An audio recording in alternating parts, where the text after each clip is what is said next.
Welcome to another episode of Roll the Tape here on the Manager Marty channel.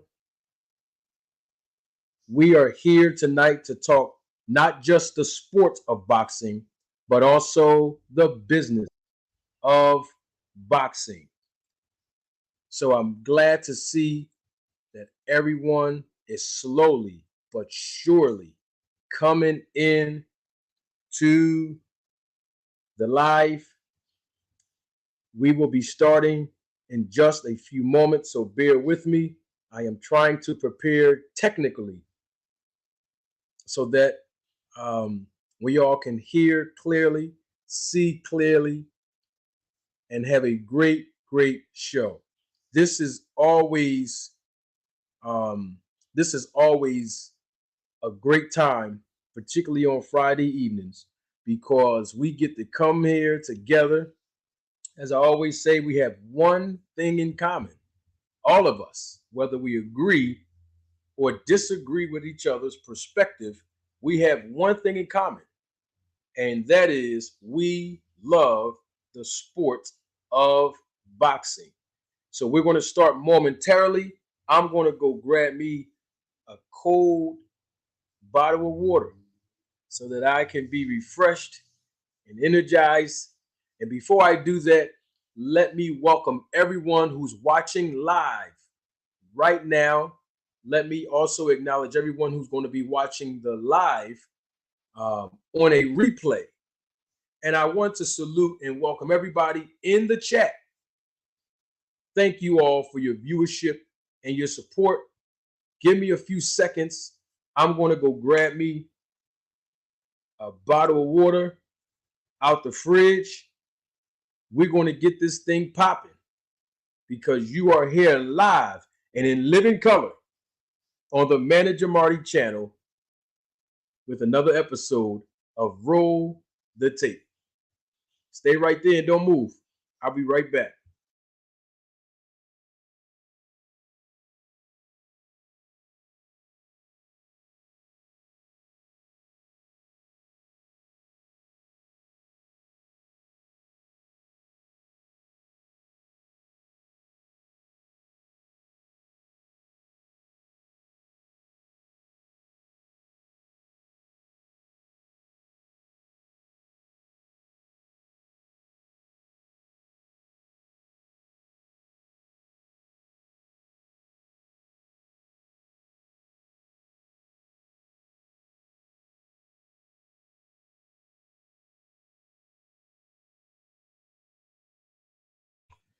Yeah, I told you I'll be back.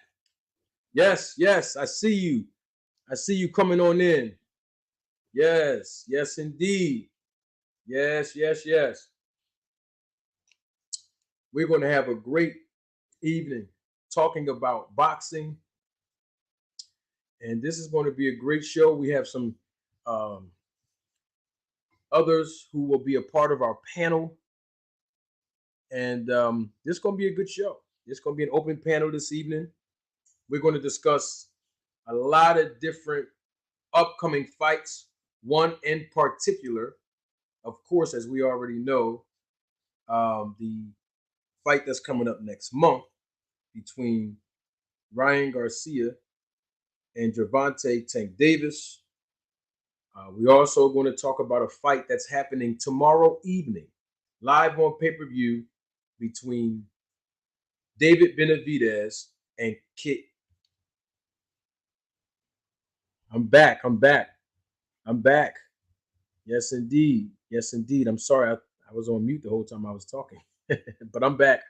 So we got some great night of boxing here that we're going to discuss this evening. We have an open panel tonight. So we have some special guests that will come onto our panel. I'm going to drop the link in the chat a little bit later on in our broadcast because this is an open panel this evening. And we're going to have a discussion about upcoming fights that are happening this weekend, tomorrow evening to be exact, between Caleb Plant and David Benavidez. And then we're going to discuss also the promotional debacle going on right now between Ryan Garcia and Gervonta Tank Davis.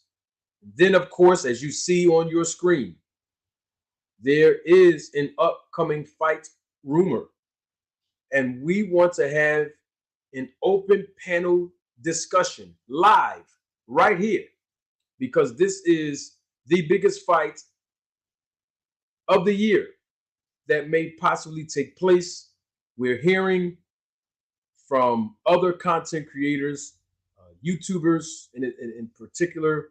We're hearing from fans. We're hearing from other sources that on June 17th, Father's Day weekend to be exact, Terrance Crawford will be defending his WBO title against the undefeated,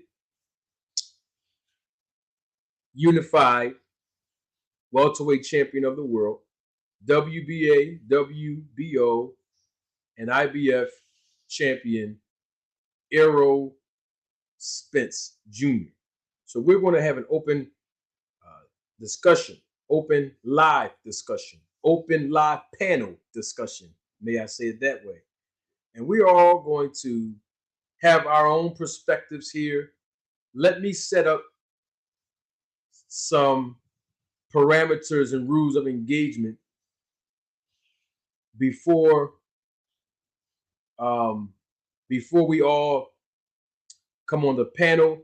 I want to say that the numbers and viewership of this live are, come on, y'all know what I'm gonna say, increasing. What's the word I always use? Exponentially. And so I want to welcome everyone in. I appreciate your viewership. If you're just joining this live for the first time here on another episode of Roll the Tape, I welcome you. Thank you for your viewership. If you are a returning viewer, I welcome you this evening. I thank you for coming back to enjoy an exclusive episode of Roll the Tape. And if you're in the chat, if you have acknowledged me in the chat, and if you have acknowledged other people that's already in the chat, I want to say thank you for your support and your engagement, and I welcome you. Also, if you're on this live or you're watching the replay of this live and you are not in the chat and you just wanted to fall back this evening and you just wanted to relax without being engaging in the chat, I welcome you as well. Thank you for your viewership. And last but not least, I want to welcome all of the detractors, all of the haters of Manager Marty, all of those who doubt me for whatever reason, no matter what the reason is. I want to tell you that I welcome you. And I can assure you that if you haven't learned anything about the business of boxing, you will learn something about the business this evening. And so your viewership is as important as everyone else. All of you trolls out there, thank you, and I welcome you. We're going to have a live open panel discussion on some of the topics that I just mentioned. I see everybody in the chat. I just want to just say this. I see some returning viewers that always come in the chat. I want to say this because the support has been unwavering. The support has been endless. And the support has been greatly, greatly appreciated. So I thank and salute everybody that's in the chat that came by to engage with Manager Marty this evening. And I see the viewership is increasing exponentially. Let me bring on one of the guests that are going to be on our panel. And then, of course, I'm going to drop the link in the description. I'm going to drop the link in the description, not now, but a little bit later on in the broadcast so that I can open the panel up for you all to come on in. And we're going to talk some boxing. let me introduce one of the panelists this evening because he has been waiting in the what do they call it, the green room. If this was like a professional setting, well, he's been waiting backstage, and I want to introduce him to you all. He's been on this panel before. He has his own channel, and I'm going to introduce him and welcome him in just a few seconds. But I want to say this before I welcome um, one of our panelists this evening. I want to say this because this is as equally as important. I wanted to lay the ground rules, so to speak. I like to call them rules of engagement because I noticed that on other platforms, um, we we hear a lot of feedback from panelists when they're giving their perspective on other channels, right?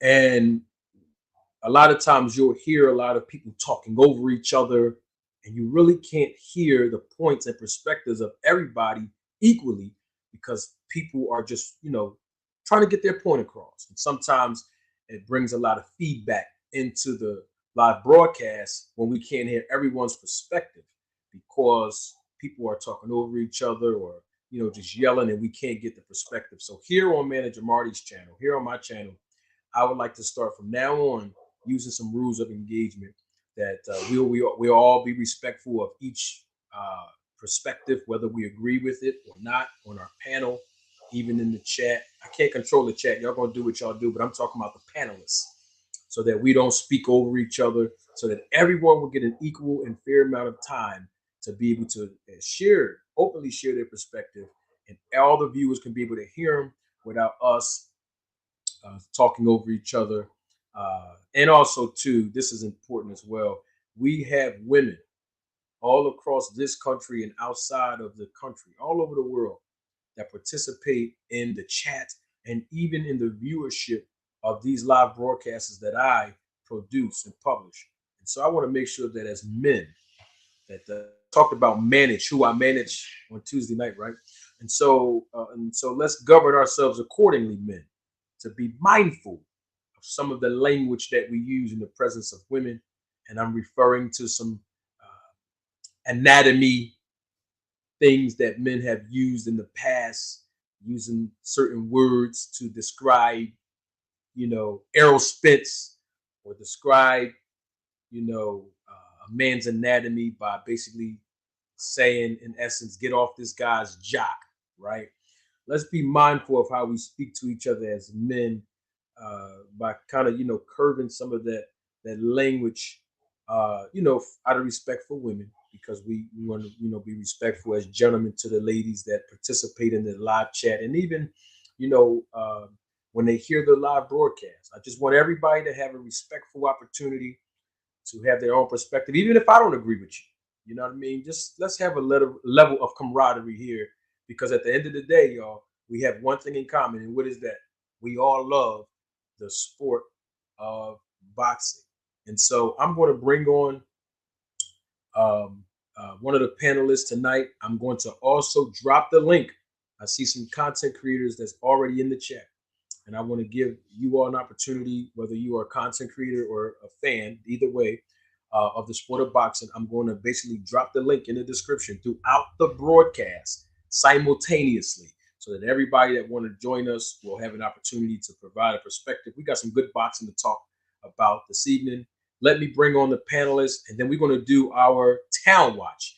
If you just joined us for the first time, I will explain what Town Watch is. But let me bring on one of the panelists. Then we're going to do our check-in so that we can represent our city and state where we're from.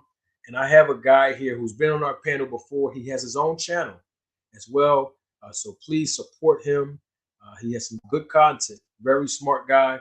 And he's the one that had his own perspective of Terrance Crawford and Ryan Garcia, particularly Ryan Garcia, the last time he was here. So I would love for him to provide that perspective later on in the broadcast. I welcome to most of you and introduce to some of you my guy, BBO. Salute to you, BBO. What's going on this evening?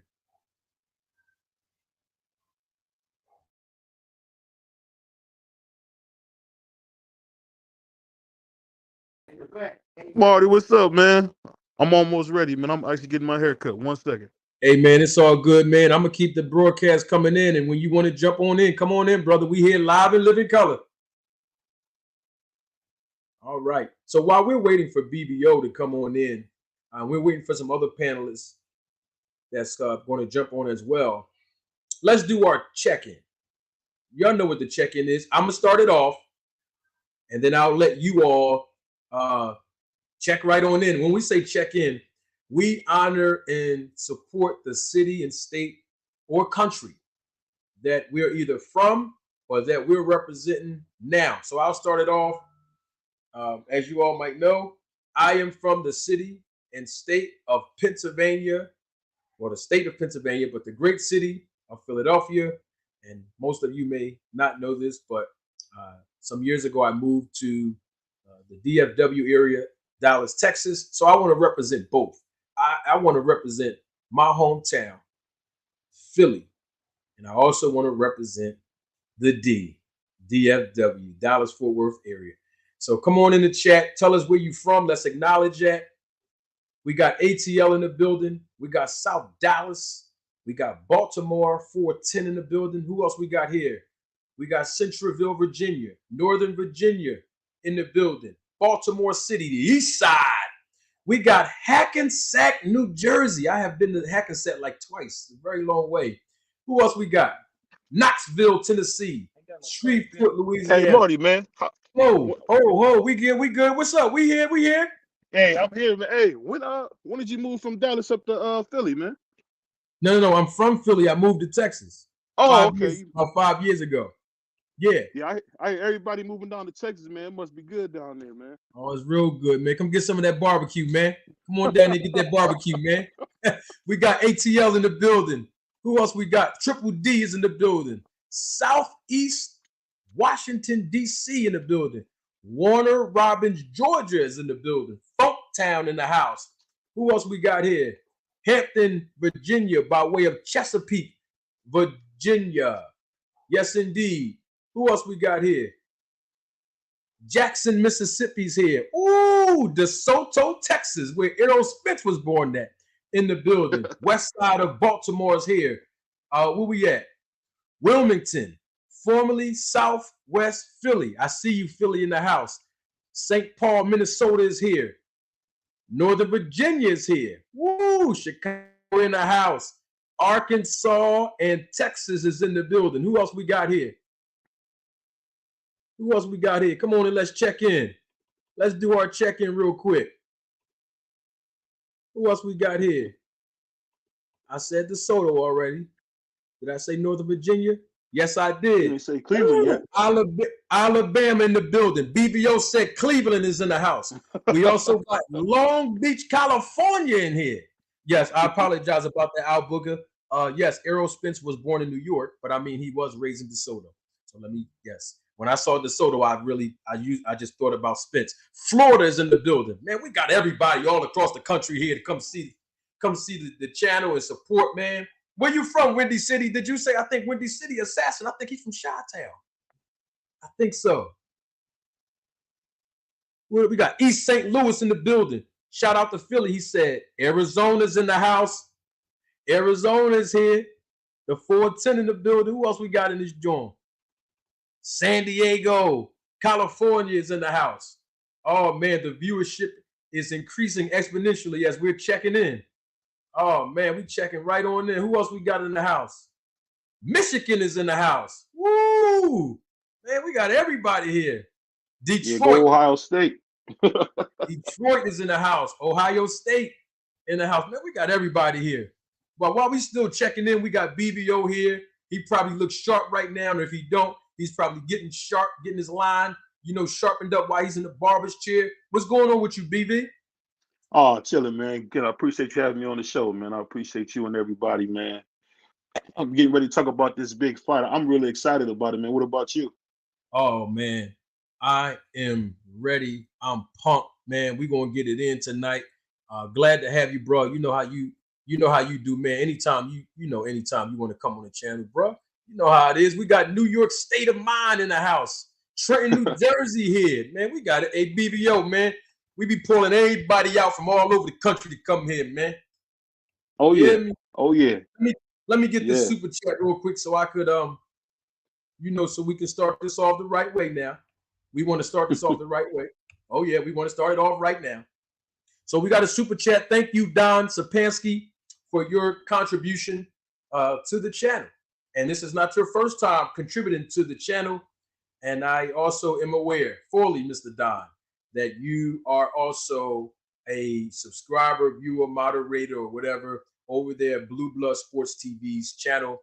But I thank you for always coming over here to learn something about the business of boxing and even to be in the chat, brother. So we want to give you your flowers because you just donated to the channel. And I'm going to read what Don said as the viewership is increasing exponentially. Don Sapansky says, keep Blue Blood name out of your mouth. Wow. Oh my Well, let me God, say, you're a gentleman, Marty. You're a yeah, gentleman. yeah. See, I'm a professional, but I'm gonna Yeah. handle this right here. Yeah, BB, I'm gonna handle it right here. Don, Blue Blood Sports TV. Okay, I said his name. Now what? I said his name. Now what? I told you on Tuesday, Don, that there's no issue between Blue Blood and I. Didn't I tell you that, Don? It's no problem. I said what I said. The brother said what he said. You know, it's over with. We have moved on, Don, and we're not going to allow you to disrupt the live, Don, bringing up negativity, Don. We don't do that here. We like to do what is righteous. And Don, you know that's why they call me Manager Marty, because I manage people like you to be able to be in the chat with the negativity. So we don't have no issues with Blue Blood Sports TV. As he said on his channel, he wishes me nothing but the best, peace and blessings. So I extend that same gateway to Blue Blood Sports TV as I still maintain integrity and stand on my square.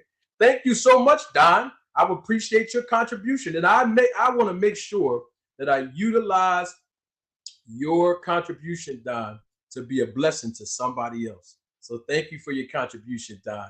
And as we move right on, BBO, we got people still, checking in and whatnot. So let me ask you this question, BB, because I know that you've had some things that you said the last time you were here about Ryan Garcia. You had told people before, man, when Ryan Garcia knock out Tank Davis, that you want them same people to come back on the panel Yeah, I and do. give you your your props on that. So do you still stand there, or after last week, your thought process changed about that fight? And well, nothing changes, man. When you talk about a fight like that, I think one thing that you got to remember is we really counting out the great Joe Goosey. As I might mention, 2023 Hall of Fame inductee as well. The advantage of a trainer is one of the most missed things in this fight, man. One thing about Calvin Ford, as you see, we have not seen Gervonta Tank Davis get any better. We've seen his natural talent bloom. We've seen some things that he's worked on, but we cannot say that we've seen any major improvements coming from that corner. And when you talk about a guy like Ryan Garcia that's tall, long, strong, fast, that's not like a recipe for disaster for Tank in this fight. But that's just my opinion. And like I said, when people watch Ryan, when they watch Ryan become victorious and become the face of boxing, people don't understand this fight is really going to put somebody on the map, because Canelo has proven time and time again he's not interested in taking care of the fans. He's not interested in giving people the fights that they want to see. I think he's fighting another cab driver right now. So, I mean, I don't know how many Uber drivers and cab drivers Canelo can fight. So it's just at this point, man, he's gonna get a suit. He's gonna get a lawsuit, man, beating up all these normal guys, man. And you say you're the face of boxing. Yeah, that's true. Now I want to tell you this too, because I see people in the chat said this, and I'm familiar with this because we heard the interview. I think it was I always like to name the source. I think it was either Fight Hype or Fight Hub, but don't quote me on that because I could be wrong. But I recall Kenny Porter doing an interview recently, and Kenny Porter, he said that Tank Davis called him in the camp, so he's actually given his expertise as well and his commitment to the camp of Tank Davis. Now, what do you have to say about that one, BB? Well, the thing is, when you're talking about Tank Davis, this is a patient fighter, very smart fighter, I might add. But the thing is this: one thing that hasn't changed is Tank has an ego. And Tank likes to close the show because he's a natural showman. So when he comes to do that, when he brings his head down like he likes to do, and keep in mind, Tank always fights down to the fighter he's in front of. He doesn't go above their level. He always comes down to their level. So he comes down to Ryan's level. He comes, ducks his head, boom, right to the left. Or if you think about Ryan with that piston-like jab, keep resetting Tank, keeping Tank on the back foot. We seen Tank; he's not the same on the back foot as he is when he's coming forward. So it's a lot of different ways. I just don't see any way that Tank can beat Ryan. That's just my opinion. I Yeah, mean, but you got to remember, people thought Oscar De La Hoya couldn't beat Sweet Pea, and what happened? You know, a lot of people said that Muhammad Ali couldn't lose. He lost to a man with like 5 fights. So this is boxing, and when you're talking about this type of skill with a trainer like that, my main thing is the trainer aspect. I don't know how that's being missed, man. Every fighter Joe Goosen has always comes in prepared, much improved. Every fighter he's ever had, they always look better than they did before they got with him. Every fighter, not one, every last one. So, and you talking about with all that natural talent and skill, I don't really think Tank has the opportunity, man. It's gonna be a good fight because Tank likes to speed. He likes to start slow, but you got Ryan who's coming in fast. It's gonna be a good fight. I think it's really a 50-50 fight. I just, in my opinion, favor Ryan. yeah, and there's nothing wrong with that. Let me get this super chat, and I'll bring on the next panelist, who's family. You know what I mean? Let me get this next super chat from my guy right here, Dub Right Side. Salute to you, Dub Right Side. Thank you for your contribution to the channel. Dub says, "Salute, fam. Make sure y'all smash the like button. Stop ducking the like button." I like that, Dub. Stop ducking the like button. So I encourage you all to take Dub Right Side's advice when you're coming into the live. If you haven't done so already, I encourage you to, if you can, it's always your decision. Click on the like button so that the information and education and the entertainment from this channel can reverberate all across the world. Moving forward, hold up. I just heard something. I just heard, that money sign. I heard it. Somebody just cashed at me. Hold on. I got a member of the Roll the Tape film crew just cashed at me. Thank you, Luther Childs, for your contribution to the channel and your support. Thank you so very much. As the viewership is increasing exponentially, I want to welcome everybody who's joining us live and also joining us live on the replay. And I thank you for your viewership. We're going to have a great discussion on our panel tonight regarding the business and the sport of boxing with regards to the upcoming fights between Plant and Benavidez, the weigh-in results, the press conference. We want to talk about that. We also want to talk about the fight that's happening tomorrow evening.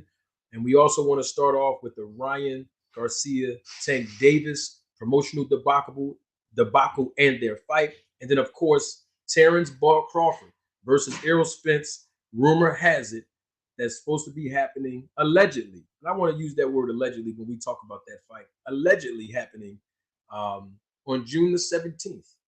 Okay, let me get this last super chat real quick, and then we're going to bring on my family. My God, thank you, Mr. Pragmatic, always for your support, Mr. Prag, always for your contributions to the channel. So salute to you, always doing a great job moderating on the channel, just supporting.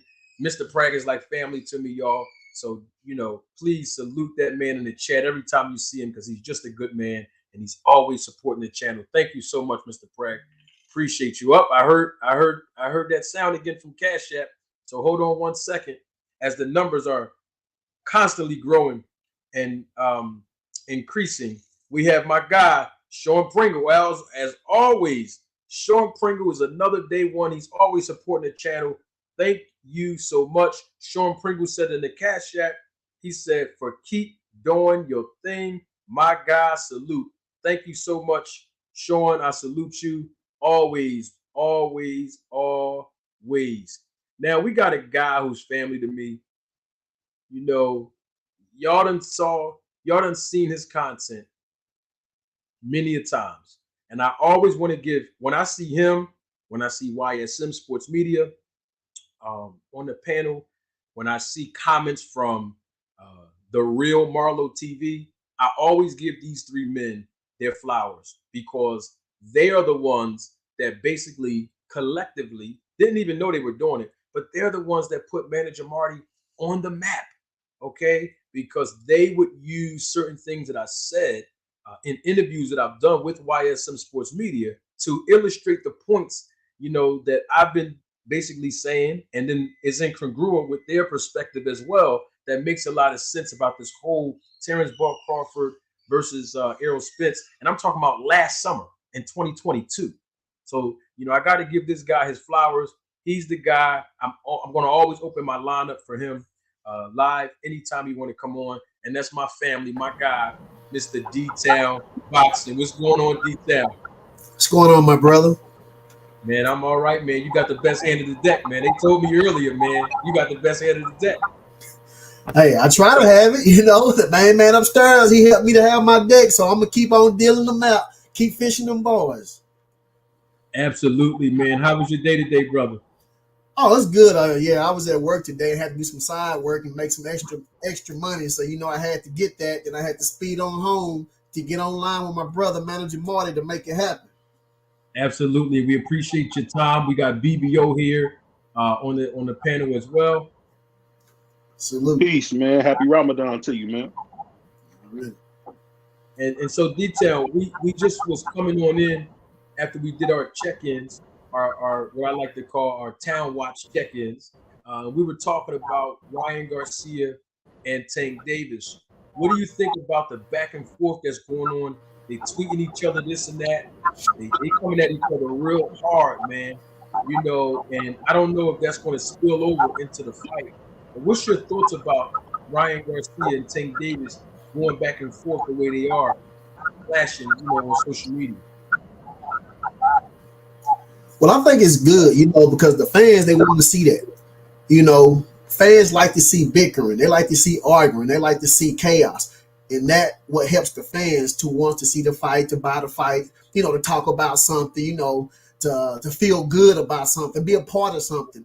And this is something that's needed in the sport of boxing. I'm not saying somebody come out with an AK, start shooting. I'm not talking about none of that. I'm just saying, far as in the sport of boxing, this is needful because fans like to be a part of something. They like to talk about something. They like to, have their own opinion about what they think and how they feel. So this is all part of the sport of boxing. Oh yeah. BBO, what's your take on what they're doing, taking Ryan back and forth with regards to what they're doing on social media? Will this affect the fight, so to speak? I don't think it'll affect the fight. If anything, that really build the fight because that's the new way to get out to the masses is going back and forth. And like D-Town said it best, man, people love the drama. They love when you're arguing. They love to see people go back and forth with each other. And I'm telling you, this is the most I've ever seen Tank talk, ever. I've never seen Tank talk this much, ever. So, some about Ryan, you got the rehydration clause, a bunch of things. I'm telling you, I think Tank's scared to death. It's a whole different Tank than we seen. I see you shaking your head, D-Town. Your boy's scared to death, man. So wait, okay, so hold on. Hey BBO, let's unpack that a little bit, BBO. Yeah. Why do you think that Tank Davis is scared of Ryan Garcia when Ryan Garcia hasn't fought the level of competition as a Tank Davis? Why would you think Tank would be scared of Ryan? When I say scared, I don't mean really scared. I just think he's really taking this very serious. I mean, you never heard him have a rehydration clause. You never heard about it with Ryan. Only thing that makes it bad is Ryan's such a liar that it kind of throws you off what's really happening. Like, you guys, I know you guys all heard about Ryan lying on TV saying he's going to eat 1 time a day and can't drink water but 2 times a day. So that type of lying and buffoonery throws you off of the path. But I'm telling you, the way Tank is acting, he's almost making Ryan seem like Godzilla, man. Because he didn't have any type of rehydration clause with Mario Barrios. And Mario Barrios is a bigger man than Ryan. So I don't know. It's a bunch of little things that you're seeing with Tank. He's talking more than you ever seen him talk. He knew he was gonna smash Rolly. He knew he beat Esau Cruz easy. But this time he's talking. I mean, he's really showing a different side of himself. And I've never seen Tank ever do this much talking, which me, tells you it's going to be a great fight. I'm excited about it. What's your thoughts on the D-Town? I see you shaking your head, D. Like I said, I know everybody has their own opinion and stuff, but I think if anybody is afraid, and I'm not saying now one of them is afraid, but if anybody is afraid, to me, it's Ryan Garcia. I don't think the weight clause have nothing to do with anything. You know, Ryan Garcia is the one that's crying about the weight clause. You know what I'm saying? He the one who agreed, you know what I'm saying, to the weight clause and to the contract and, you know, and signed it and all that. So if you agreed to it and signed to it, then why are you talking about it?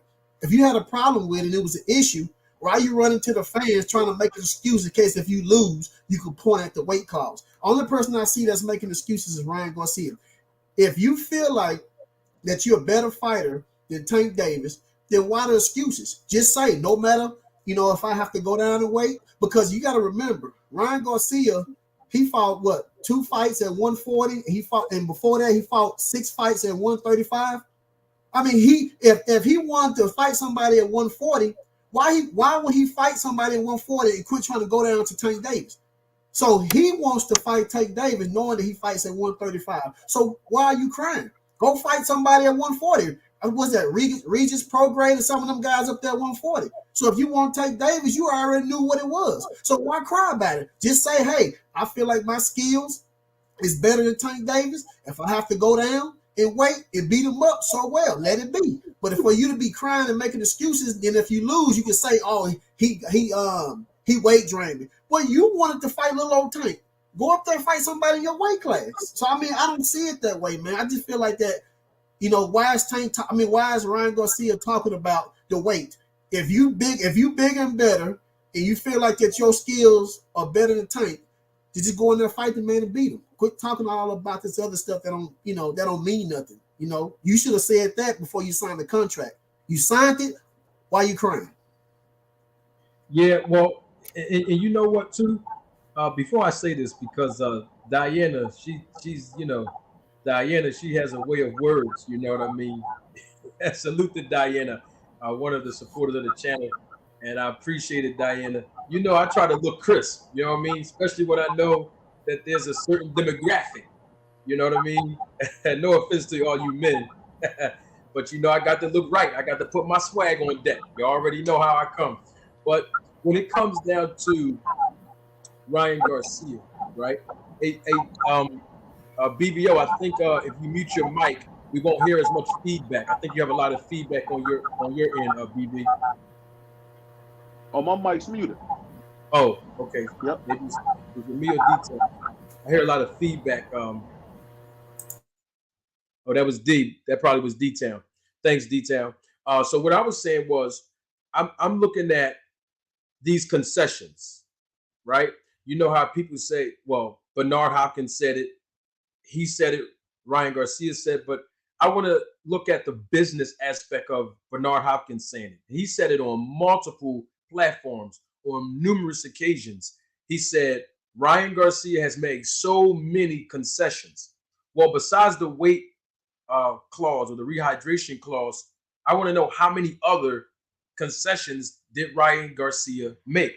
And then Bernard Hopkins said, this is an opportunity to show Tank, you know, that Tank is actually worrisome. He used the words worrisome, like Tank Davis is worried about the weight of, you know, Ryan Garcia, like he's a little bit nervous or scared or apprehensive. So that's why he included the rehydration clause. And from a business perspective, the thing I would say about that, like to a Bernard Hopkins or a promoter that comes out publicly and say, you know, hey, you know, my fighter made so many concessions, is this: if the concessions were so egregious and you are his representation, why let your fighter go through all of these concessions when they have representation? Now, when you're the B-side, a free agent, you have no boxing representation, you're not promoted by, you know, a promoter, you don't have a boxing manager. Of course, there's a lot of concessions that you really don't have control over accepting. But when you have boxing representation, it's like if he made all of these concessions, of course he's the B-side, but why let your fighter go in with all the chips stacked against him when you're going to come out publicly and make a complaint about it? You see what I'm saying? So that's where I'm like, that's a little shaky from a business, being in a business. I really don't think Ryan should have made mention of it, honestly, because when you agree to the terms, you sign it. But at the same time, Bernard being a promoter, it's like, why are you saying something about it? Because it just don't look right from a business aspect. If he has y'all as his promoter and y'all the top, De La Hoya and Golden Boy Promotions, they one of the top dogs in the business. Y'all done made all these concessions for this guy. He got y'all there to protect him, as business wise. So that kind of made me feel a little like weird. Like, man, why are you? Now, I'm not saying B-Hop is weird. I'm just saying it sounded weird from somebody actively in the business coming out publicly saying that we made all these concessions and then say the other guy's scared. You know what I'm saying? What's your take on the BBO? Well, what I'll say is this. When you want an opportunity, I mean, D-Town said something that he knows is obvious too. Tank is the biggest star in boxing under 147. So why would you fight Tank? At the end of the day, fighting somebody like Regis Prograis in the secondary division at 140 does nothing for building your brand. So what have we always known in boxing works? Black American versus anything.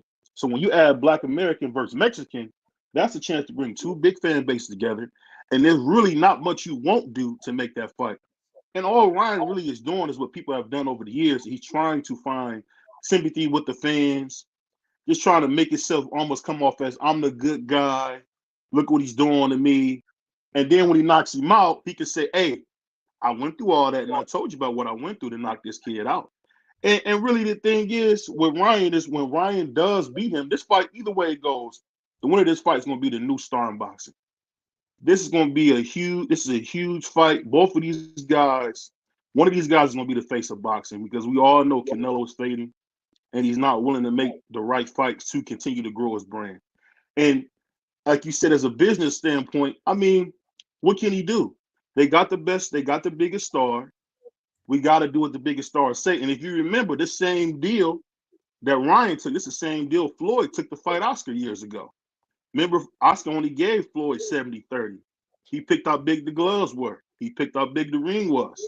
That's part of the A side. You've been in business all these years. You know, Marty, you got to do what the A side say because every opportunity doesn't come with a dollar figure.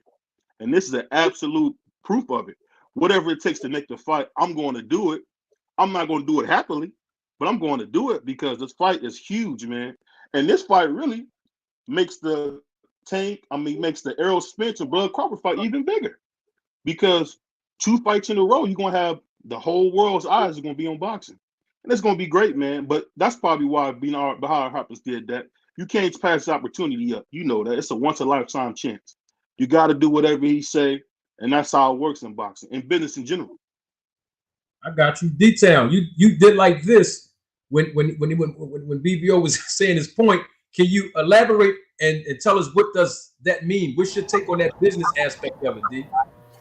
That means it's time to cook. You feel me? Everybody got their opinion, but I'm gonna tell you one thing: Regis Prograis and them is better than anybody that Ryan Garcia fought. So I mean, so trying to say, yeah, he is. Yeah, he is. He's better than anybody that Ryan Garcia faced. And just like you say, you were talking about Floyd Money Mayweather and Oscar De La Hoya. Oscar De La Hoya was the A side. Mayweather was the B side. Mayweather went up from 140 to 147 to 154. Did you hear Floyd Money Mayweather crying about going up in weight? No, he went up there, did what he had to do, and win. So why is Ryan Garcia crying about going down in weight? He only fought 2 fights at 140. I mean, it's not like this man fought 20 fights at 140 and going down to fight Tank Davis. So, I mean, you have to do what you have to do. But I just don't understand why is Ryan Garcia making excuses in case if he loses? Because that's what I see. I don't know what everybody else see, but I see if you feel like you're that guy, why talk about something that you agreed to? Just say, hey, I agreed to it. I'm going to go right now. I'm going to beat this dude like Floyd Money Mayweather did to Oscar De La Hoya. He didn't cry about going up to 154. He just went in there and said, you know what? I take less. The ring size, the glove. Maybe he picked the referee. Maybe he picked the water person. Maybe he picked everything.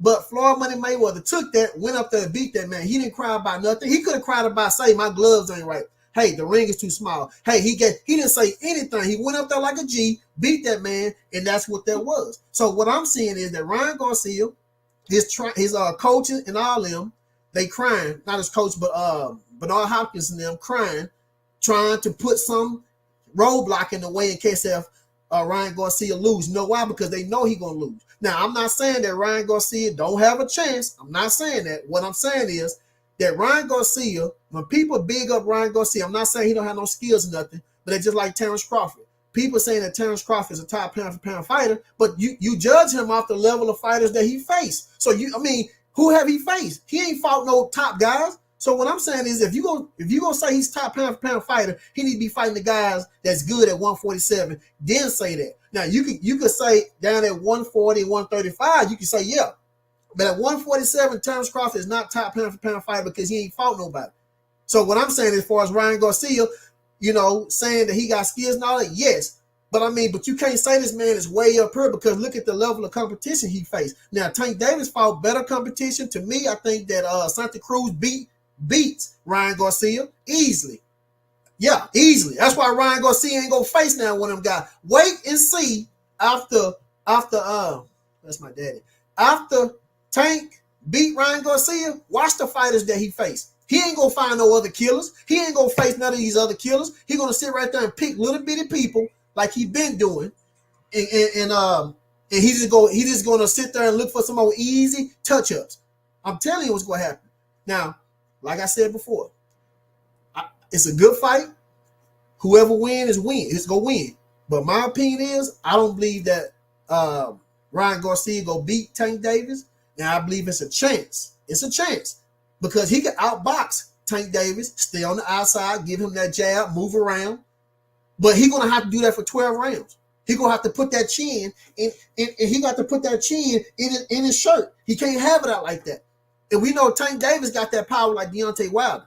So what I'm saying is, he got. Now I'm not saying 100%, but if he touched that dude on his temple or chin, he going night. And Ryan Garcia went down from a guy that ain't even on the level of Tank Davis, and that dude, I'm telling you, he don't do what he's supposed to, it's over. Now I'm not saying he can't, but he's gonna have to take that 12 rounds, and we know that Mayweather is good at offense and defense, and that man had problems with fighters, as far as Madonna. You know what I'm saying? Oscar De La Hoya, a lot of these guys he had problems with. He good at defense and offense. I don't think Ryan Garcia is on the level of Floyd Money Mayweather. So I think that he's gonna have to pay attention. He's gonna have to take it round by round.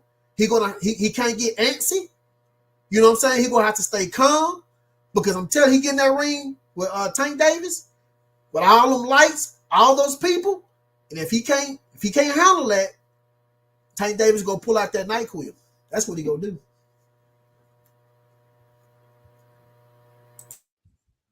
BBO, you kept laughing, smiling, shaking your head, man. Hey, D-Town's my brother and I love him. But I tell you this, man, that point is not true. And you know it. At the end of the day, Ryan is just daring to be great. Ain't that what you say you want fighters to do? Dare to be great? He said, you know what, hey, I haven't beat certain guys, so you guys don't want to give me credit or whatever, but I'm going out to go fight Tank right now, not waiting, telling Tank I want to get it. He been wanting this fight. He been begging for this fight. And if you remember, Floyd was calling out De La Hoya when he was like 3 weight classes away from it. So at the end of the day, that's how you know how big the fight is. And it's very similar because when this time it's going to be different because the Mexicans going to win. We're going to see when this fight happens, man, and Tank is unconscious. I really want to see all that Hulk Hogan energy he got because that kid's about to get smashed, dude. This is like, it's laughable to think that he's going to be able to beat him. The fact is this, every time you put Tank in there with a tall fighter, he always struggles. He was getting his head whooped against Barrios. I don't know if you've seen that. Maybe my TV was broke. But he was getting his head beat when he fought Pedraza and when he fought Barrios. But guess what? Tank came through. But this time he's not gonna come through. And guess what? All those fans that screaming about Tank is gonna be super mad because Ryan's gonna really hurt him. And Ryan has said that I'm gonna hurt him, put him in the hospital. Hey Marty, when have you ever heard somebody talk to Tank like that? That's what he told Tank. I'm gonna put you in the hospital. I want to hurt you. It's just that simple, man. And when you hear those kind of words, those are not like words to say. He said, I'm gonna put you in the hospital. And just think about it, man. Tank's going to bed, and when D doing all that, man, all my family in Oak Cliff, I'm gonna be laughing at all y'all because guess what? Your boy's going to bed. It's just that simple. It's just that simple, man. I'll let you go. It's not that simple. You keep saying it's simple. That's just like my boss. He sits in a chair and think he could build the whole building sitting in a chair with no tools, no nothing. my boss, he actually think he could build a whole building sitting in the chair and on the computer. But you got to actually go out there and do the man work. It's not, look, prime example. Danny Garcia, Mikey Garcia, and a lot of these fighters say, I think I see something. Sitting out in the stands. That's exactly what they did. They got to know what they say. Errol Spence was ahead of me. That man was, he was good. He was fast. His counter was good. He put the jab on me. It's simple on the outside. But when you get in the ring, it's totally different. Even Rolly, he over here talking about just one hit. Pow, he gonna knock him out. What happened? He got hit one time and got knocked out. So it looks good on the outside. But when you actually have to do the work, it's totally different. You know why? Because now you in the trenches and you got to think quick. You could do one wrong thing and be asleep. So, like I'm saying, I'm not saying that Ryan Garcia can't win. I'm not saying that.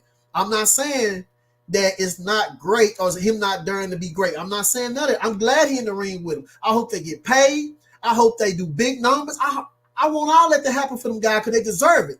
And it's sad to see that you got other guys who's supposed to be fighting as not fighting. And these young guys are doing it. So I'm not knocking none of that. What I'm saying is that the percentage of Tank beating Ryan Garcia is higher for me. Not for everybody else, just for me. And if Ryan Garcia win, I ain't gonna feel no kind of way. You know why? Because I'm a fan of both. I'm just giving my opinion of what I think. So I'm not gonna feel no way if Ryan Garcia win. I'm not one of those guys. Now, if I'm gonna run with somebody full-heartedly, it's gonna be Errol Spence Jr., Deontay Wilder, the Charlo, and many other, fighters. Them the ones I run hard with. But as far as Tank Davis and Ryan Garcia, I'm kind of like iffy, but I'm going off of what I see, and I see that Tank gonna win. That's what I see. And I feel what you're saying. I'm a big fan of Deontay Wilder. Deontay Wilder is my favorite fighter. But I know one thing, I want him to stay away from Tyson Fury. I know that. And at the end of the day, when Ryan gets done with Tank, everybody going to say, oh, he was too big for him. He was too fast for him. They're going to make all kinds of excuses about when Ryan beats him because it's an easy, I know you keep jumping around with different fighters. It's at the end of the day, like you said, you might see something, but Ryan has been saying this for about 2 years. I want him. Where is he at? Can I fight him? And at the end of the day, let's be honest, man. Those guys were being cowards, didn't want to give him the fight. And now they have no choice but to give him the fight. And now we're going to see what happens, man. And Tank is about to smash this guy. And I want you, D-Town, like I said, and I got family out there. I want you to make sure that you don't hide when Tank is sleep in the ring. He's going to be in the ring sleep, man. And we're going to be watching it. And you're going to be like, man, he brutally knocked this guy out. Like, he's going to hurt Tank. Well, guess what? Tank, well, guess what? Let's do it now like this. Because I think all of the viewers that's watching now, they love the air frying that's going on right now. And I'm going to introduce another guest on the panel. And I think what will be great? It would be great if y'all are available for the Tank versus Ryan fight. We all come back here and we can all commentate on it and watch it live together. If y'all have time, if you're not doing nothing on your channel, BBO, I know you might be doing something on your channel, so I don't want to step on your toes and stop your viewers, right? But the guy that I'm about to bring on, you and him had a great exchange, BBO, and he's my guy. You and him had some great points about the Ryan Garcia Tank Davis fight. And this is my guy who I want to introduce to the audience. Him and I will be doing a live commentary tomorrow evening on the broadcast. He just got off. He was in the studio. Come on back in here, Crown. But we'll be doing. I was in here. He seen I was in here. That's he saw you was in here. He seen I was in there. He seen I was in here and got up out of there. That's a smart man right there. I didn't think D-Town wanted no more beating. I commend you, D-Town. Much love. I thought you were gonna run for me too. Let me tell you something, BBO. My guy Crown Jewel don't back down from nobody, and he's right here, right now. And we're going to be doing a live commentary tomorrow evening, ladies and gentlemen, members of the jury, members of the Roll the Tape film crew. Tomorrow evening with the Caleb Plant versus David Benavidez fight. We're going to cook a little bit more on that when Crown Jewel come on later on in the broadcast.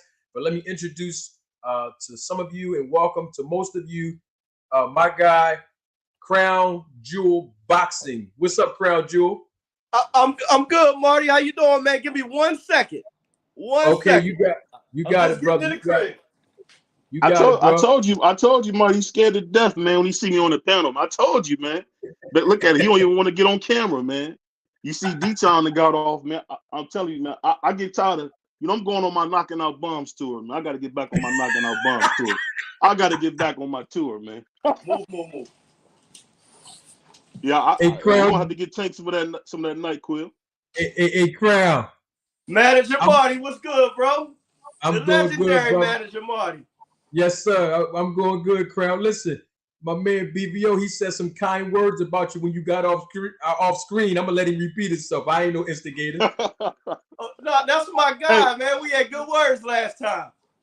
Oh, yeah. We knew you hopped off when you see me, man. I know you were scared, man, but you still my brother. I love you, No, but both these fellas, I respect both these fellas here.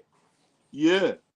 So BB, so Crown Jewel, we were talking about the promotional debacle that Ryan Garcia and Tank Davis been going through back and forth on social media. They've been talking about personal stuff, talking about how Floyd, allegedly kicked Tank out the gym, or at least restricted him from going back to the gym to train. And then, Tank had fired back at Ryan. They just going back and forth. Do you think that will affect the fight as they're going into the ring to compete? What's your take on all that, Crown? I don't think it affects the fight. I think it helps sell the fight. It gives people like us something to talk to leading up to the fight. But you know how I feel about the fight, brother. I think it's a mismatch. I think Ryan has a puncher's chance, and he can maybe use his size. But I think his defensive flaws and lack of footwork is basically going to lead him to his demise in that fight. And I just think everything set. There you go, NyQuil. I mean, when you're a sucker for a left hand and you fighting one of the guys with the best left hands in the business, it just doesn't bode well for you. And I know a lot of people are saying, well, Joe Goosen has corrected his defensive flaws. Anybody that's been around the boxing for any length of time knows those things don't get corrected that quick. And unfortunately, they've only been together for 2 camps. This is the 3rd camp. And what happens is when you change a long habit, a long-standing habit a fighter has, he can correct it when he's consciously thinking about it. But as soon as he's made uncomfortable in that fight, he's going to revert to who he really is. He's going to make a mistake. And as you can see, when Rolly Romero made a mistake, it's going to be checkmate. And you know what's funny? You mentioned Tank being kicked out of Floyd's gym.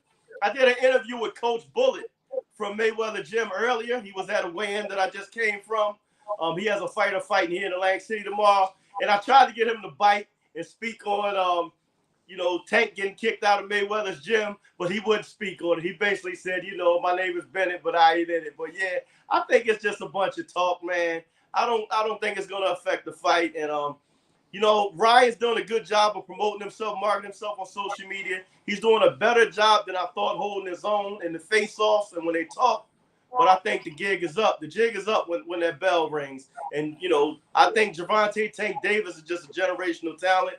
He has a knack for landing a big shot when a guy makes a mistake. And I just think Ryan has never been in a position that he's going to be in this fight. And we're going to see it when on the 22nd. Oh, man. Listen, let me welcome my new audience as the viewership and the numbers are increasing. Y'all know what I'm going to say. Exponentially. I see you all viewing. Salute to everybody that's acknowledging me in the chat, that's acknowledging the panelists in the chat. We salute to you all. I welcome all of you that are watching us live right now in living color. And I also welcome everybody that's going to be watching a replay of this live. We got 3 of the best panelists that anybody can ask for. We got BBO, and we got Crown Jewel Boxing, and we have my guy D-Town Boxing. These guys are like family to me. I'm glad that they were able to join us this evening. Let me get these 2 super chats, and we're going to continue to cook. We have Diana. Salute to Diana, one of our day ones on the channel. Thank you for your contribution, Diana. Always your support. Thank you so much. We got my guy from DC.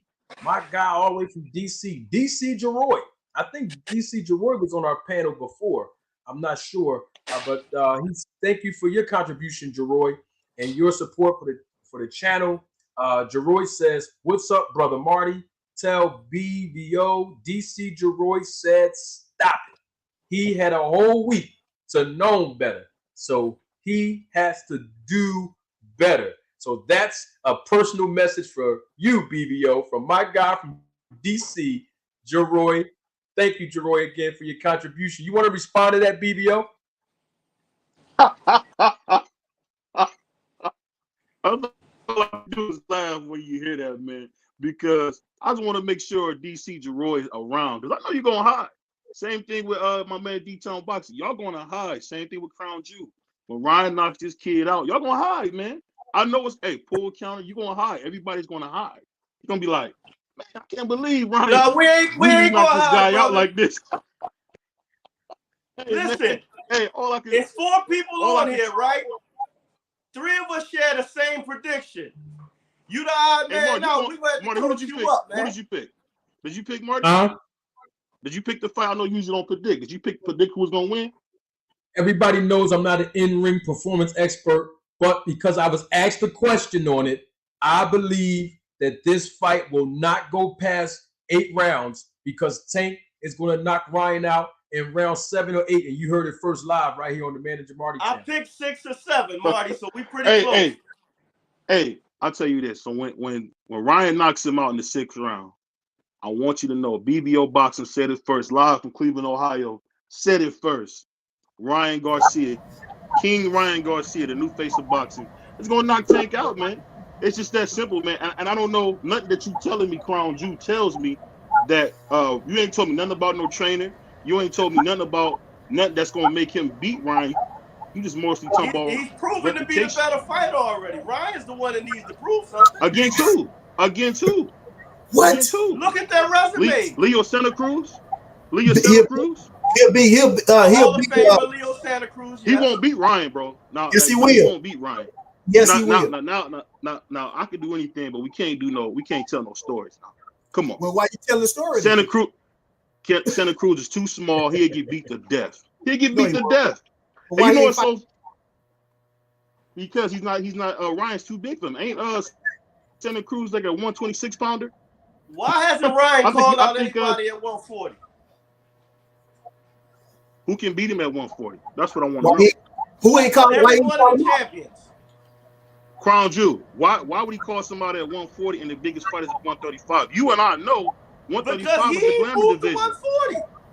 It's a glamour division. That's why you got Devin Haney going down there shrinking himself to go down there. He called out Tank because he wants that check. And he knows that this could potentially be he called out Tank because he know he can beat him. He may cash out and retire. He know he can beat him. Crown Jew, you don't believe that, man. Stop telling the people stuff you don't believe, man. You're being a bad faith actor. I want you to come on here and apologize after the fight. All I can tell you is this, man. Like my man Tank Lifton said, who wants some of Debo? I'm always gonna be here. I'm not leaving. Crown Jew, you know, D-Town knows. After this fight, we're going to call you NyQuil Nicky. I can't beat you in words. You're a funny guy. Hey, where you you from? A comedian. Who, me? Where you from? I'm from Cleveland. Where you from, man? I'm from Jersey. Yeah, but okay, what part? Cleveland ain't no boxing town anyway, man. Y'all pimps. Oh, Jersey you can tell us about playing, but you ain't tell us about no boxing. Sounds good, man. Now, do y'all guys? My granddad. Go ahead. I'm sorry. Go ahead. I was saying my granddad's from East Orange, man. So I know about Jersey, man. So you should be official. You should know not to be going with Ryan. Jersey's a toilet bowl. I know that. Oh man, it's a nice little toilet bowl. But back to what we talking about, man. Tank is going to bed. And I keep telling you why. He's gonna bring that jab. He's gonna keep resetting Tank and make Tank fight off the back foot. You ain't told me nothing that Tank's gonna do on the ring. You just telling me some fan stuff. No, if I'm what gonna you tell you said fan last stuff, time, I answered this last time we was on. You said Tank can't fight off the back foot, and I gave you 3 fights where he foot off his back foot and knocked but the guy that's out. not. He's not comfortable fighting off his back foot, and Ryan is bigger he than looked any of pretty those guys. comfortable off his back foot knocking Rolly out. He looked pretty comfortable with one hand outboxing Isaac Cruz on his back foot. He looked pretty comfortable in his last fight, the first few rounds against Hector Garcia on his back foot. I don't know what Tank you've been looking at. You forgetting they was all beating him up, except for Eastside Cruz. They was all beating him up. See, that's a limited boxing mind that thinks they Here were you go. beating him up. Here you go. What he was doing was setting traps, and as soon as they got themselves in a position to be trapped, he lowered the boom. Well, listen, guys, I have to interrupt this. On boxing, you know you can't just rush in there. You know some guys are strong in early rounds, so it's better to box them down, and when you feel them weaken a little bit, then you go ahead and take care of business, and that's what he does. I got 2 guys that I have to let on the panel, but one of them is a guy I gave his flowers before he joined, and I have to give him his flowers every time I see this man's name in the chat, and that is my guy, representing my city, the man who basically made me semi-famous by the interviews that he published with Manager Marty. And so I just want him to come on, my guy, YSM Sports Media, and then another guy who's allowed me to come on his platform on numerous occasions, Pull Counter Boxing. Hey, man, this panel is about to be fire. I need somebody right now, before I bring these 2 guys on, I need somebody to please do me a favor and refresh the super chat right now, because the guys that I got coming on this panel to have BBO, Crown Jewel Boxing, D-Town Boxing, Pull Counter Boxing, and my guy YSM Sports Media, somebody got to please refresh the track. Refresh it right now, because this thing is about to get heated. And Jews are going to be dropped this evening. And so let these guys on, but I need somebody to please refresh the track so I can make sure that when you refresh the super chat, that it's actively working. Y'all know how YouTube be doing sometimes. So if somebody can refresh the super chat right now, I'm telling you, this thing about to get live. Man, let me tell y'all right now. Let me let my bull come on first, man. I gotta let him on. I gotta let this guy on. He made me famous on YouTube. YSM, what's up, my guy? Hey, Marty, what's good, man? I came for smoke, man. You came for smoke? I came for smoke, man. You usually don't be smoking, bro. I came for smoke, man. What? Oh. Yo, who said that Ryan could beat all these guys at 140? Who said that, yo? Don't all speak at once. Who said that? Who said? We're not running from no smoke, man. Hey, yo, you should be ashamed of yourself. I don't got no problem with you saying that Ryan can beat Tank. He has the ability to be able to beat Tank. Will he? No, Ryan's gonna get knocked out. But at 140 pounds, Ryan can't beat the top 15. Oh no. 140 pounds is the deepest division in boxing. 140 pounds is you can just throw them all in a barrel. You dig in there and find a dude that'll kick your fucking ass. Like it's only one guy at 140 that's really dangerous, and that's Josh. Okay, Taylor, let's play a game, bro. You're killing me, bro. But let's play a game real fast. Go ahead. Let's play a game real fast. Ryan Garcia beat Richardson Hitchens. Knocks him out. You out your motherfucking mind. You out your motherfucking mind. Sleep. Knock him out. He sleep. Now, if you're talking about maybe Josh Taylor, just like he knocked out Taylor, just like he knocked out Taylor, just like he knocked out Taylor. Who? Just like he knocked out Taylor. I can't talk to nobody I can't see, man. I don't know what you're doing back there. You trying to make it. You might be reading notes or something. You might be reading notes or something. He Say it one more beats time. Gary Antoine Russell. Oh, he kills that bum. Are you nuts? Oh my Oh, fucking god. Oh, Yo, oh my fucking god. Gary Antoine Oh Russell my is a fucking dog god, now. bro. Oh my That fucking dude's a god. dog. Get out of here. He's not Oh Gary my Russell, fucking man. god. I'm Oh sorry, I'm my not a fucking god. fanboy. I'm not Are a y'all fanboy, listening to this dog. shit, yo? my Hey, I'm man not Hey a been yo, tripping. fanboy. you better be getting a check, bro. You wilding right now. Hey, man. He beat Sabril No, Matias. you're wilding. No, you're He beat wilding. Sabril Matias. Now that's a tough Hell one. no. That's a tough Hell one. no. I Nope. think he I'm have Nope. a Nope. tough Nope. time with Rolly with that suspect chin. He is who? How does he have a? I mean, you know, it's funny. I thought fans like you. I'm gonna put. Let me say this real quick before we start back. Fans like you, Crown Jewel, kill the sport.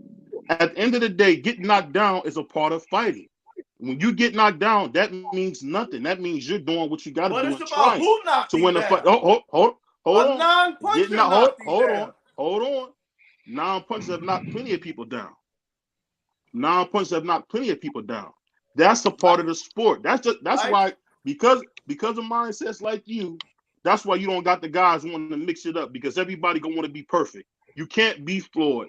Being flawed is not realistic. Some people you are got going to me go branded down. totally wrong. I'm just telling you. You got me Getting knocked branded down totally is a wrong, part. brother. Getting knocked down is a part of boxing.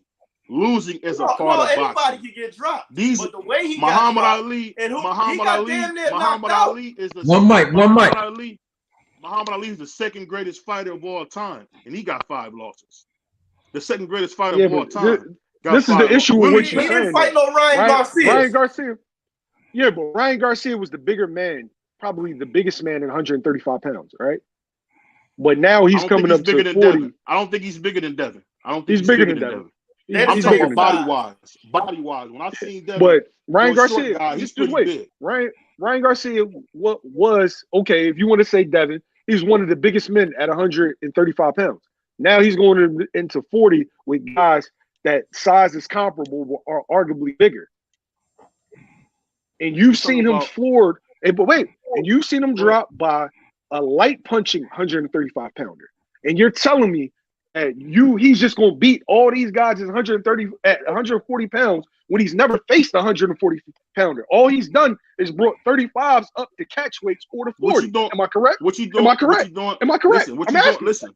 Let me say something. What you I doing want a chance is perfect. to respond to him too when you get a second. I came from the car business. I'm used to the bait and switch. I've done it myself. You're doing a good old bait and switch. Is it a yes or no? We talking about Tank at 135. At 135. I'm talking about the Tank. What you said. Listen, you said at 140 pounds he beat all them dudes. That's what you said. He'll beat Regis Pro Grade. Only person. Whoa. You out of your mind. Whoa. No, he won't. Wait a minute. Hey, Regis would have his hands full with Tio. Regis would have a hard time. Regis would have a hard time with a. I'm gonna say this. And I'm gonna let you cook. I think Jeremiah Ponce stops him. Oh my God! Now you're reaching out your tail. Hey, with that YSM, let me respond to him because he came at me real quick. Go ahead. All right, so you saying anybody could get dropped, right? But I'm not gonna go with no propaganda. I'm gonna give you Ryan's words, right? Ryan just did an interview when they was building a tank fight, and he talked about when he got dropped by that non-puncher, right? And his words was, when I came to, I was already standing up. That means he was out. It wasn't just a flash knockdown. In his words, when I came to, I was already back on my feet.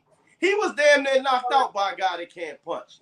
And that means something because he's getting ready to fight one of the biggest punchers under 147, and he's going to sleep. But guess what? let me respond to that. But guess what he did?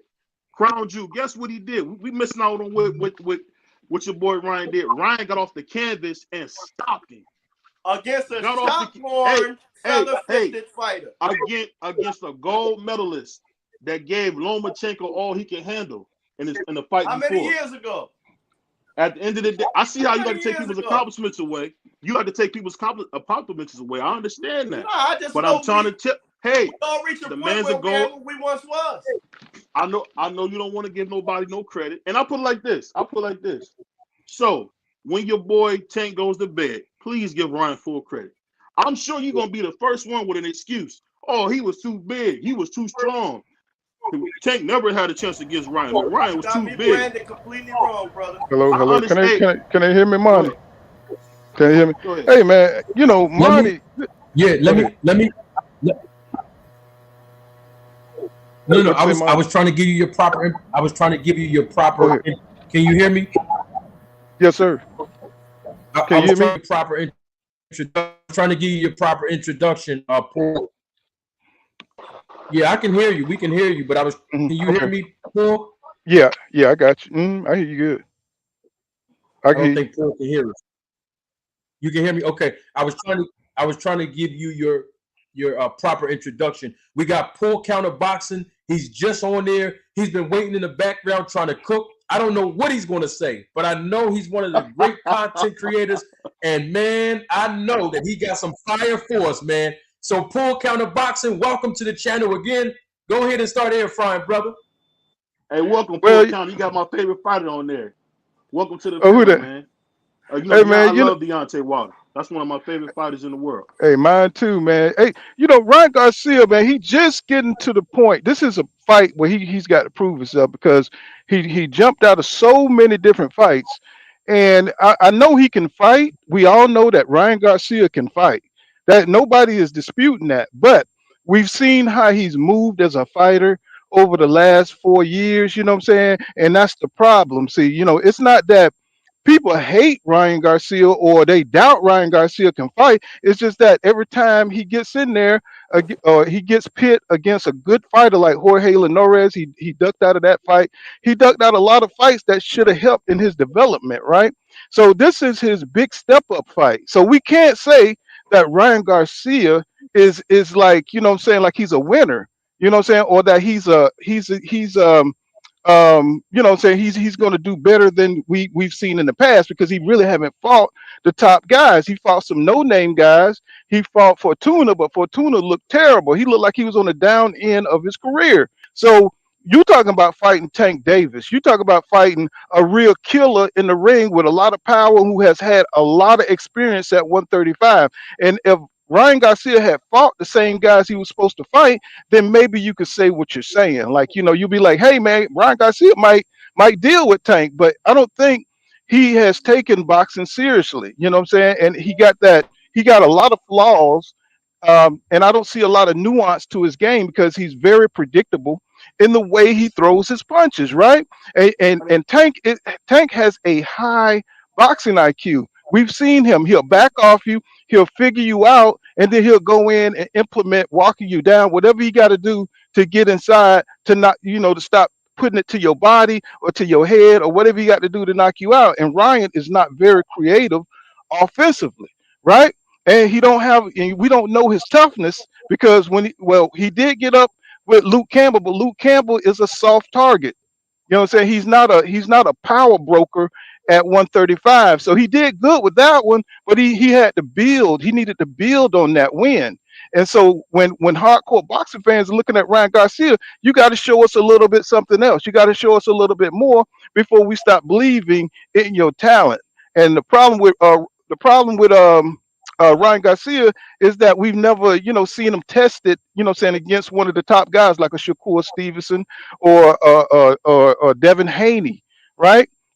These guys are certified. They went through the fire, except for maybe, even Shakur had a hard punching Nakathila. You know what I'm saying? He had some hard punches in there. He'll fight anybody. We know this about Shakur, but we're looking for Ryan's resume. We're looking for his signature fights. You know what I'm saying? And he don't have any but that Luke Campbell fight. And that's not enough when you're talking about fighting against Tank Davis, right? You know what I'm saying? So Tank Davis, way more he's got way more experience, he got way more power, and you know what I'm saying? He got a high boxing IQ. So this fight is not gonna last long, my brother.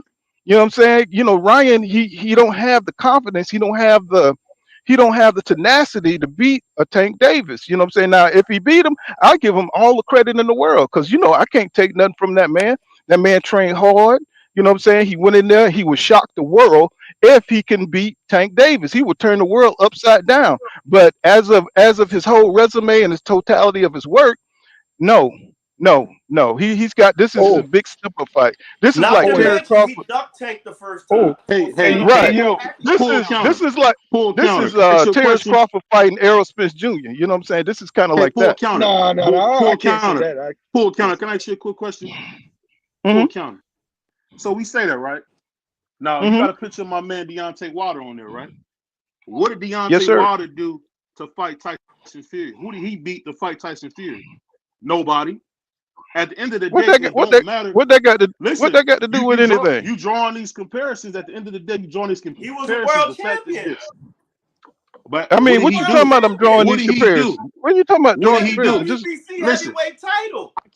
I can't go at everybody. I can only go one at a time. He I only was a give out world one name at a time. champ. no. But you One mic, misrepresenting. one You mic. saying drawing comparisons. Ryan Garcia What I'm did saying, fight Luke Campbell, right? right? And this is what you're doing. You totally taking Luke Campbell apart as if he's some nobody, like he didn't win the He gold wasn't no medal. champion, bro. He wasn't no Hey, champion. he won the gold medal, and he gave Lomachenko, who they What were what you saying was talking better than. about? Amateurs? You talking Hold on, about gold medal? What hold you on, talking hold about? on, hold on, hold on.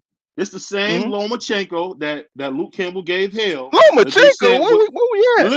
listen. You got to slow down. I'm gonna bring you I'm there. Hop listening, on the but bus. you What I'm saying is this. This is who Luke Campbell is. I'm telling you who Luke Campbell is. Luke Campbell, the same I guy that know who Luke Lomachenko. Campbell is.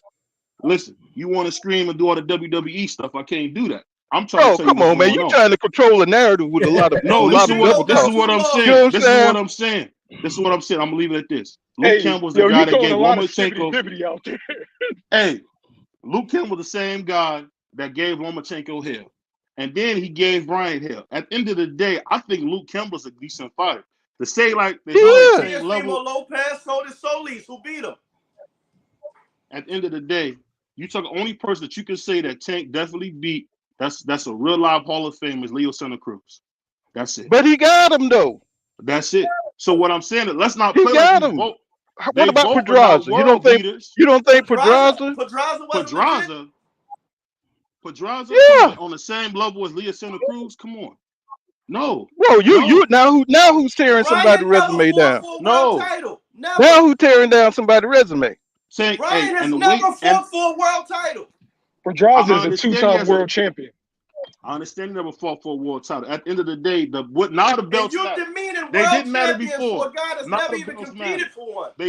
The belts never One mattered mic, before. one I mic, was one on mic. top. Now the belts never mattered. Now they matter. You guys, and then you talking about Devin Haney. This guy got emailed a belt.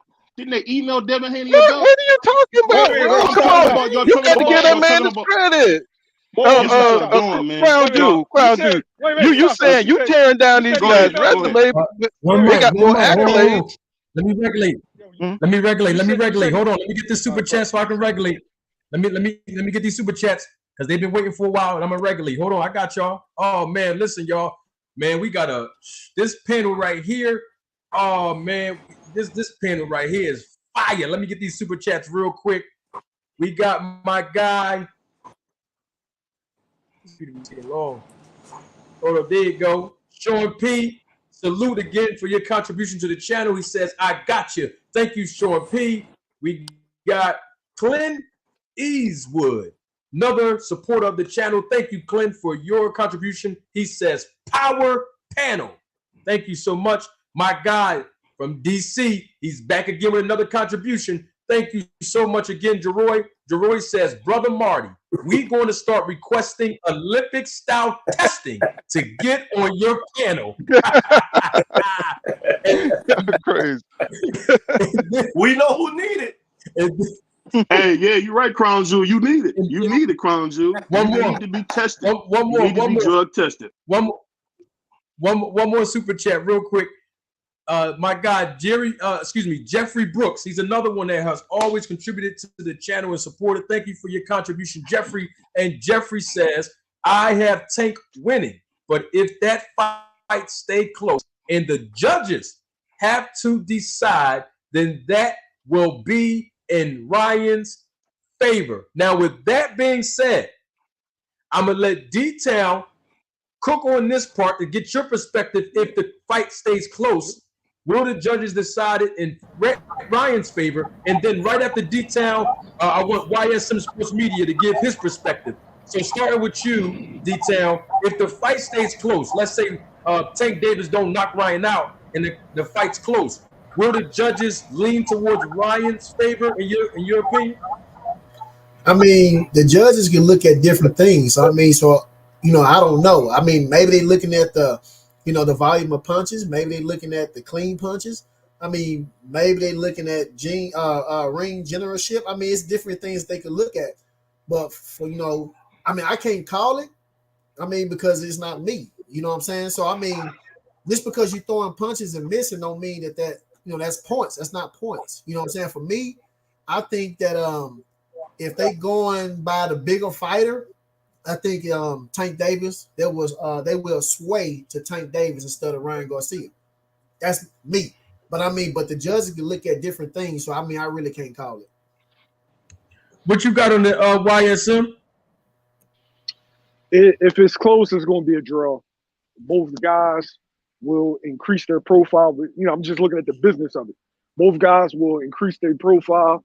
They'll be both main eventers. Well, Tank's already a main eventer, but Ryan will end up being a main eventer. And neither one will be hurt by the draw. So they'll run it back again and make a whole bunch of money. Well, you got a good point. I can see that kind of. I have to respectfully disagree with the comment, though. If it's close and they're going to sway towards anybody, they're going to sway towards Tank. Why? Tank is the money guy. He's the money guy. Everybody that fights him right now is getting their biggest payday. He's the biggest grossing guy under 140 pounds, under 147 pounds. The judges are not going to rob that man, and he's the money guy? You got to be crazy. If it's close, it's no way Ryan gets a decision because Tank is the guy. Pull counter. What you got on that thought, pull counter?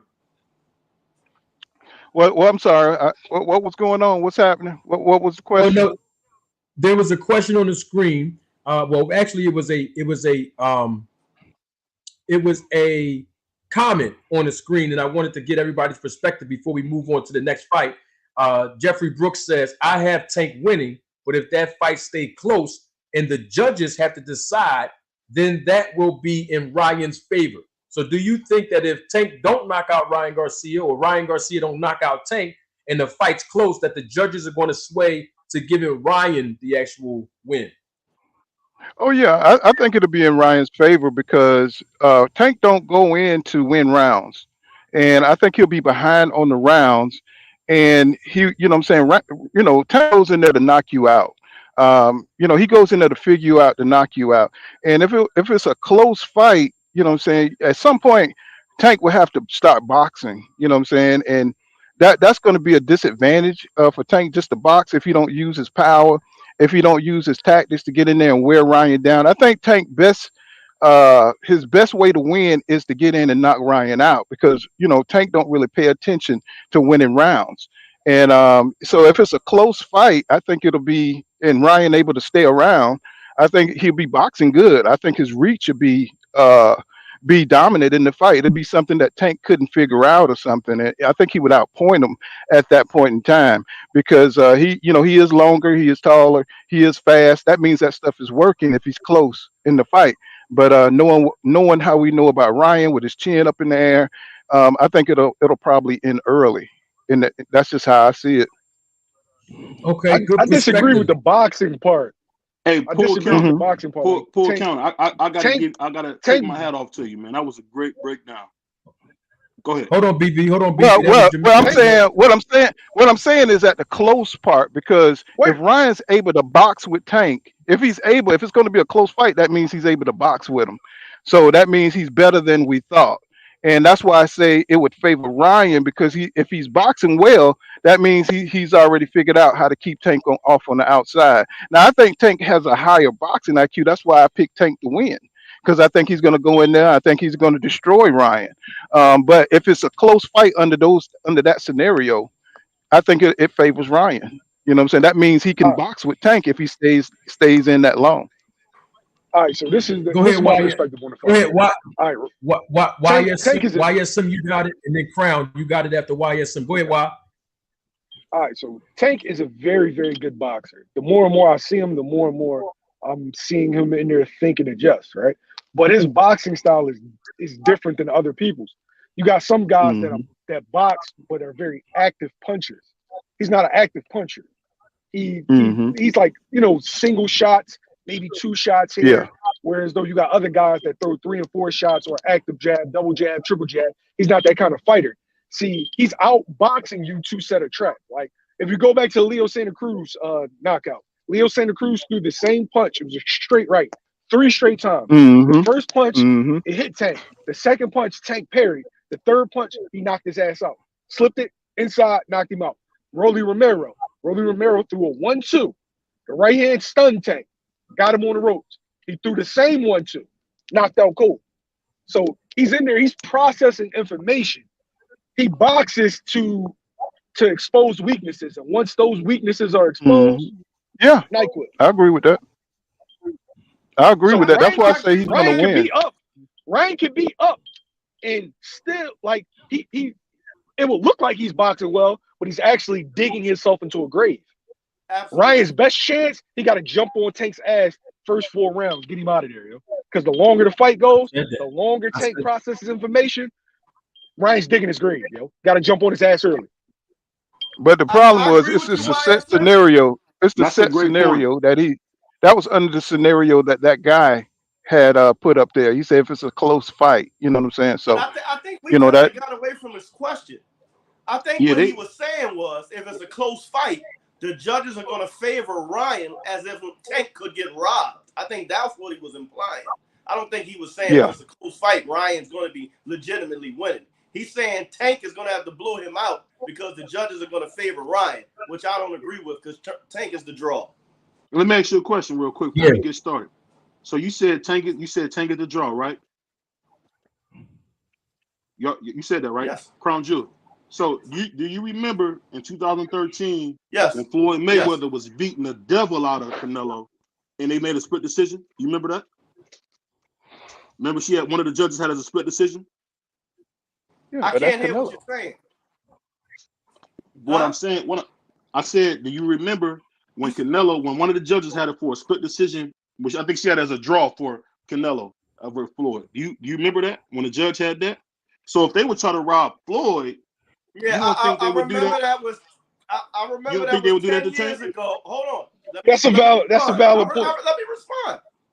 I remember that was 10 years ago, and there was 2 mega stars in the ring. And if you're talking about the Floyd fight, he was the bigger star. Ryan is not a bigger star than Tank.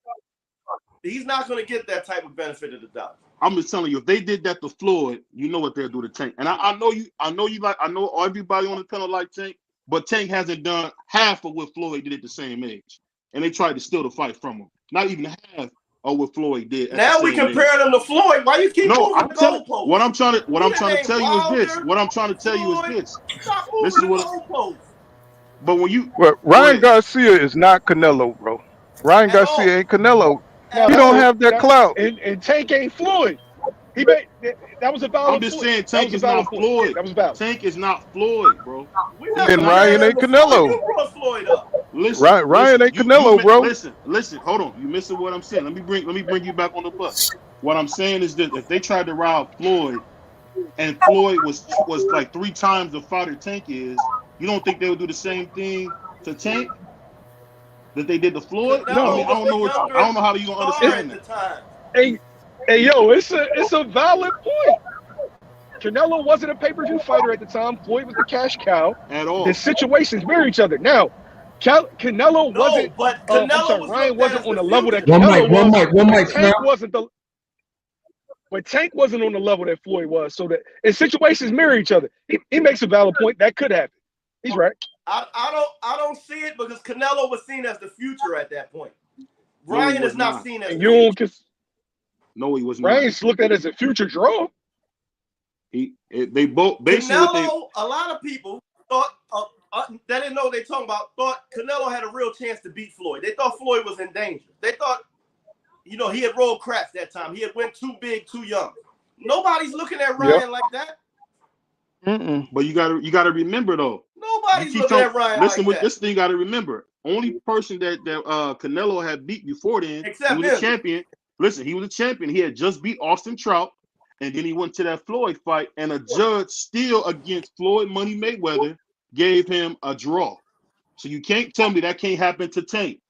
At the end of the day, But they try that's to do it to different. Floyd. The difference It's not is different. It's not different. I'm trying to tell no. you how Let this me get it boxing out. works. The difference Go ahead. is they wanted to see Mayweather lose. They always been wanting to see Mayweather lose. They He's don't want to always see been Tank fighting the lose. system. They don't want to see Tank I, lose. not like they did with Mayweather. Oh, Mayweather was stop, real hate. stop, Come on now, stop. you got to They know that. If you've stop, been man. watching boxing, didn't Mayweather go off on what's his name, Larry Murphy. Larry Merchant, because they've been hating on him for years, bro. Because I Floyd, mean, because listen, they've been wanting Mayweather to take a L, and Canelo was seen as the great defeater, and he was going to go in there, he was going to school Mayweather, and it turned around, and he got schooled for he 12 got beat to rounds. You death. see what I'm He saying? got beat OG, to, if you but can't listen, see that situation has the same parallels, I can't help you. Y'all, I feel like y'all yeah, being that I biased. mean, The you just situation, being you so I feel like biased, y'all you can't being even see biased. what I'm saying. That's a I, that's Well, a I mean, legit scenario. I don't understand. I don't understand what's the big deal, though. I mean, it's like Ryan is not that dude that's that carry that kind of weight. Tank is Is what I'm not that saying. dude. Yeah, Tank I is think not y'all that just I dude, got mean, more I, man. I commercial than mean, Canelo was. you can have Nope. your opinion. Can, You know what I'm saying? That's cool. I mean, it's I not my mean, that's opinion. good. This is That's a good. fact. This is a fact. We talking about. See, I deal in facts. The fact is, Floyd was a Oh my goodness. way better fighter than Tank, and he almost got robbed. Are you telling me he wouldn't? There's not a chance that Tank can't get robbed. I want to say Come on, something. that I want makes I to no don't think sense. so. I mean, say, all I'm saying is I don't think so, bro. That's all. I mean, this don't have to No, go down in the no, credentials of the Hall of Fame, bro. You know what I'm saying? I'm just saying that right. I think it'll be a fair fight. I You, think hey, Ryan got a Yeah. hey, lot of popularity. you a Hall of I Fame think he got panelist. So I gotta hold you to that. You a Hall of Fame panelist. So I gotta hold you to that. I no, want to but what get it I'm right. saying is, but what I'm saying is, Ryan is popular, Tank is popular. I don't think they're gonna rob one over the other. And plus, I don't think the fight's gonna be that close anyway, in my mind. You know what I'm saying? I could be wrong, but I just don't think it's gonna come down to that. We're worried about things that's probably not gonna happen. So you know what I'm saying? So the fight, so I want to see the fight happen and see what goes on. You know what I'm saying? That's what my mindset is. I'm not worried about Right. But if your eye, one get robbed but over your the other. eyes told you, that Floyd beat him 12-0, and it still was a draw on the judge's scorecard. You Man, but telling me that Well, can't be That's Tank? Floyd and Canelo. That's Floyd and Canelo fight. Oh, You know what I'm Can I saying? That's address okay. their that? fight. it's a If you don't see the parallels of that, hey, I can't help, bro. I tried so many times, I can't help. Go ahead. Well, I well. mean, Here's we're not going to see eye to eye on everything, my brother. That's just how it is. yeah, That's just the way and, boxing is. and this is why I love the group of guys that I have on this panel because we are respectful gentlemen. We love the sport of boxing. We know the sport of boxing. Let me get these super chats, and then we're going to cook on the next fight because everybody's waiting for us to talk about the big one. But before we get to the big one, we have to talk about what's going to happen tomorrow evening. Let me get these super chats in here from the guy. He's been on this channel before. He's always supported the channel, and I love how he always come through. My guy, Who Israel. Thank you for your contribution, Who Israel. And he says, at Full Counter Boxing, we got the fight. Also, my guy, who I'm about to drop the link to again. I think I dropped it to him earlier. If not him, I dropped it to somebody else, but I'll drop it to him. He's always supported the channel. Thank you for your contribution. Undercard Boxing says, shout out to the panel. And then we have the guy who everybody was coming at because he was just pro, Terrance Bud Crawford. Hopefully he can join the panel a little bit later on this evening when we get there. And that's the guy. Thank you for your contribution and your support to the channel, Mr. Sid. Y'all on fire. Salute to M. Marty. Thank you so much for you guys' contribution. Now that we did that out and we got that out the way, we got to talk about the fight that's going to happen tomorrow evening between Caleb Plant and David Benavidez. They weighed in at the scales. They both came in and weight. Caleb Plant jumped on the scales. He came in at 167 pounds. And David Benavidez, to everyone's surprise, he jumped on the scale and he weighed 166 pounds on the scale this evening. Both of their bodies looking tip-top condition. This fight is going to be a big fight on pay-per-view live tomorrow evening. Come back here tomorrow evening around 10 p.m. Me and my guy, Crown Jewel Boxing, who's at the bottom of your screen, me and him are going to come together and provide live commentary, so don't miss it. Before I get to YSM, Pull Count, and Crown, I want to start with Detail Boxing, then work it at the Detail to BBO, then Pull Counter, then YSM, and then Crown Jewel as it is on the screen so that all of the supporters and viewers can see your comments. Detail, starting with you.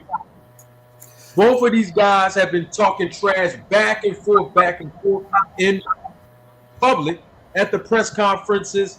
You see David Benavidez and his dad and his younger brother, Jose Jr. He's even talking trash to Caleb Plant. I mean, they're already predicting that this fight's not going to go past 6 rounds, and Benavidez is going to walk in the ring and just knock out Caleb Plant. First and foremost, who do you have winning the fight? That's the question for the panel tonight. Who do y'all have winning the fight? And number 2, whoever you choose to win the fight, what does that fighter have to do to win? Starting with you, Detail. This is a good fight. We all been waiting on it, and I'm glad that these guys are going to grace us with their presence in the ring. I'm glad to see once again that they're giving the fans, the back and forward and stuff like that, giving us something that we could be a part of. I like Caleb Plant and I like David Benavidez, and I know that Caleb Plant, his skills are great. You know what I'm saying? I'm not saying he's up there with Floyd Money Mayweather, but I think his hand speed is faster than David Benavidez. I think that if he can continue his strategy from the first round to the 12th rounds, I give him a chance of winning. But the problem is, and I know this is different fighters, when Caleb Plant fought Canelo, I think late in the rounds he got a little tired or whatever. Canelo, overshadowed him. But we need to see what kind of Caleb Plant is coming into this fight. Now, David Benavidez, I like him too. I think he throws flurries of punches. He walk you down, and he'll cut the ring off, and things like that. And I think that if he could take what Caleb Plant have and continue what he need to do, far as going down in the later parts of the fight and wear him down, I can see that maybe David Benavidez wins. So, I mean, it's a toss-up, but we need to see which fighters come into the ring. Because right now, we're just speculating, and we know what Caleb Plant can do, and we know what David Benavidez can do. We just need to see them dudes in the ring and execute. And like I say, for me, I give Caleb Plant maybe the early, and I give David Benavidez the end. Now, it can switch. But this is what I'm standing on right now. Oh, man, you got it. BBO, it's on you. Who you got winning the fight? And whoever you choose, what does that fighter have to do to take the win tomorrow night? In this particular fight, I'm going with Caleb Plant. The reason I thought David at first, but the emotional wreck David has been in this fight, I don't know what's going on. I don't know if Plant might have slept with David's wife. I don't know what's going on. He's so angry. He's so mad. He's about to fight at every turn.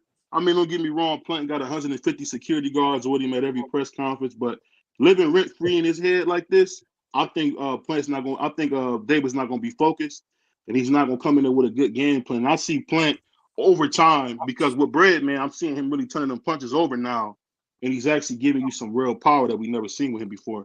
And I'm saying by the 8th, 9th round, I think Plant stops him by devastating knockout. That's my thoughts. Wow, we got a Pull Counter.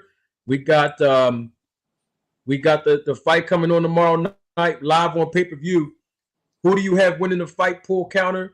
And whoever you choose, what does that fighter have to do to come out with the win? Well, I choose the Mexican Monster. The Mexican Monster, man. I mean, David Benavidez is a bad boy. He's a bad boy, man. I mean, you know what I'm saying? He don't have a lot of sophistication, you know what I'm saying, to his punching style or technique.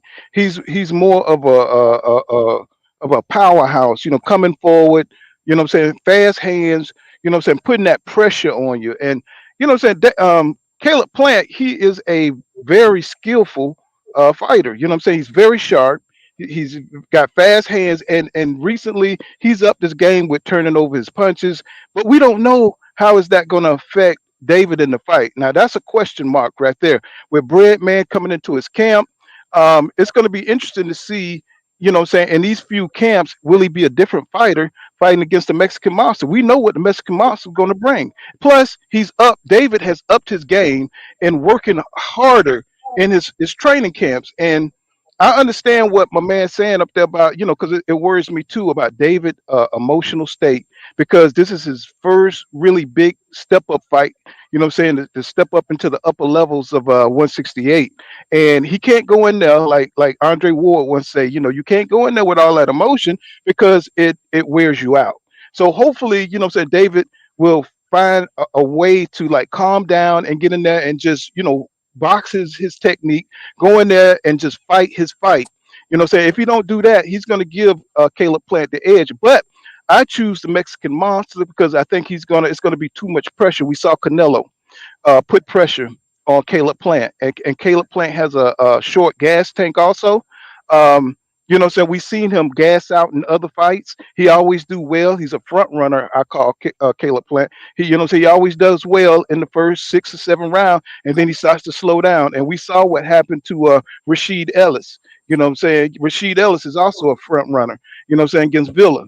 You know what I'm saying? He was in there. He was beating the hell out of Villa until he's lost a step, and that's when your boy got his ass tore up by Villa. You know what I'm saying? I think the same thing's going to happen to Caleb Plant because I think David has a little bit more youth. He has a little bit more tenacity, and I think he's really motivated to beat Plant. You know what I'm saying? I think that Plant is going to run out of gas. You know what I'm saying? Like he always does. You know what I'm saying? I think he's going to hurt David in this fight.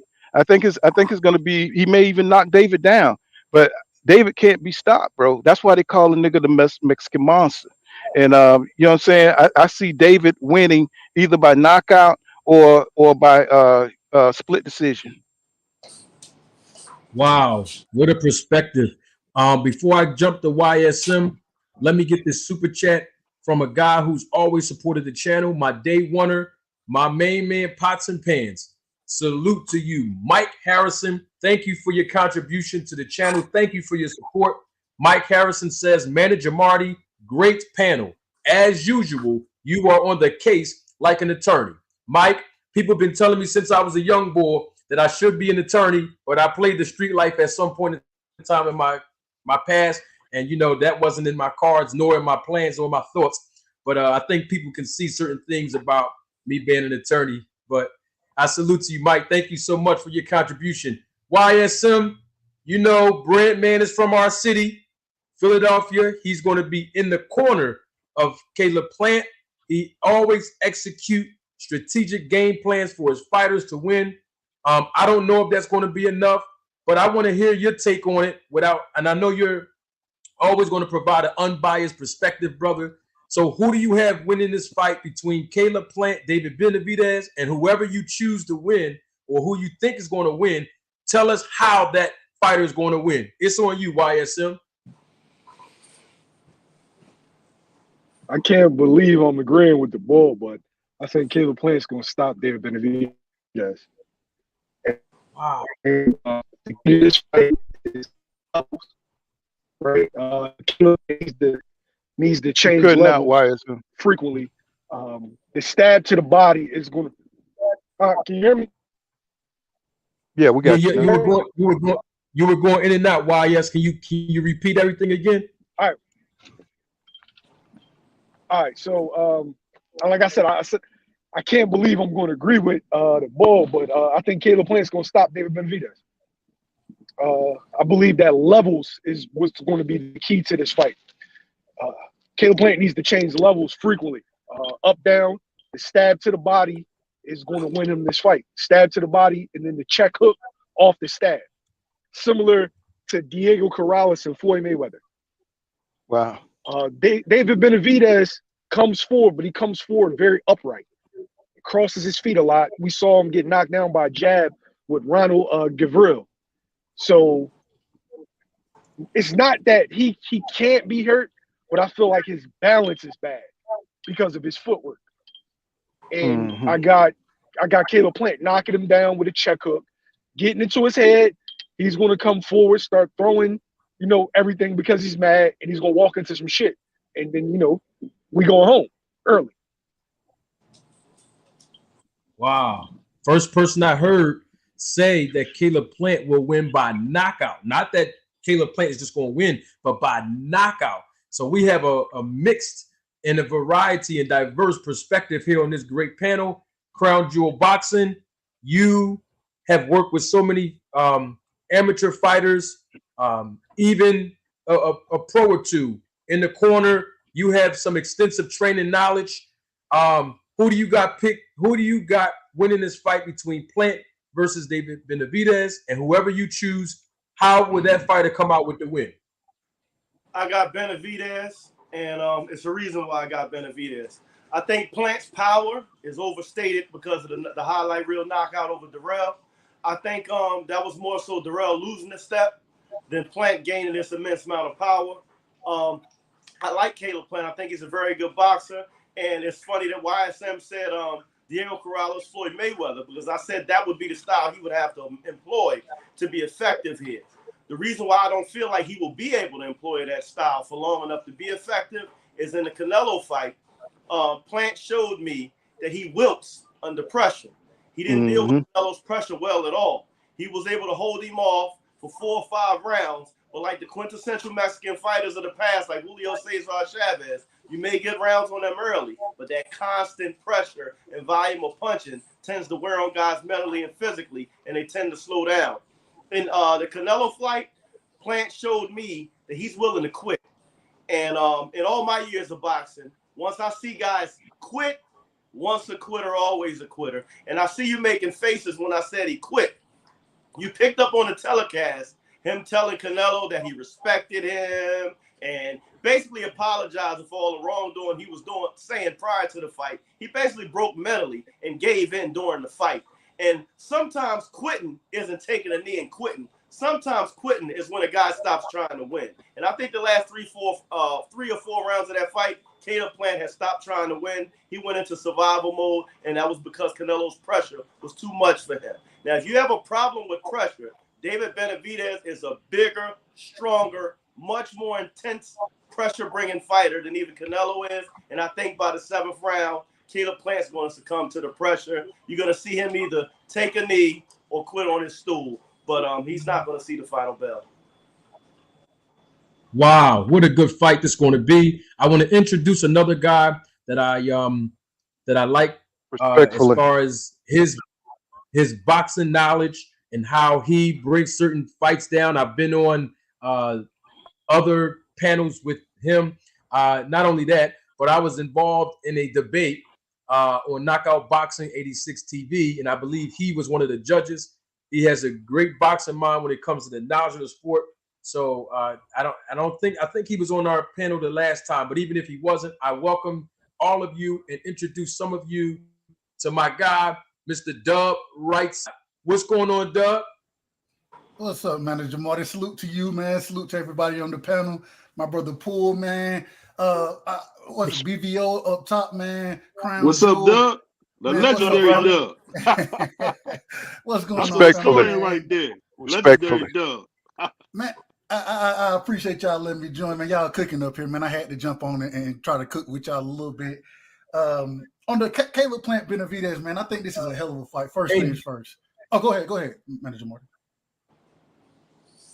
No, I was going to ask you, give your perspective. Who do you think is going to win the Caleb Plant versus Benavidez fight? And whoever you choose, tell us why you got that person coming out with the win. So I'm a fan of both fighters. I love both of these fighters. I think this is a 50.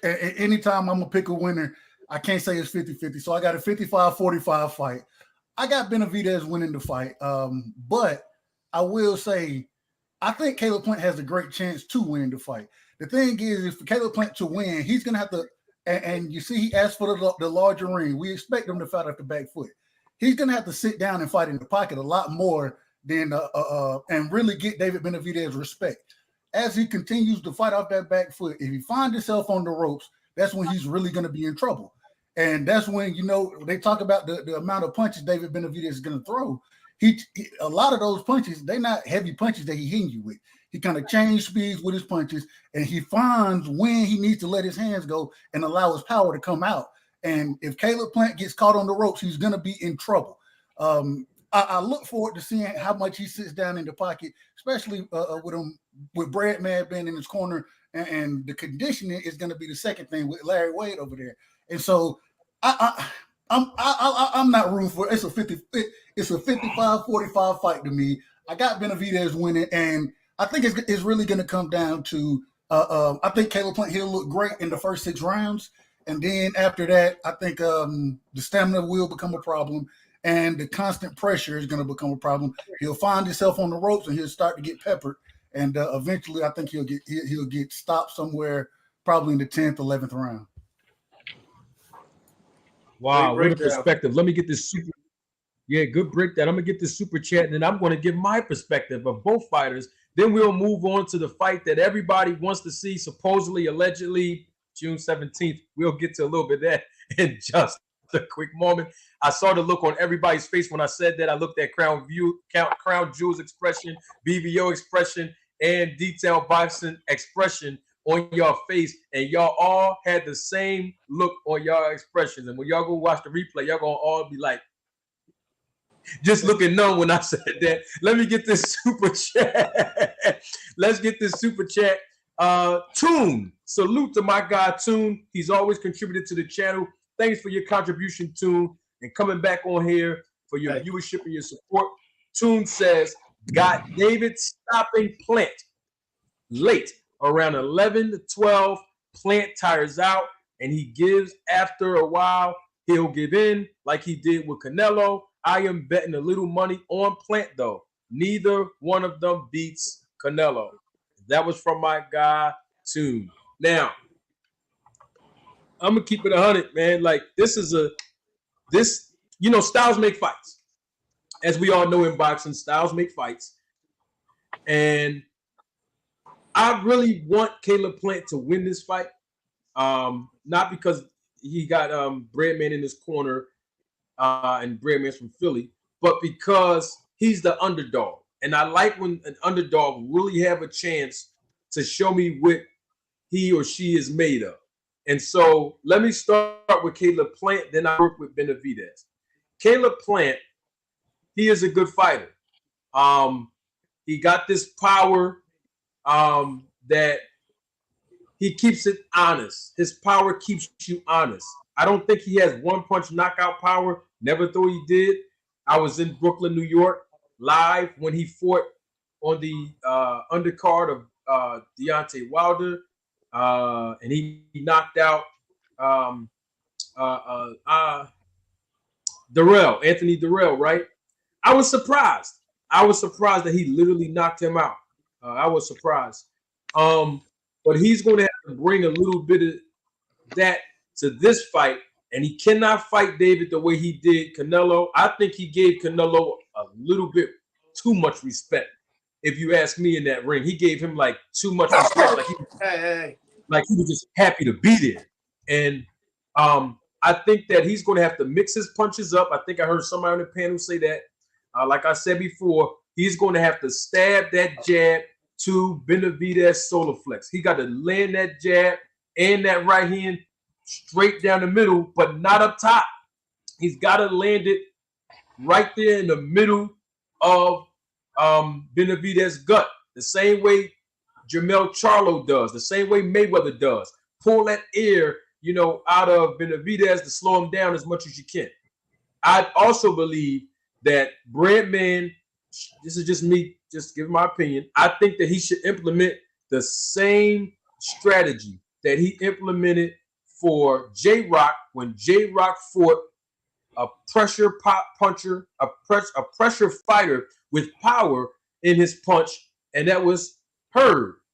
And I think that when Caleb Plant throws that right and that left straight to the body, go right back up top, hit him in the body, boom, go upstairs, hold him, get on the inside a little bit, rough him up on the inside, let him know you did not come to just take a payday, and then every other round, every 2 rounds, go on the inside, bang him up, keep turning him, and then start jumping on your bike, showing him different angles. Not doing that for 12 rounds because we know he has physical and mental fatigue going into the championship rounds. And I think that he can come out victorious.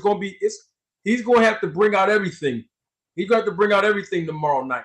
David Benavidez, to me, I said this on the panel last week or 2 weeks ago, he is going to have to show me that his footwork is a little bit more stable. Because when he throw those combinations, I keep seeing him lift off.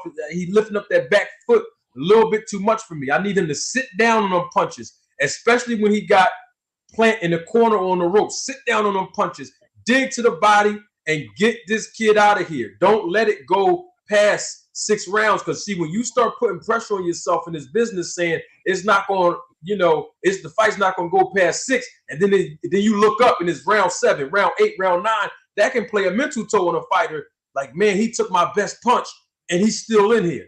So I think that David Benavidez got to do what he's always been doing.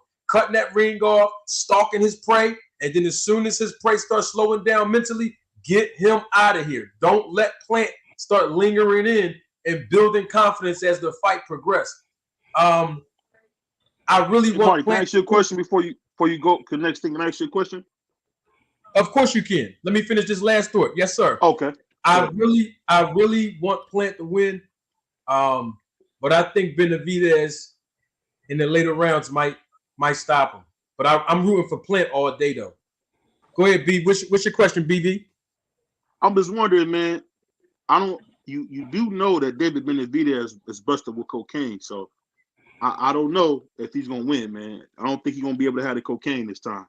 I don't know. Speaking of cocaine, there is a topic that I wanted us to touch on. We don't have to spend the whole 20 minutes on or anything.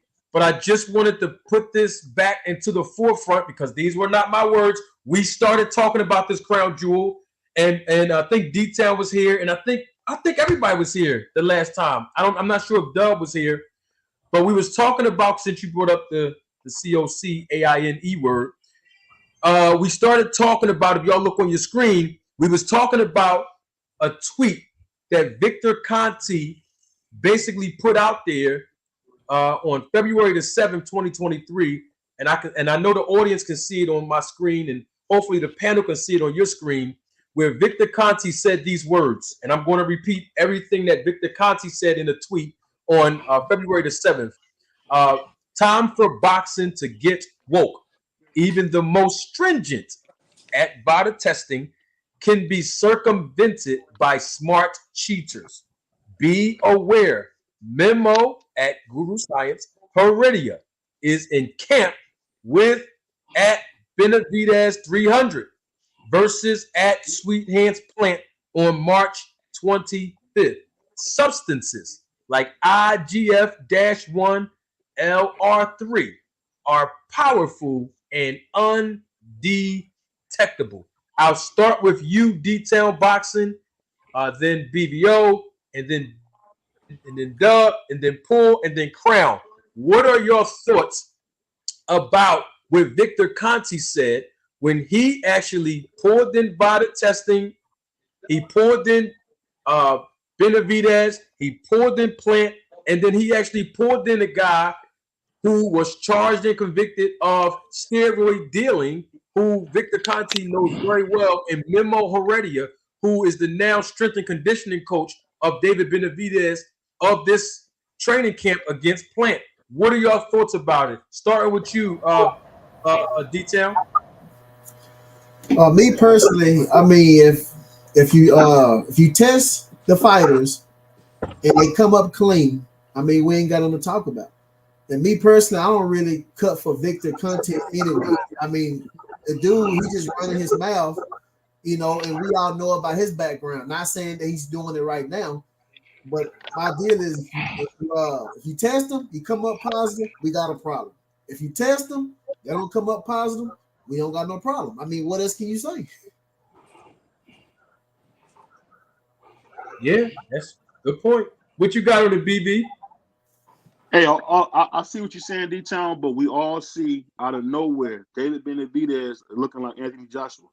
I mean, I don't know, man. And I remember that was the same guy that was with your man Pac-Man when Pac-Man was knocking everybody out, coming from sperm weight, knocking everybody out. So I get what you're saying, but hey, man, at the end of the day, when I see David looking like Anthony Joshua's little Mexican brother, that's alarm. That's red alarms, man. He never looked like this. I don't want to. I wouldn't dare want to say that he's doing something wrong, but it looks kind of crazy. I mean, it just looks. And he gonna go to bed. That's funny. He gonna do all this and go to bed. I mean, That's just my thought. Go ahead. I see his weight. He looked like he shedded a whole lot. So I'm not gonna act like I don't see that. I mean, this man is in the kind of shape that. I mean, I don't even know what to say. Tell you the truth, he looked good. You know what I'm saying? I mean, he looked like he been out there really doing his thing. I mean, but you can't point fingers at something that happened years ago. I mean, we could assume and say that Caleb Plant is popping. You know, he's taking drugs. He just ain't got caught. So I'm just saying. So it's a whole bunch of what ifs. But at the end of the day, if they're not dirty, they're not dirty. I mean, what's the point of talking about old stuff? I mean, if you catch them now. Because look, Canelo, he got caught, and people want to sweep it up on the rug. So what I'm saying is, just to be fair, if you test them and they not, they test positive, that's what that is. If you test them, they not positive, that's just what that is. We can't go off of old stuff. I mean, it's fighters that probably never been caught and probably dirty. We can say Caleb Plant dirty. You know what I'm saying? What if? Can't go by what ifs. D-Town. Now I'm thinking of it like this. I'm a spiritual guy. Now, God made those eyes in your head. You telling me God's eyes are wrong when you see this guy looking like a freaking bodybuilder and he never looked like that his whole career? Come on, man. Stop, man. Stop. Hold up. Did God tell you that, or is that you? Because I'm a minister. I'm asking you. I said you see what God's eyes are seeing. I'm a minister, and I know the word. What I'm telling you is, it's a lot of people claim that God showed them something, and God ain't show them nothing. So don't come tell me about eyes in your head. It's a joke. If you a minister, more power to you. All I'm saying is this. At the end of the day, I've never seen. I'm just having fun. That's what we do on the panel. We got put some smiles on our faces. This is a fun topic, man. Enjoy yourself, man. Hey, because one thing you got to remember, the guy's never looked like this. He's never in his career looked like this. We've never seen David Benavidez have a six-pack. Never. So now he got a six-pack. So he can't train. He can't do something different this camp and look better. He always trains. But what's the difference? What's the only difference? The same guy, I can't remember his name, that was with Manny Pacquiao, is with him. Alex Ariza.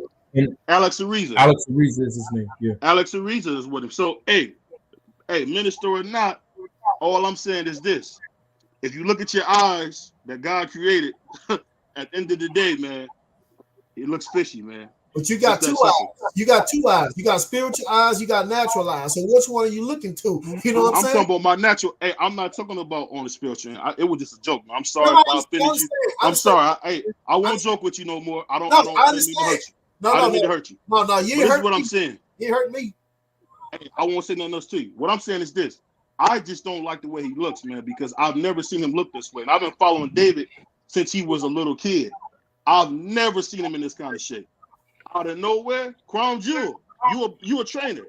You know it. You don't look like that out of nowhere. Crown Jewel. Hold on, Crown Jewel. Jewels on this. Hold on, Crown Jewel gonna get on him. Hold on, Crown Jewel gonna get.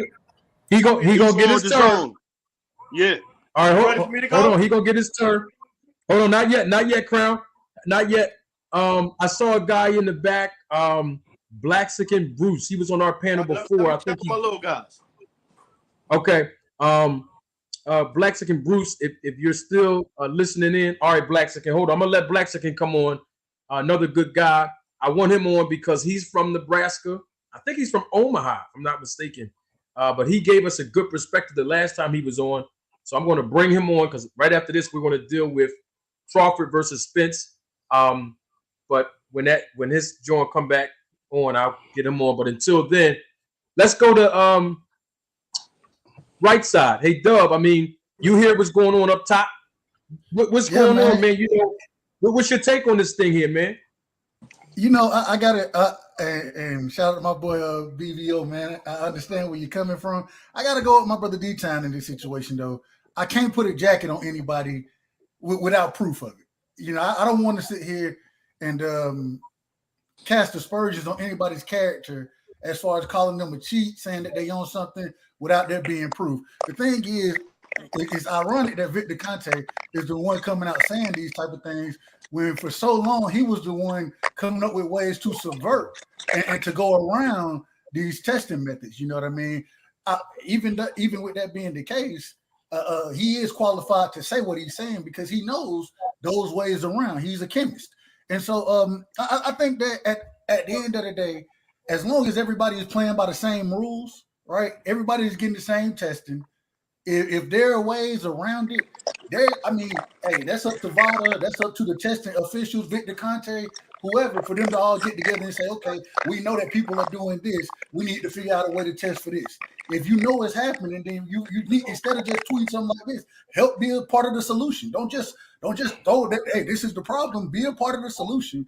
And so in this situation, and once again, it's ironic that it's Victor Conte. And me personally, I don't have too much respect for Victor Conte after, the whole Balco situation, everything that happened way back in the early 2000s or whatever. So at the end of the day, man, if you're gonna bring these type of things up, be a part of the solution. You need to be working in tandem with other individuals in the sport to figure out more stringent testing, and so that it puts everybody on an even playing field. My last point is, even with David Benavidez, I agree. We have not seen him look in this type of shape. But I will say, this is the second time, in I believe his last fight, he came in at 166 in that fight as well. He came in significantly underweight, telling us that he's proven, hey, I'm dedicated, I'm working, I'm putting the work in the gym.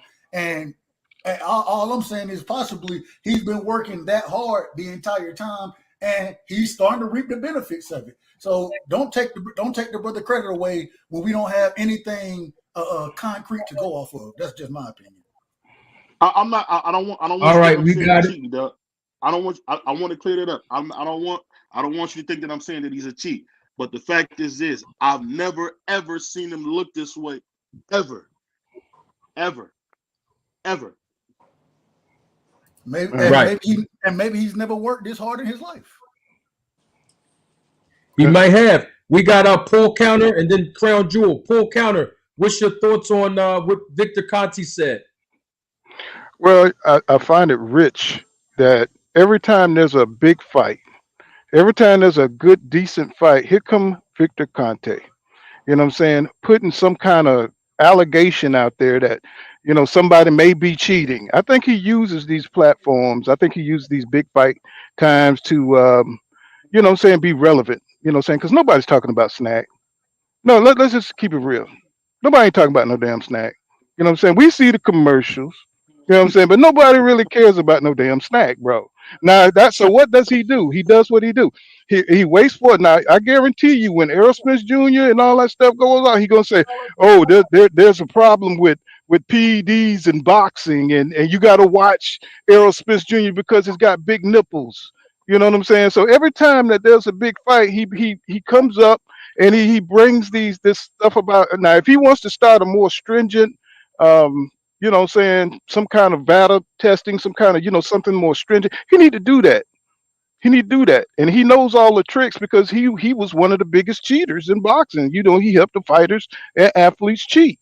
So, instead of, putting it out there like that and putting all these allegations out there, and putting, question marks in the boxing fans' minds, you know what I'm saying? He should just create the organization he need to do to catch all the PEDs that can't be detected. Right now, I understand David. He don't look. He always carried a little bit of body fat because he's a big boy. But see, he understands the importance and significance of this fight. He knows what this fight can do for his career, and he had been training. He came into training camp in shape already. So he's had like 13 dang weeks already of training. So he's probably overtraining really. And I think it's showing in his body, you know what I'm saying? Because he's really, really trying to do extra to win this fight. And you know what I'm saying? That's why you see the transitioning in his body. And it's just a shame that, you know what I'm saying, this young man, and plus he's young. When you're young, you can change your body. You know what I'm saying? When you're young as David Benavidez, you can get in there and train hard.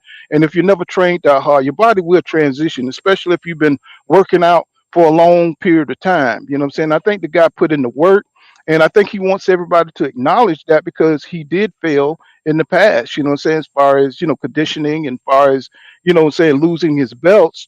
And so I think he wants the recognition of being, you know what I'm saying, a dedicated champion, and people are crapping all over him, you know what I'm saying, because, he looked different, you know what I'm saying? And it's just a shame that that's the way boxing going, because we are catching so many cheaters in the game. Nobody say nothing about Canelo. When he goes slides up and down, he looking like, He-Man. You know what I'm saying? He go all the way up to 175 and look like He-Man, not an inch of fat on his body. You know what I'm saying? He even got busted for the crap. So you know what I'm saying? So we got He's to a give a known little cheater though. grace. He's a known Right. But cheater what I'm though, saying, full counter. right. But what I'm saying is we got to give grace to those who haven't been busted. You know what I'm saying? We got to give grace until they do get busted. You know what I'm saying? We just got to wait and see, because they get tested after the fight also, right, Manager Marty? Don't they get tested before and they get tested after the fight? You know what I'm saying? Like for Yeah, PEDs, they got the fighters usually get tested after fights, but the commission are the ones who facilitate and administer those testing. But it's just urine testing. There's no stringent blood. VADA testing in Okay. regular fights. I think this fight though is going to be VADA testing, to my Well, understanding. let's give David the benefit of the doubt, you know what I'm saying? And you know what I'm saying, let's see how the fight goes, you know what I'm saying? Until these guys get busted, Victor Conte just need to chill, you know what I'm saying? He need to create another organization that pick up those other additives and PEDs that don't get detected. Until then, I think he just need to shut up and stop mentioning this stuff before big fights, because that's what we're going to be doing. It's going to be in the back of our minds that David, he's looking different and that he might be cheating. You know what I'm saying? And I just think that's bad for the sport of boxing. You know what I'm saying? But that's all I got on it. And can I add one Good point real quick? perspective, I just of want to course, add and one then we'll quick go to point. Crown. You got it. Y'all know, I'm a Devin Haney fan, right? It's interesting that Victor Conte, he will come out and he'll be like, hey, Devin, he passed the VADA testing, right? When it's to his benefit. But then he'll come back when it's another fight, and what does he say? Oh, you can't trust the VADA testing. They got ways around it. Then why are you showing me the receipt of one of your fighters that's in the snack program passing the VADA testing if you're going to tell me there are ways around it? So it's very contradictory. And like Poole said, it seemed like he's chasing the clout. Hey, Dub, let me ask you a question, right? Dub, Yes, sir. let me ask you a quick question. So now I look at you as a boxing historian. When have you ever seen a guy change? And I'm not saying he's cheating. I want to specify these comments are not saying that David's doing any cheating. But when have you ever seen a guy change his body like this naturally? When? Yeah, I can't. I don't know Ever. nobody off Boxing. the top. Not just off Ever. the top of my head. I can't think of anybody who did it. This fast. But it hasn't been fast. It's been a progression. It's been. He's never. What I'm saying is, the last two. If you look at how he came into weight his last fight, you know what I'm saying. That was the beginning of the real work that he had been putting in. And so, I mean, I can't name nobody specifically, but at the same time, it's just that I don't see. I can't say that he's doing anything wrong just because. I'm not saying he's doing anything. I don't want you to miss what I'm saying. I'm just asking you, Dub, when have you seen a guy totally transform his body like this? I got an answer. Go ahead. Fernando Vargas, when he fought Oscar De La Hoya. One and only time in his career he had a six-pack. He was super motivated. He was fighting his former sparring partner who he felt like disrespected him. Biggest fight of his life. He came in that one fight with a six-pack, so it has happened. You said Oscar De La Hoya? No, I said Fernando Vargas when he fought Oscar De La Hoya. Yeah, but he tested positive for steroids after that fight.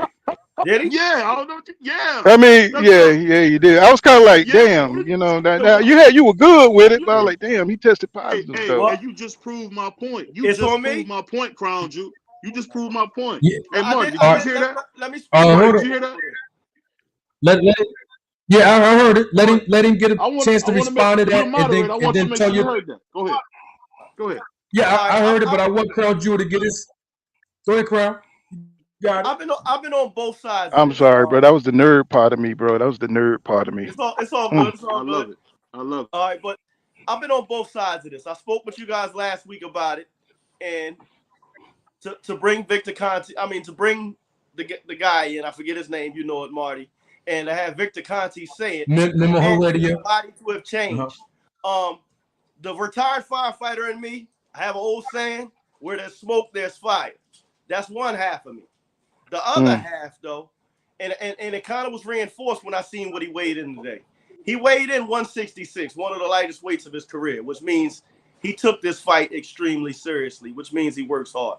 He worked hard. So for me, I can't go out and say every fighter that transforms his body is dirty, because Devin Haney has transformed his body. He's looking like, and in this particular fight, Caleb Plant on the press tour has looked like he swallowed a box of rocks. So, I mean, both of these dudes are extremely cut going into this fight. So who's to say he's not dirty? But my thing now is, though, we have no concrete evidence, as D-Town said.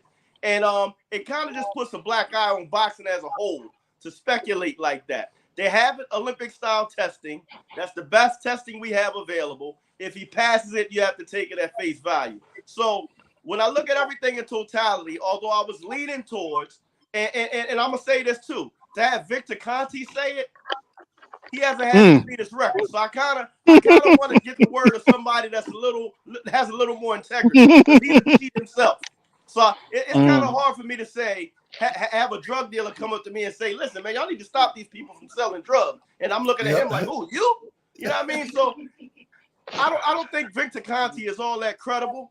I don't want us to tear our sport down as we're getting the big fights and trying to build it up with speculation. So I think that's a dangerous game to play, to say, hey, this guy has a six-pack. He's got to be dirty. I think if he passed the test, as D-Town said, we got to take it at face value. And the fact that he came in 2 pounds underweight today leads me to believe he's trained extremely hard. He may have changed his training regimen. He may have brought in a dietitian. He may have changed his diet. He may be working abs more. So give the man the credit. He came in underweight.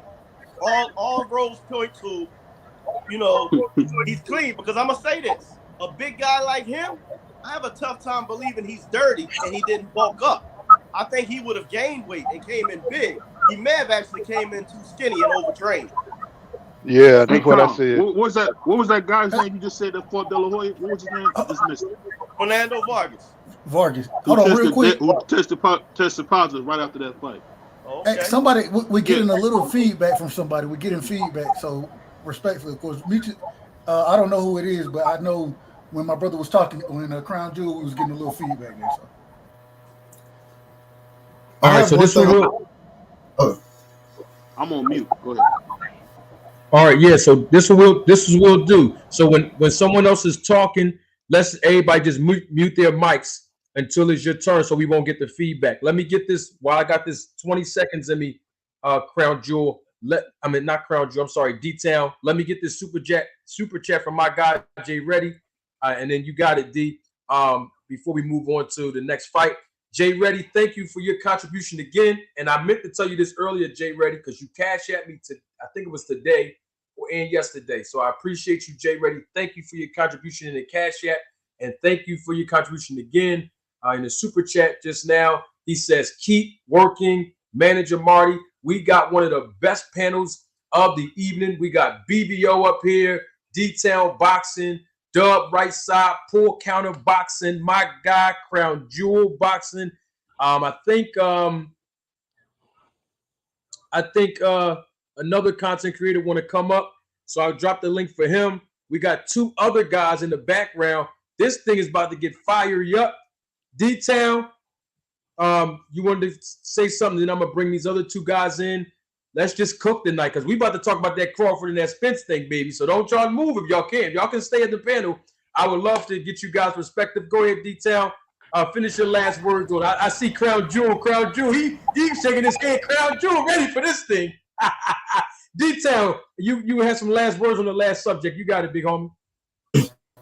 my brother right next to me right here, he keeps saying that he trying to make a point that he's not saying that David Benavidez is dirty, but everything I'm seeing, everything I'm hearing, you saying that he's dirty. That's what you're doing. I mean, you acting like that's not what you're saying, but everything you saying, that's what you're saying.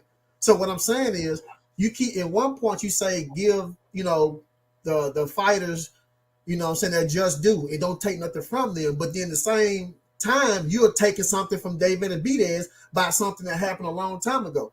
You know what I'm saying? Sometimes you have to give a person a second chance. You know what I'm saying, or a third chance or whatever. So, I mean, if people thought the same way you thought, then a lot of us would be already ridiculed and locked up for stuff that happened a long time ago. I mean, I done did things in my career. Did things in my life a long time ago. I don't do that no more. So what we're saying is, at the end of the day, if you test him before or after, whatever the case might be, he's not dirty. We have to take that. That's just what that is. You know what I'm saying? So in the sport of boxing, it's a lot of what ifs. But at the end of the day, if he's not dirty, you just have to leave it alone. And as far as it stands, if he was dirty, believe me, we'll see some kind of article or something that's coming out saying that he's dirty. You know what I'm saying? That's all I'm saying. So you saying this, but you doing this. That's all I have to say. All I can say, right. just to respond to that, all I can do is say to respond to that. All I'm saying is this. Hey, if it just looks funny. And he named the guy, I forgot all about that De La Hoya fight. The guy's body looks different, and I've never seen it. I mean, I can go back to boxing all the way up to the 50s. I've never seen boxing. I've never seen a guy change his body like this. Never. Not without help. I'm not saying he cheated, but not without help. It's just that simple. So in life, it's always a first time for everything. That's part of life. So just because you never seen it don't mean that it can't happen. So I listen, I understand how you feel, but there's nothing new under the sun, man. There's nothing new under the sun. There's a crowd and a crowd of people that's done the same things that we're doing. It's a different way. Nothing's new. Nothing's new. Don't fool yourself and think something's new. This is the same thing that was going on. Only difference now, you got the internet, and the war's a little bit smaller than it was before. But nothing's different. Everything has been done before. So you say it's nothing new up under the sun, but it's nothing new up under the sun. This man could be doing the right thing. That's nothing new up under the sun also. But everybody I've ever seen in the past change their body like this. I mean, it just reminds me of the guy, the track star. Who was that dude that couldn't beat Carl Lewis? I can't think of his name. It just looks funny. Ben Johnson. Ben Johnson. When a guy changes his body like that, I mean, hey, you can say what you want. All I can do is go off what my eyes see. It's just that simple. Hey, and shout out to my man Undercard Boxing. I seen him in the comments. But you have to go off the test. You have to go shout off out to the my test. boy Undercard Boxing. Go ahead. No, I said that you have to go off of the testing also. So if he's not testing positive, you could go off your eyes. But if the test says that he's not positive, I'm gonna go with the testing before I go with your eyes. And like I say, if he popped dirty, hey, whatever happens, it needs to happen. I'm not saying that he can't. You know what I'm saying? I'm not saying he's not. I'm just saying by physical evidence right now, we haven't seen anything or any kind of anything about him popping dirty. That's all I'm saying. I'm not saying that he can't. I'm not saying that. I'm just saying if I'm gonna go off of something, I need to go off of something I can see. You know what I'm saying? Right now, my eyes ain't gonna beat no testing. Y'all, everybody made some interesting points. I got my guy about to come up here. Hey, Blacks Against Bruce, I see you. DC Jeroy, I see you. I see you two guys. Undercard Boxing, I know you said that you was, doing your thing. I know you told me to drop the link. Link is in the chat, Undercard. So, whenever you want to come on through. But there's a guy right here. I got to bring him up. SOG for life. I dropped the link in there for you. I know you asked me for the link. Can you hear me? This guy right here that's about to come on, I got to bring him on first. Go ahead. Because this guy right here, I be seeing him hit the heavy bag. And let me tell y'all something, man. Let me take these off, man. So I'm gonna let y'all know what we trying to do. He don't know this. This is the first time I'm saying this publicly. And I think I'm trying to set something up. I'm gonna keep it 100. This goes for everybody on YouTube. You a content creator, this for you. I want to set up a YouTuber versus YouTuber boxing card, man. 3 rounds of amateur boxing. You know, I got a messed up back, so I can't really get in the ring. But, you know, if somebody say the right words to me, I'm going to call my doctor, give me that cortisone thing in my back, and then I'm getting back in the ring. But I just want to be the manager and the promoter of the event. But I think we should do a YouTuber versus YouTuber. You know what I mean? Just, you know, do a little charity situation. You know, put it all on YouTube. Everybody get to put it on their platform. Little 3-round amateur joint, man. But this guy inspired that because I seen him. He's hitting the bag. You know, on his channel, he got good content. Smart guy when it comes to boxing. And also, people like to beef on YouTube, man. You know what I mean? Not beef, but like go back and forth. But it's like, man, we already talking about boxing. You know, why not get in the ring? You know, hey, this is boxing. But in any event, I want to introduce my guy. Welcome to many of you. This is his first time on the panel on the channel. And so anybody that you guys and women see on this panel, I'm asking and encouraging you to please go support their channel, subscribe to their channel. Crown Jewel Boxing, Detail Boxing, BBO. We got Dub Right Side. We got Pull Counter. You know, we got them all here tonight. And my guy, Boss Hog, KPO. He's coming to join us. Hey, what's going on, Boss Hog? Boss Hog, what's going on, Boss Hog? Going on, family? How everybody doing? Appreciate you, mother, for letting me on, man. The money man. What's man. up, man? Let me hold 10,000, man. I heard you getting that money, bro. Let me hold 10. I know Hey, you got Boss Hog in the building. What's happening, bro? man. What's going on with everybody, man? Well, that's one hat for you, man. Let me get that 10,000, man. Get it in. Hey, Boss. I wanted your take on this before we move on to the Crawford versus Spence alleged fight. Caleb Plant fighting tomorrow night. He's fighting David Benavidez. We already know all the elements involved. Larry Wade is in the corner of Caleb Plant, strength and conditioning. He's got the guy from my city, Breadman, in his corner as a trainer. Then you got Benavidez. He got Memo Heredia in his corner as strength and conditioning. He looks like he's in the best shape of his life. You know their styles, and you know styles make fights. First of all, who do you got winning the fight? And whoever you choose, why do you think that fighter will win? I got Caleb Plant. The reason why I chose Caleb Plant is because Dave Benavidez struggles with boxers. People need to look at the Anthony Durrell fight. In my opinion, I feel like Anthony Durrell was outboxing David Benavidez. It wasn't until Durrell got that cut, that's when Benavidez was able to capitalize on that. Benavidez is a volume puncher, right? He's not a guy that has one punch knockout power. He's a volume puncher. And my thing is Caleb Plant is a fighter who's very smart, has high IQ, and Steve Breadman has unlocked something else in him as far as with his power.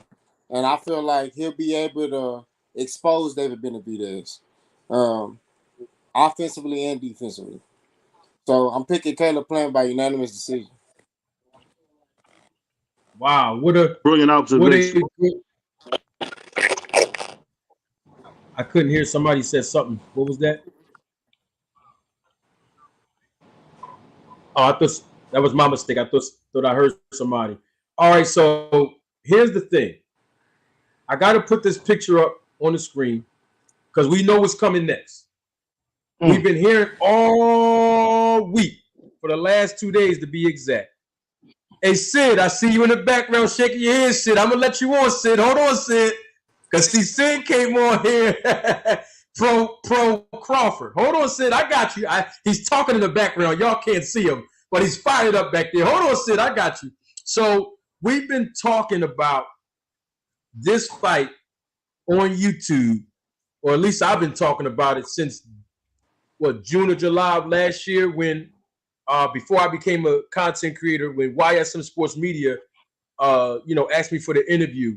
But I believe all of you are on the panel, or at least most of you have had YouTube channels before me. I know Boss. I know you did, Boss Hawk. I know Pull Count, I think, did. Dub Right Side did, D-Town did, and you guys been talking about this.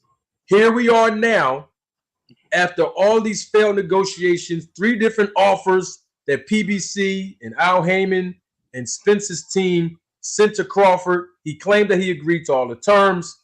He never signed any of the documentation that was sent to him. Fast forward, Crawford fought David Benavidez, knocked him out in the 6th.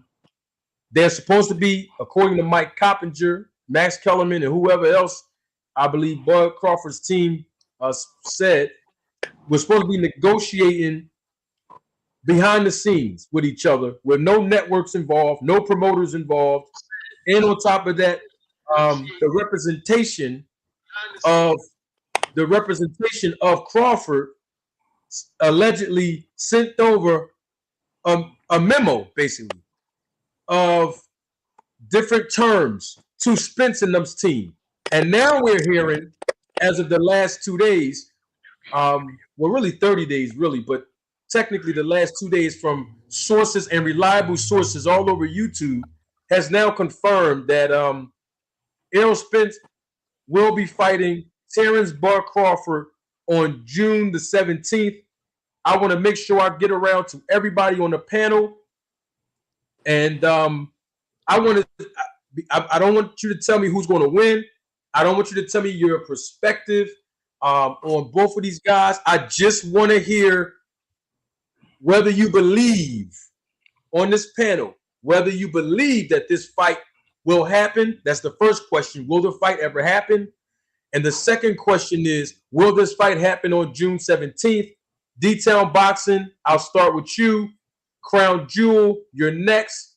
Paul Counter, Dub Right Side, Blackstick Bruce, and then Boss Hog at the end. Will this fight happen? Yes or no? And if it will it happen on June 17th? D-Town, what's your take on it, brother? Me personally, we need to see what Crawford going to do. You know, I mean, last time we thought the fight was going to happen, and Crawford decided to go out and fight somebody that nobody wanted to see. So we need to see what he's going to do. I mean, we already know what Errol Spence want to do. He wants that belt. He already said it. Terrance Crawford, I'm coming for that belt. So without a shadow of a doubt, we know Errol Spence is ready. The only problem is, you know, as far as Terrance Crawford, is that he probably more, I ain't going to say more than what he's worth, but he wants a certain amount. And the problem is, they say pay the man. You know what I'm saying? But then if you pay the man, you're taking money from Errol Spence. Now, if anybody need to pay some, maybe the networks or whatever, need to give them more. So me personally, we need to see what Terrance Crawford gonna do. Will it happen on that date? What is supposed to be Father's Day or something like that? I mean, if they both agree to it, it'll happen. I mean, if there's nothing else in the way, you know, none other kind of events are going on, and they both agree to it, I can see it happen in that date. Wow. All right, hold on. Before you go, Crown, let me get this super chat from Brother Cold 10. Thank you, Brother Cold 10, for your contribution. Brother Cold 10 says, great idea. And I believe Brother Cold 10 is referring to the YouTuber versus YouTuber amateur boxing event, celebrity amateur boxing event. And so we're going to try to see if we can put that in the works. We'll see. It's on you, Crown Jewel. Is this fight ever going to happen between Terrance Crawford and Errol Spence Jr.? If so, will it happen, in your opinion, on June 17th? I want to believe it's going to happen, but I'm at this point. I believe it when I see them on the stage together for the first time in an official presser. I saw an interview with Steven Espinoza earlier where he said, listen, the fight is not done. He said they're talking, but the fight is not done. He said, you know, he thinks both fighters want the fight. So that's you know, that's encouraging. But we thought that last year. And you know, we've had Terrance Crawford come out and say he agreed to every term, but still not signed the contract. So I believe it when it's made official. Until then, I think, you know, I'm still going to be apprehensive because we've been played with for far too long when it comes to this fight. We know one fighter is committed to the fight because he hasn't fought anybody else. He's sitting around waiting for this fight, and that's Earl. We've seen Terrance lie about negotiating with BLK Prime, lie about the time frame he was negotiating with BLK Prime, have a false narrative put out by Blue Buzz Sports, only to have it all debunked, to have Crawford come out and admit the truth later that he had been negotiating to fight David Benavidez the whole time. So Terrance Crawford doesn't have a good track record with regards to this fight, and everything I've seen from him shows me that he does not want the fight. I think the only way he takes this fight if he feels like he has nowhere else to go. He's talked about not needing Errol, already being a Hall of Famer, all these excuses I've heard from him. So I'm going to say I'm optimistic that the fight is made. Do I think it happens June 22nd? I don't think so, because Espinoza still says it's not done. But I'm not going to believe it till I see it officially announced because of all the times we've been jerked in the past. Okay, there you heard it. Okay, full counter boxing. Do you believe that this fight between Terrance Crawford and Errol Spence is ever going to happen? And if so, will it happen on June 17th? Well, it depends on if the reports are true. I believe it will happen if they're talking to each other, and finally, getting all the egos out the way, and they're going behind the scenes and having a man-to-man about it without the the media getting involved, without the fans getting involved. I think two great champions can come together and they'll make this fight happen, because we all know this is our Sugar Ray, this is our Hagler versus Tommy Hearns. This is our fight, and this fight is so important in the history of boxing that Terrance Crawford is now feeling the pressure. See, I think he gave it a go to try to get around this fight. He said to not fight Errol Spence Jr., to retire undefeated. But as you can see, he cares about his legacy. If he don't fight this fight, it's going to be bad for Terrance Crawford. His legacy is going to be looking pretty poor. And I think he understands the significance of dodging Errol Spence Jr. And I, for one, on Twitter has been tearing him up. As far as, pushing him and putting pressure on him to fight this fight and add Errol Spence Jr. to your legacy, win or lose.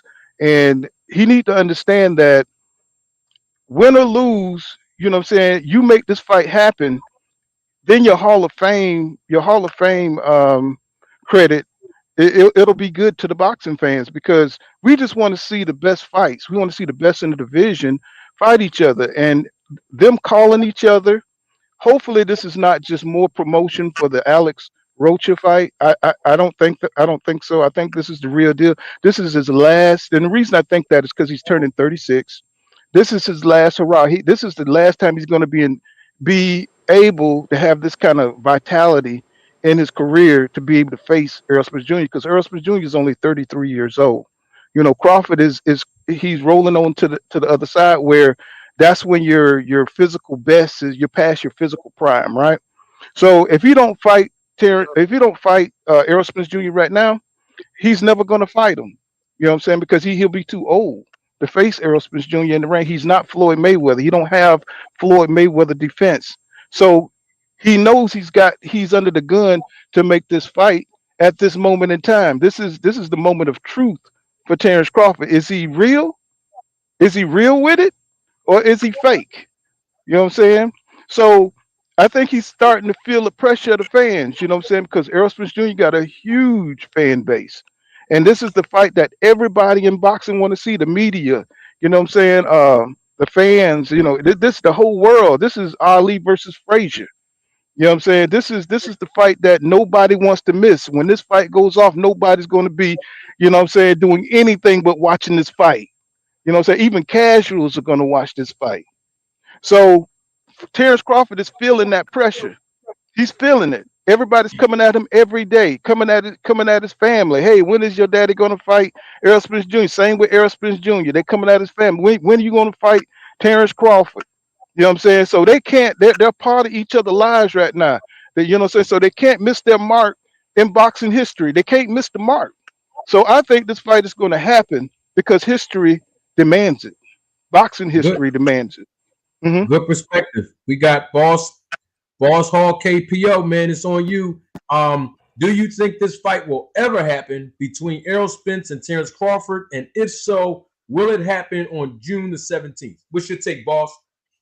I mean, we've been down this road before, so I'm gonna say no. Terrance Crawford last time took his ball, he went home.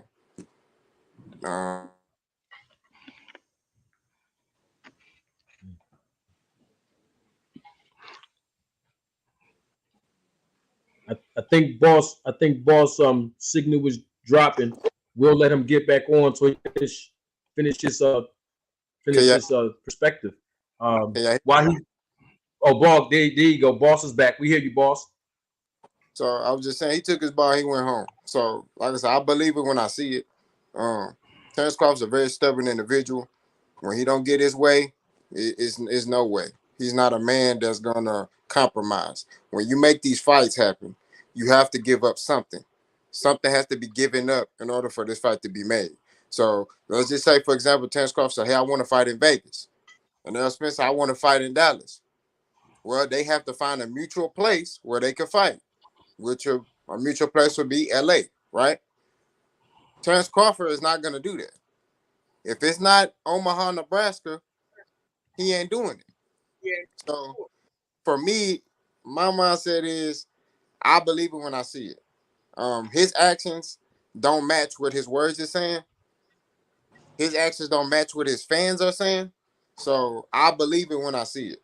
I don't believe in the date because we had dates last time and it didn't happen on those days. So for my thing is just I believe it when I see it. I truthfully don't believe that Terrance Crawford even cares about this fight. So that's my take on it. Wow. Amazing perspective, man. We got some great, diverse perspectives on this panel.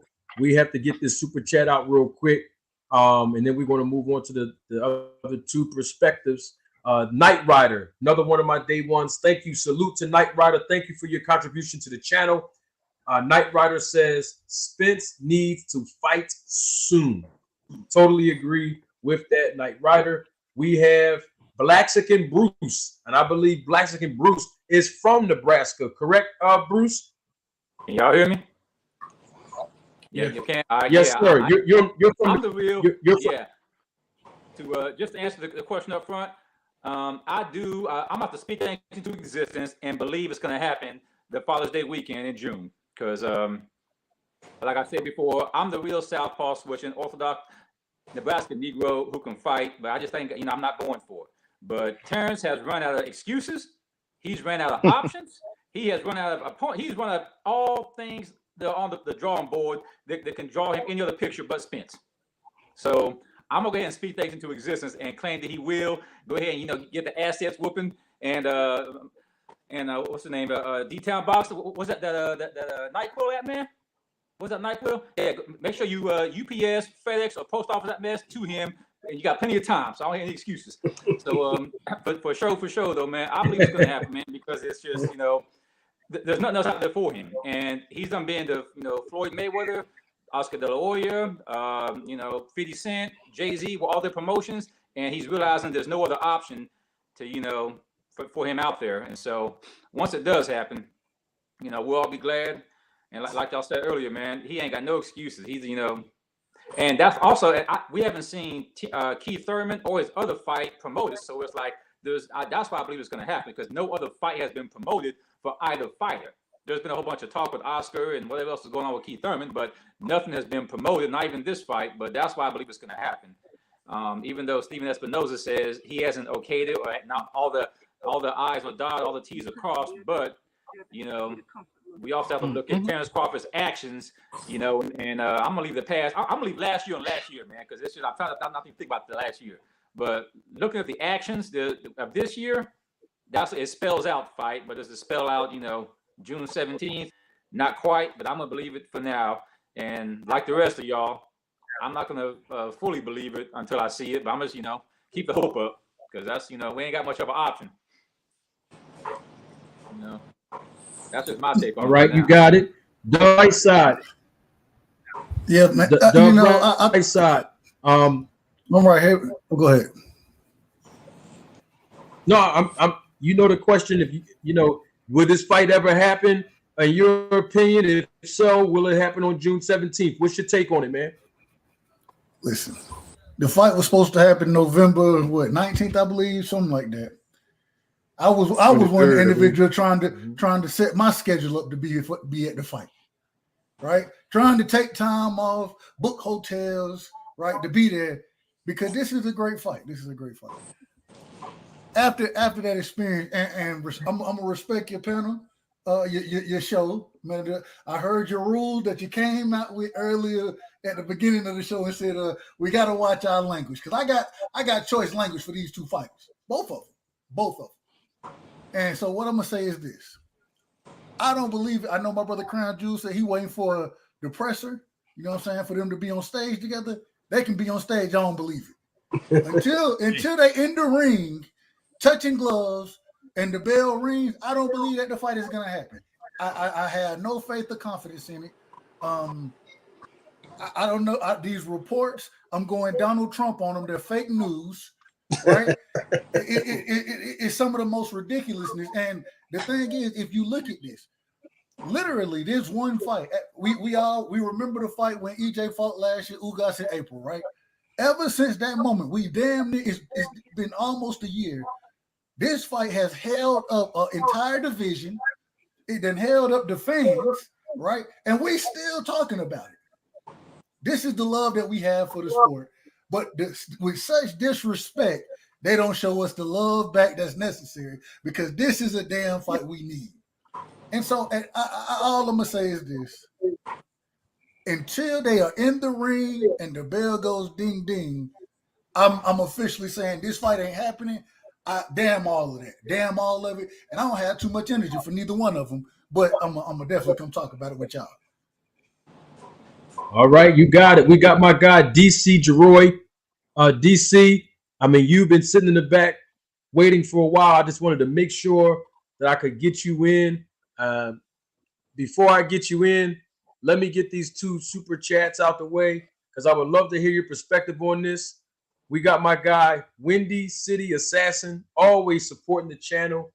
Thank you again, Windy City, for your contribution. Windy City says that would be a beautiful June 10th or Juneteenth, rather, celebration.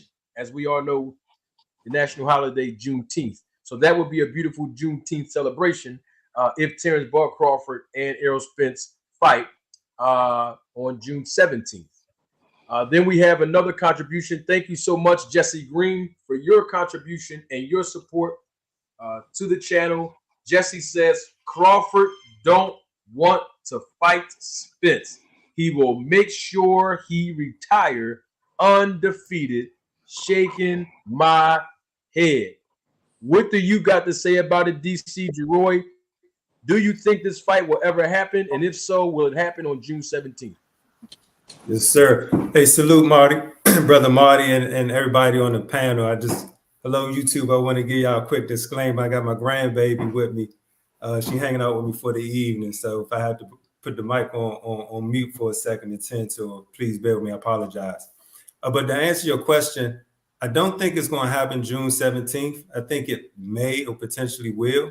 But here's my perspective on it. Here's my perspective on it. Bud has proven to be a non-promoter friendly fighter. And so he's putting himself in a situation, i.e. BLK Prime is like, no, thank you, right? Bob don't want him. And so he's placed himself in a situation where he's backed himself in the corner, right? And he's going to have to either do one of two things. He's going to have to subdue.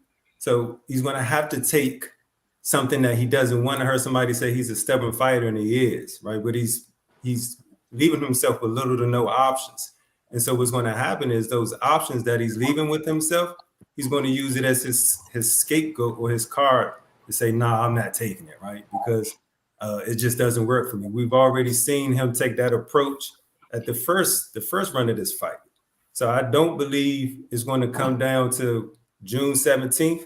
I think what's going to end up happening is at some point when he feel like he has a better opportunity to beat Spence, I think he may open up to it, but right now I just think he clout chasing, and I think he's doing things to try to make himself look like he's doing everything to get the fight going. But I don't think he really wants to fight. Wow. Hey, Marty, So we have Windy City Assassin said you missed the super chat. Yeah, I seen him. I'm trying to chat him back. Did you all hear me do the Windy City Assassin super chat? Did you all hear me on the panel? I thought I heard it. Yeah, I heard it. That was the Juneteenth one. Yeah, that was the Juneteenth one. Mm-hmm. Yeah, I'll find it again. I did do I it. think he I sent did that message do it, prior but to doing the Juneteenth one. Oh, okay. So he sent it. So I might be having a delay. Yeah. Okay. Well, I'm gonna say it again just in case it wasn't a delay. So that was Windy City Assassin. Thank you again for your contribution, Windy City. Windy City said that would be a beautiful Juneteenth celebration. So that was from my guy, Windy City. Thank you again, Windy City. All right, so we got everybody's perspective on whether or not the fight happens or not. Salute to everybody in the chat. I want to make sure that I don't forget the chat. We've been going on and on, but I didn't get the opportunity to salute the chat for a while. So salute to everyone in the chat engaging right now. I appreciate it. This is one of the hottest panels that we have on a Friday evening. I mean, we got everybody here. We got Dub right side, Pool Counter Boxing, D-Town Boxing. We got Crown Jewel Boxing. We got Boss Hall, KPO, DC Jeroy is with us, Blackstick and Bruce is with us. And we got everybody here, y'all. This is a great panel. These guys have been kicking it with us all night. We also had YSM Sports Media up here earlier this evening. He graced us with his presence. And we also had BBO Boxing, who graced us with his presence. So now with that being said, if this fight happens, I need to know who is going to win.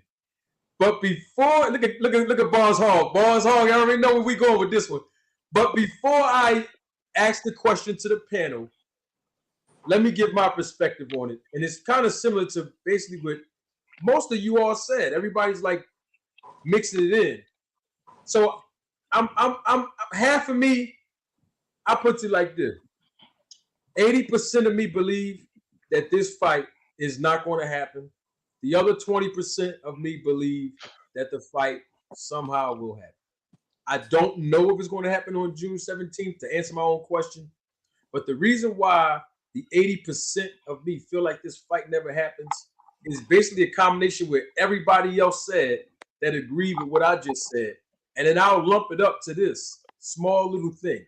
And I said this before. D-Town even heard me say this before too. When fighters want to fight, y'all, listen to somebody in the business. When fighters want to fight, I promise you, when they get to the part where their representation is communicating, fighters fight. But when you have one fighter or both fighters that do not want to fight, the fight doesn't happen. And I've been saying this for a whole summer now, for a whole spring, a whole winter, and then now a whole nother spring coming back around. Well, sorry, I did that wrong. Summer, fall, winter, spring, and now we're about to go into another summer in a couple of months when I first got on YSM. And I said it then. To me, like Boss just said, Crawford's words and actions were not incongruent. He was saying one thing, doing another. And so all of the things that we keep on calculating from all of this that's been going on shows me, Crawford don't want to fight him. Now, my thing is this, even now, how did we get from talking secretly to someone exposing the secret that these guys are negotiating? And then the memo from Crawford's camp was sent. And then now all of a sudden, there's a fight date in June. My thing is this. What's taking so long? I mean, it's like whatever happened in May of last year, whatever happened in August of last year, and whatever happened to this past October of 2022. Those were the 3 months that Terrance Crawford received an offer from the other side that he never agreed to nor signed. Or he agreed to, he said, but he still didn't sign. The bottom line is this. Nothing changed from October all the way to today. And when I mean nothing changed, I'm talking about the business aspect of it, the logistics of it. And nothing changed. It's not like Crawford fought on BLK Prime and then he did 500,000 pay-per-view buys, and then he's using that, as an opportunity to have leverage in the negotiations. It's not like he made $10 million over at BLK Prime, and he's coming back saying, hey, I made $10 million with BLK Prime in my last fight, and I'm just using 500,000 as an example, y'all. 500,000 pay-per-view buys. So it's like now I'm coming back to the table and I should receive a better offer or a higher percentage because my situation changed in the interim of us negotiating the last time. None of those two things happened. So it's like basically nothing changed. So the same offer should still apply. But somebody can say, well, inflation has occurred since then too. No problem. I respect that. So we talking about a few more dollars, but the bottom line is he's not going to get 50-50 for this fight because we already know who the A side is. So at this point, it's either they're going to fight or they're not. The whole date thing, I'm not really putting no stock in the date itself because we heard 3 or 4 dates so far since this whole thing was happening. So my thing is, if these guys going to fight, either they try to wait to announce it on the David Benavidez and the Plant pay-per-view streaming tomorrow night, or they're going to wait till April 22nd when Ryan Garcia fight Tank. Either way, we need these guys to fight now because if they don't fight now, I don't think they're ever going to fight. Now that I got that out the way. Can I respond to you, Manager Marty? Of course, yes, sir. Go ahead, bro. Go ahead. I'm going to slightly disagree with you with nothing changed. I think something changed. I think Terrance Crawford's in a worse negotiating position than he was last year because he went and fought at home. And he may have been able to say, well, I got a big fan base out in the Midwest, but he went home and he only sold 13,000 tickets. Errol's fighting in front of 50,000 people when he's at home. So that lets us stand there. We all know BLK Prime numbers were terrible. I heard less than 20,000 buys. So that even lessens his negotiating ability because Errol sells 150. Yep. He just went out, man. They cut him off. He said, He said I'm sorry, too much. somebody called me while I was talking. My bad. But I think he's in a worse position because he went home. He's shown he's not a big draw at home. He had a pay-per-view card in which he was a partner in the promotion, and it did terrible. So he could have at least used the power of the unknown in the negotiations before saying, I'm a top-level fighter, and me fighting you will at least do this now that I'm not with Bob Arum, and I have a better formula. But now he's shown us. He stepped away from Bob Arum, and his star power went down. So I think he's in a worse position negotiations-wise now than he was last year, and he kind of has to take whatever they offer him or step at this point. Very true, very true. Can I say this? I appreciate that perspective. Yes, sir. Yeah, and see, just to piggyback on what he was saying, I'm not sure if it was your show or some other show that was out here where it stated that he probably could take some 20 million or whatever million from this foundation company, whatever this company is, take that and then let Spence go ahead and keep the back end money. And I'm not sure if he may have heard that and probably trying to put that in the negotiation contract or what he's trying to do. But at the same time, I'm just guessing because there was an ad from Showtime that stated a whole bunch of fights that were happening this year, and it did show Spence and Crawford fighting in June. They didn't give us a date though, but it was a there was a Showtime post out there, some along those lines. And then also, I think Ryan and Tank Davis, of course, it kind of influences, but a little bit to go ahead and step up, man, and make it happen. Because times ain't getting times is getting older for him on his part. So I'm thinking Garcia and Ryan and Tank kind of did some good influencing on him. You know what I mean? And but yeah, this time around, if he don't take the fight, because one thing that I'm still worried about is he had that mandatory with Oscar's boy, and Spence still had his mandatory with Keith. But I was hoping those two mandatories don't get in the way, man. That's all I'm hoping, man. It's just this right here, like someone stated earlier, this is our Ali Frazier, our Hearns, Leonard. This is it's the James Toney, Roy Jones, of this era. Even though it's welterweight, and it's I do believe, like I said, I just feel I'm still going for Errol, man. Even though again, because I feel Errol's more focused and he's more hungrier. And like Doug Coward said, man, he don't need the fight. I don't need him. I've been undisputed. He's too stuck on himself, man. That's why Earl still got my vote when it takes place. All right, you got it. Before you, I think Doug, I think that was Paul Counter that was about to comment, right? Paul, was that you? Yeah, that was me. Okay, before you comment, let me introduce Undercard Boxing. He's on the panel. Before Paul Counter gets his take, salute to you, Undercard Boxing. Always great to have you. We here on a we got a hot panel cooking this evening. Undercard Boxing. We're talking about the Terrance Crawford versus Errol Spence fight that was reported on June 17th to happen. In your opinion, does this fight ever happen? And if so, will it happen on June 17th? Undercard, the floor is yours, my brother.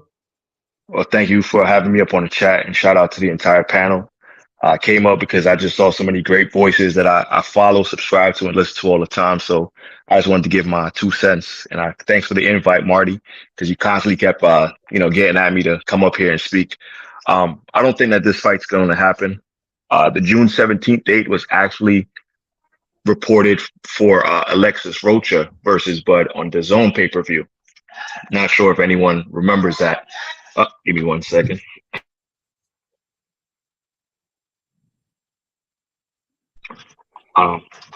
The June 17th date was, or as I remember, the date for Alexis Rocha versus Bud on the DAZN pay-per-view. That was the date that they were initially talking about. Thank you so much. I think that because the mandatory was already ordered for Bud to face Alexis Rocha, there's no way that two fighters who want to make the mega fight are going to pay step-aside money for two different fighters who are going to be pricing themselves at different values. If you have to pay Keith Thurman step-aside money to not fight Spence, what's his value? He's a unified champion, and we know that most of the time when you're negotiating with Keith Thurman, he's demanding about 10, big money just to fight them. Million. Right. Mm-hmm. You're going to pay that type of money to have him step aside and face somebody else. Now, Alexis Rocha is a small fry, maybe $1 million, maybe $1.5 million gets him out the way. But for a guy like Bud, who's been stingy with his money, and like he says, he always faces his mandatories, there's no way he's also going to pay Alexis Rocha out of which purse to step aside just to make the undisputed unification fight with Spence. So in my opinion, this fight doesn't happen. I think in a couple weeks, they're going to announce Spence versus Thurman. It's a good fight, even if it's at 154. It's a fight we've all wanted to see. And I think at the end of the year, we might get Spence versus Bud, but not June 17th. Can I respond to that, Manager Marty? Yeah, please do. All right. What did I say last week when we was on? I said, not last week, a couple days ago. I said, you may be looking at Spence versus Boots, who's his IBF mandatory, who has the IBF interim right now, and they gave him 60 days to either make a fight with Crawford or he's going to have to fight Boots. And what my man just said about Rocha being advertised for DAZN on the 22nd, that may be the perfect build-up. You may have them on a doubleheader, and we know they like to have the next fight after that May, June, and September. They may fight on the same card on June 22nd and have the mega fight early September. So let me make sure that we getting on the same page with the viewership here. So are you saying that the zone? This question is for undercard. Because I heard you say the I'm word here. the zone, and you said Yeah. June 17th. Who was the source of that? Was that the zone that reported Alexis There Rocha was fight? Or? there was like a Spectrum tentative date for when Alexis Rocha was going to fight, but I'm not sure I can't specifically point to where I saw it, but it was a tentative date for Alexis Rocha versus Bud scheduled on Spectrum because the zone was going to put it on pay-per-view. I believe that's how they were going to generate the money to pay Bud to, for that fight, because if that fight goes to purse bid, whatever they're not going to really generate any money to pay Bud what he thinks he's worth as far as value. No one's going to bid $10 million for Bud versus Alexis Rocha. So it was going to go on pay-per-view, and I believe that Spectrum had it in their schedule as a lineup. And it might not have been the 17th. It might have been the 21st, like I believe that was Paul Connors stated, but around that time. So that's where the date has been floating around. I do recall that Spectrum placed something up on their promotional back office regarding June being the date that Crawford was supposed to fight Spence. I remember people really talking about that. This is the first time I'm hearing about Rocha against Crawford. I'll try to get you some research and see if I get that to you. Okay, I remember that as well, Brother Marty. Yeah, I'm not trying to roll the tape on you. No, I promise you, I'm not trying to do that, bro. You one of us, bro. I was just trying to because I never heard it before, and I'm the type depressed of guy, now. Huh? I said I'm depressed now. Yeah, I'm the type of guy, when I hear something, I like it being verified before I fully believe it. So that's why if you had information, I was going to do research real quick while we was live, so I can show the viewership like what you're talking about. So we can all be on the same page. But yeah, if you get that, you can send it to me. If not, then that's cool, bro. I just want us to be on the same page, because the thing is, we all want this fight to happen. Now I'm gonna go around the panel and ask the question that Boss Hawk, he laughed at earlier. So now we're going to get the cooking going on with this. I'm not going to hold you all too long because I know it's getting late. We'll start with detailed boxing. Then we'll go with Crown Jewel. Then we'll go with full counter. Then we'll go to dub right side. Then we'll go to who else is at the dub? My guy, undercard boxing. Then we'll go to Blaxican Bruce. We'll go to We'll after undercard boxing, we'll go to DC Jeroy. Then we'll go to Blaxican Bruce, and then we'll end it with Boss Hog. So starting with you, detail boxing. If these two guys fight, Errol Spence Jr. and Terrance Bud Crawford, who do you have winning? Detail boxing is on you, brother. I have Errol Spence beating Terrance Crawford. I think that Terrance Crawford is already mentally beat by Errol Spence. I think Terrance Crawford know in his own mind what Errol Spence brings to the table. If he felt like that he could beat Errol Spence and he was an easy fight, he would have already took that fight, especially knowing that Errol Spence have 3 belts and he only has 1. Remember, he's been holding that belt since 2018. I believe he put his whole career on hold, as far as fighting the champions, because he know that he didn't want that smoke with the PBC fighters. So, me personally, if Terrance Crawford felt like that he could beat Errol Spence, he would have been and did a long time ago. A lot of people say that Errol Spence is one-dimensional, say he's flat-footed, say that he can't do this, he can't do that. They say he's a drunken. They say all kind of things. Well, if he's all those things, then you would think that Terrance Crawford would have jumped on Errol Spence like a duck on a June bug. I mean, this dude should have jumped on him like he did Kell Brook, like he did Amir Khan, all these things. And we know that when Terrance Crawford was going to fight Manny Pacquiao, he wanted $10 million. Well, I think he was supposed to get like $10 million, something like that, somewhere around that range. And we know that Manny Pacquiao is a bigger draw than Errol Spence. But you telling me now that Errol Spence is supposed to be on the lower level? I ain't saying Errol Spence is on the level of Manny Pacquiao, but what I'm saying is that y'all ridicule him. They put him down, say he's trash, garbage, and all this. Bo Mack saying that they're going to knock him out. And when he said that, he looked like he was scared to death when he said that because he didn't believe that Terrance Crawford going to knock out Errol Spence. So my deal is I have Errol Spence. I believe that Errol Spence will break him down. I believe Errol Spence, he already showed what he did to Danny Garcia, Mikey Garcia, Kell Brook, what he did to Dennis Ugas. I believe that this fight at 147, the last one for Errol Spence, might be Terrance Crawford. I believe, and I believe that he would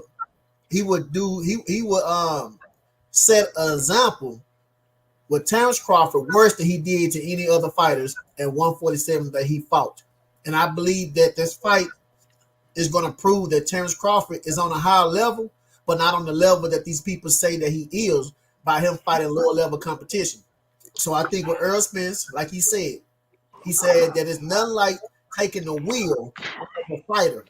You know what I'm saying? And I believe that he meant that for Terrance Crawford.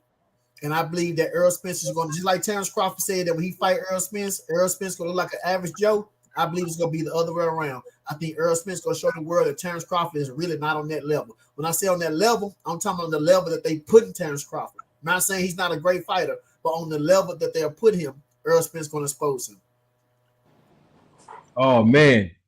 What a good breakdown. Stay right here, D-Town. Don't move because I want to get your last word soon. Crown Jewel Boxing, man, you like to break down fights, and you do such a great job, man. What's your take on it, man? Who you got winning this fight if they do fight? Crawford versus Spence. What's your take?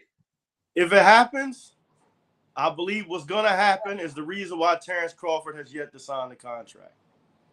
I said it on your last live. Errol Spence is a bone crusher.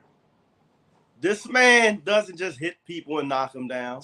Doesn't just hit people and knock them out. He breaks orbital bones, jaws, ribs, and most importantly, wills. I haven't seen anybody he's fought to date as eagerly to oppose him in the 8th round as they were in the 1st round. Usually by the 8th or 9th round, the fighters he fight don't look the same, with the exception of Sean Porter, and he eventually got to him too.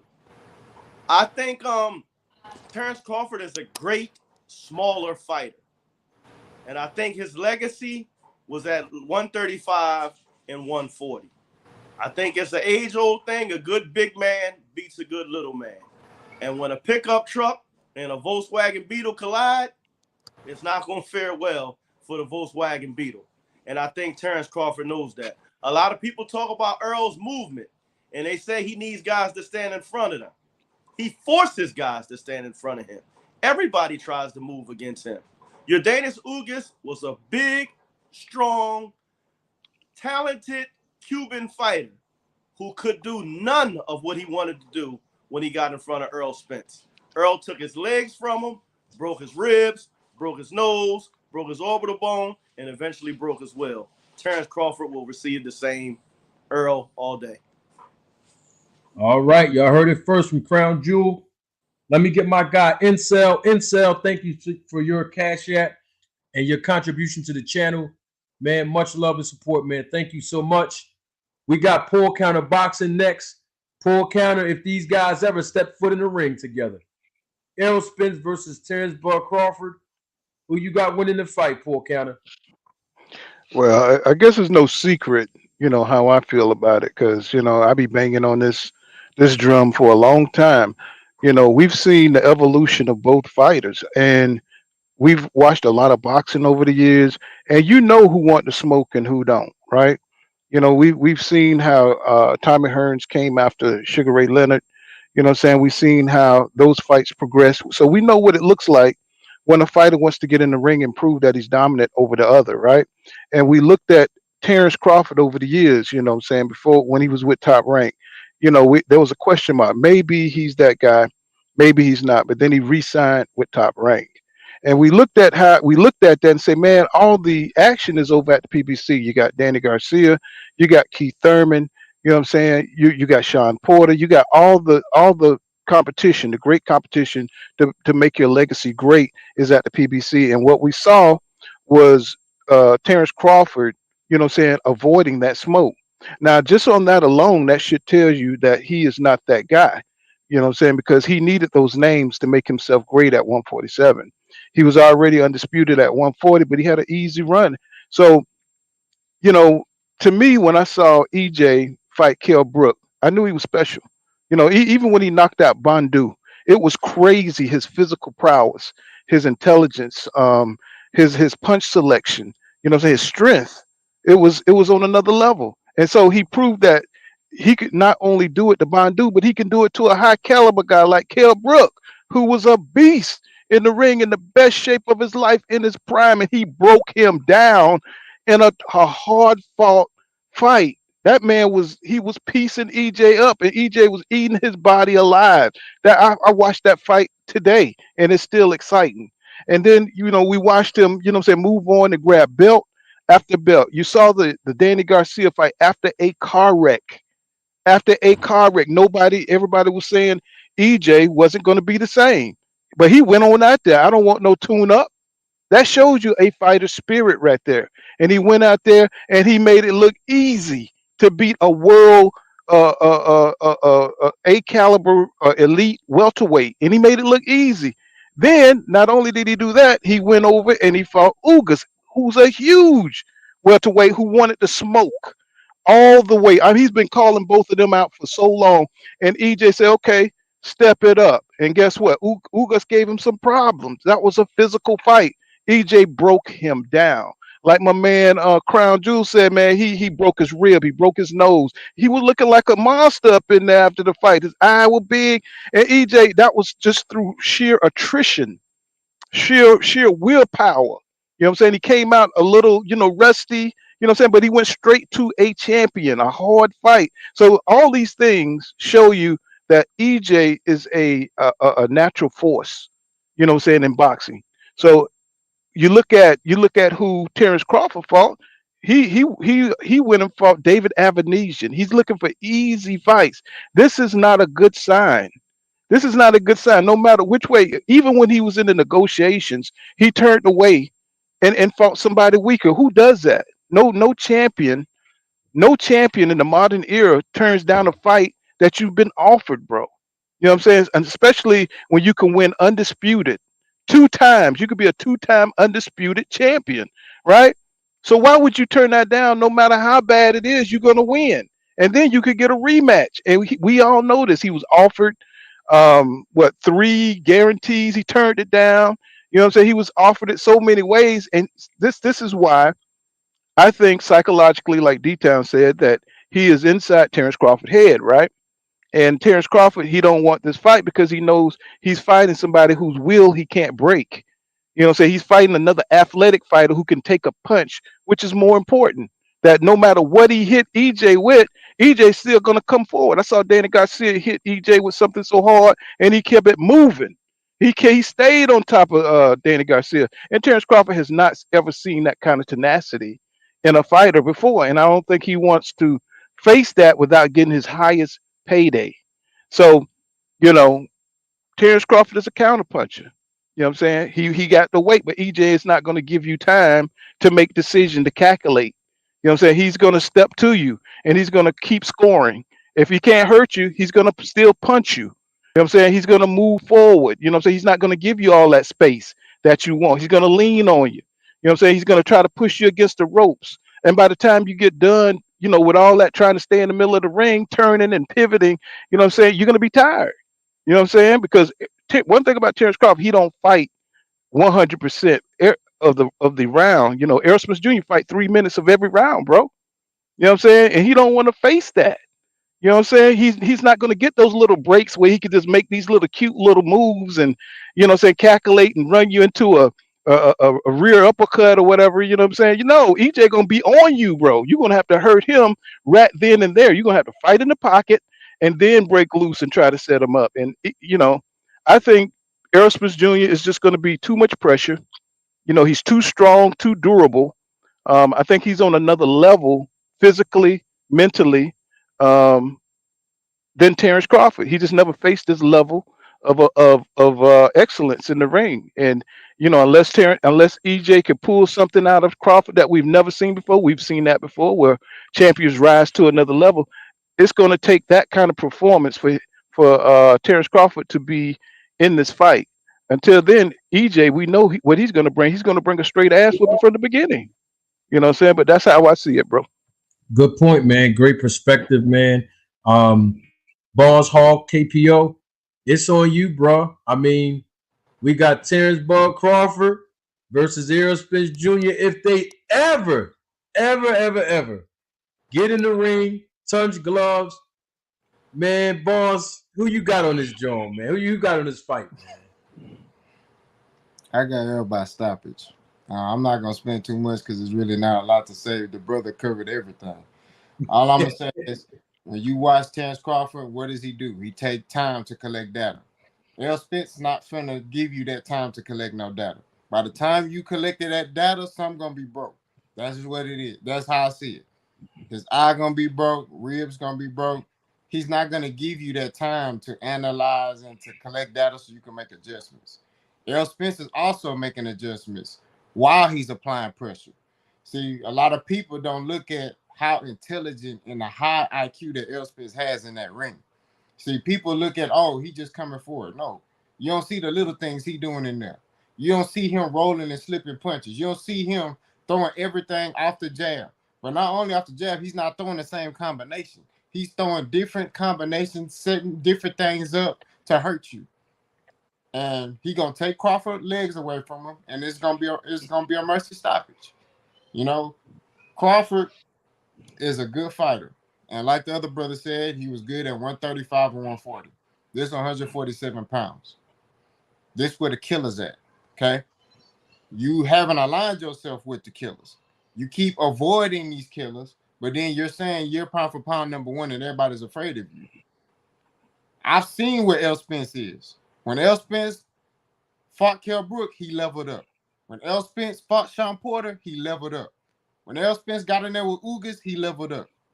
We don't know if Terrance Crawford can level up because he keep beating these cab drivers. He keep beating David Avocado and, you know, Mean Machine and Green Machine and all that stuff. He whooping them. But when you get in there with a killer that's going to throw them bullets back at you, what you going to do? I don't see Terrance Crawford being successful against Errol Spence. I just don't. Plus, he got that dang mastermind in that corner, Derek James. Right? What does Bomac tell Bud when he in the corner? Hey, man, just keep doing what you're doing. Hey, Bud, just keep doing what you're doing. Nah, Derek James is a teacher. He's teaching. They gonna come up with a great game plan. That's like, to me, that's like Jordan and Phil Jackson. That's how I look at the tandem. This matchup right here, I mean, it's stylistically, it's a matchup nightmare for Terrance Crawford. He know that. There's a reason why he's lollygagging. Because when y'all pay attention to him, before Errol Spence got his third belt, what was he saying? Errol Spence ducking me. Errol Spence is running from me, right? Then Errol Spence get that third belt, and if y'all remember, he was sitting on the couch next to that cheerleader, Keyshawn Davis, and he was just sitting there. When Errol Spence said those words, Terrance, I'm coming for that belt. The video that D-Town Boxing plays on his intro every day, he said, Terrance, I'm coming for that belt. Terrance Crawford didn't get up and start shadow boxing. Terrance Crawford was not present at that fight. He was sitting on the couch looking. When he saw him destroy Ugas, because he know what's gonna happen to him. He didn't know Errol Spence was gonna level up like that. Errol Spence is the type of fighter that levels up. That's all I'm saying. And at the end of the day, Terrance Crawford, he know in his heart, he can look at that man from DeSoto, Texas. He know this ain't finna be no walk in the park. So that's my take on it. You got it. You got it. Stay right there, Boss Hall, because I'm get you to give us your last words real quick. We got DC Jeroy. We know you got your grandchild with you, DC, so we thank you for your time, brother. Who you got winning this fight, if it ever happens? Terrance Crawford against Errol Spence, brother. Who you got, DC? Man, listen, everybody's been covering all everything that needs to be covered, so it doesn't leave a lot to say. I just want to touch on a couple of points. One, I remember some time ago watching a video where Bud talked about how he's so confident and he's used to being that guy and looking another man in his face and eye to eye and telling him, I'm going to take you outside and I'm going to beat you, right? And so he's used to being the alpha male. Then I also remember a video where Bud and Spence was together. Spence had on a red sweatsuit, and they got to talking trash. And so Spence looked Bud in his eye and told him, on my life, I'm going to beat you, right? And that's not something that Bud is used to, right? And so when I saw that, I saw Bud's response. And to me, that was the first telling sign that I felt like Bud really didn't want that smoke. Now, when it comes to fighters, I mean, I'm from DC, born and raised. And so when I look at Spence and the degree in which he's gotten to where he is, I mean, Lamont Peterson, we know who he is and what he did to him, right? We talk about Kell Brooks, and so I'm not going to echo that too much. But why do I pick Spence to win? For simple reasons, I'm going to keep it short, right? Heart, output, boxing skills, which unfortunately he never gets the credit that he deserves. And then his ability to make the necessary adjustments in a fight to end up being victorious, right? I mean, I think everybody hit the nail right on the head. So again, I'm not going to just, keep echoing what everybody said. But at the end of the day, I think Spence is just too much his output. He's too strong. He's too big. He can actually box. He has all of the tangibles to beat Bud, and Bud is not ready to go up against that caliber of fighter. So yes, he stops Bud. At first, I thought it was going to be a little easier, but I say maybe around about 9th, 10th round, he stops Bud. Wow. Stay right there, DC Jeroy. I'm going to get your last words in 1 second. Blaxican Bruce, you are from Nebraska. You always talk about you being the super switch hitter, as you were an amateur boxer in Nebraska back in the day. Who you got winning this fight, man? Errol Spence versus Terrance Crawford, if they ever get in the ring. What's your take on it, Bruce? I'm about to have a little fun real quick, man. I'm going to watch some of y'all reactions too, man. But this is Errol Spence. Errol Spence got my vote, but it's still his fault why this fight hasn't happened all this time, man. It's still his fault. Because when he came out of the car wreck and whooped Danny Garcia 12 rounds to none or 10 rounds to 2, he displayed such boxing ability. There was no damage done to his game. In fact, I think his game improved a little bit. And Terrance Crawford, I'm sure he saw that fight, and Terrance just, went to go hide somewhere, man, after that fight. Then he had Manny Pacquiao, and he had the detached retina. He had to stay away for almost a year, but came back and whooped Ugas and scared Terrance Crawford even more.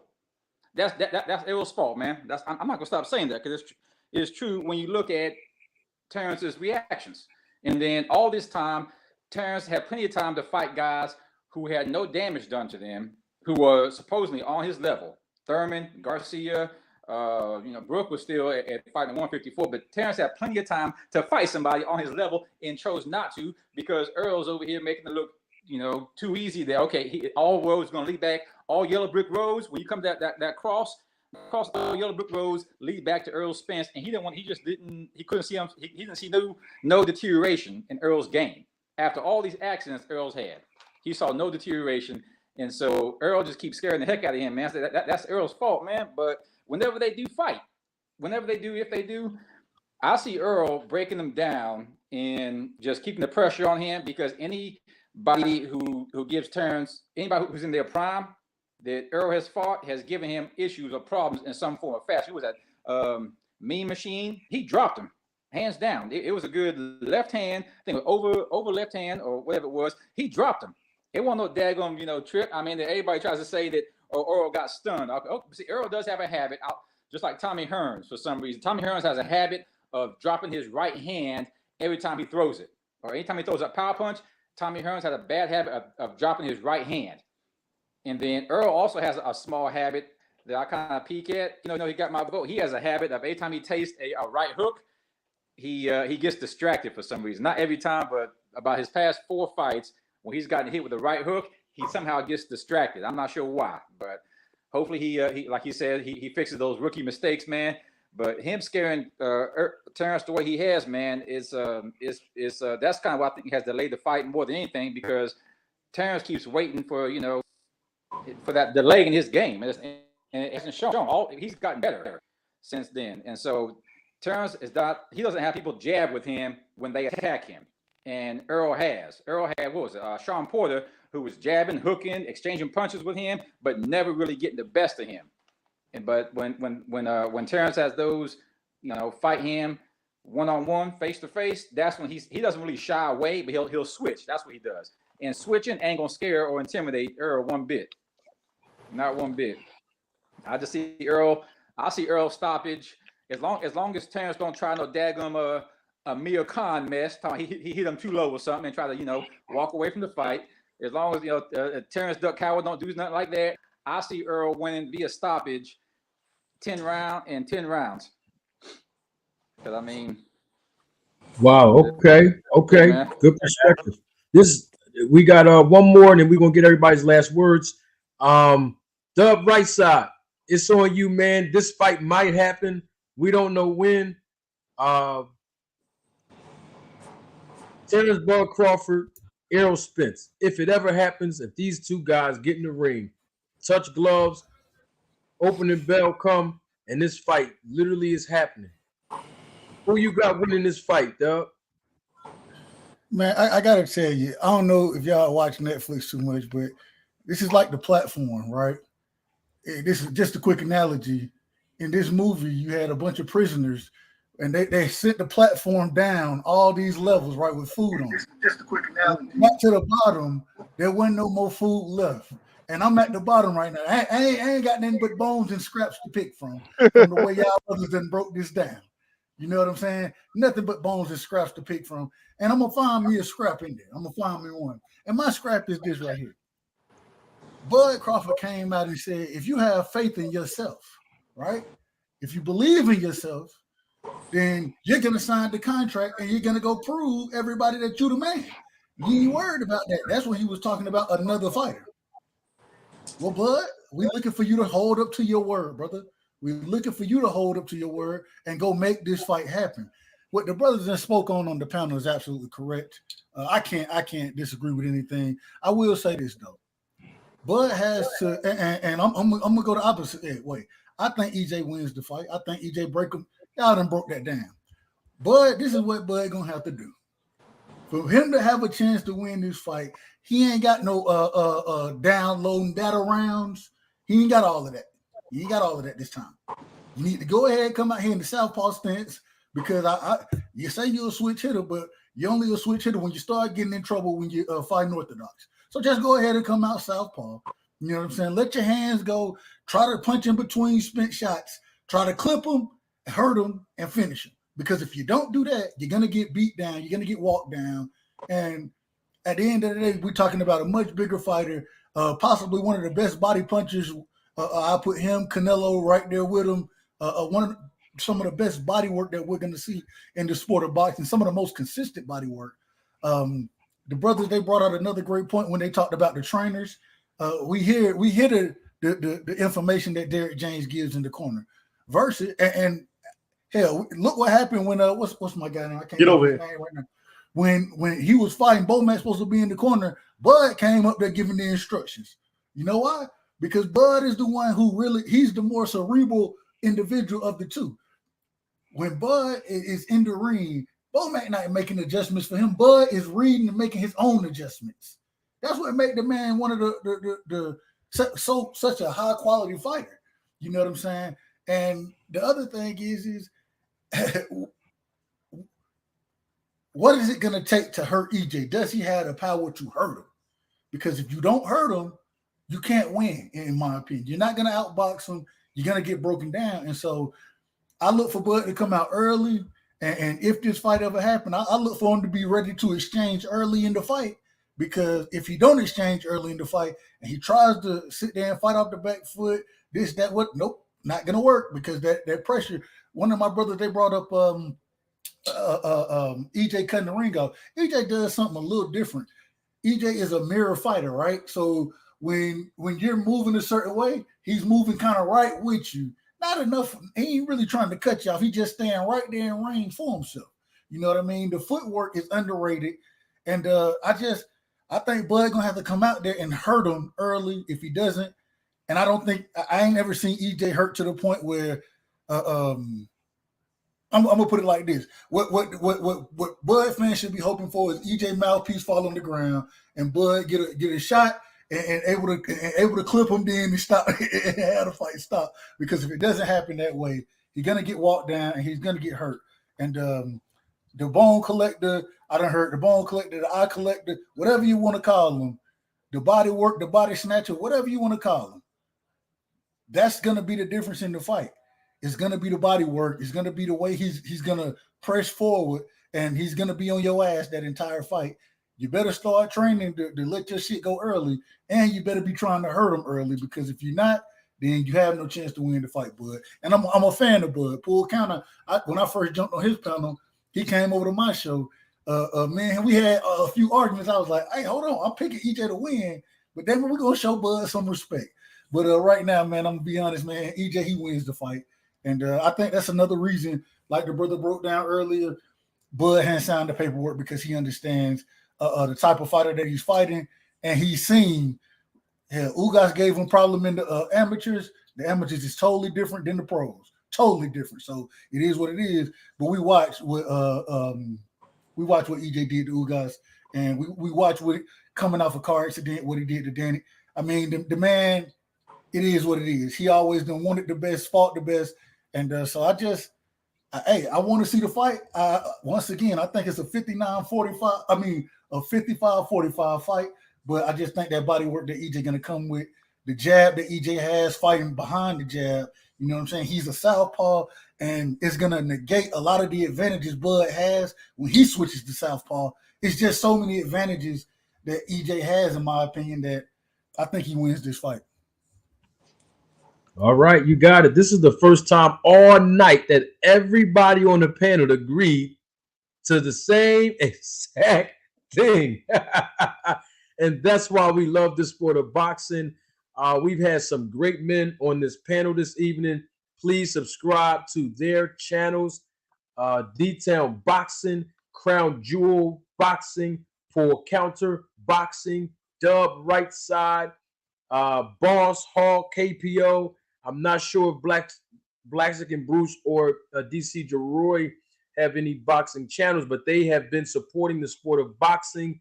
They support all of our other channels, not just mine, but they've been on other people's channels supporting them. So I give them recognition and acknowledgement as well, even if they're not content creators. This was a fire panel tonight, man. We had nothing but bosses and gentlemen up here. I'm going to get these guys' last words. Whatever you guys want to say in the last words, I usually let y'all get the last words. And, once you give your last words, you can, back out. And we go from there because Tuesday night we'll be back here live and in living color right here on another episode of Roll the Tape with Manager Marty.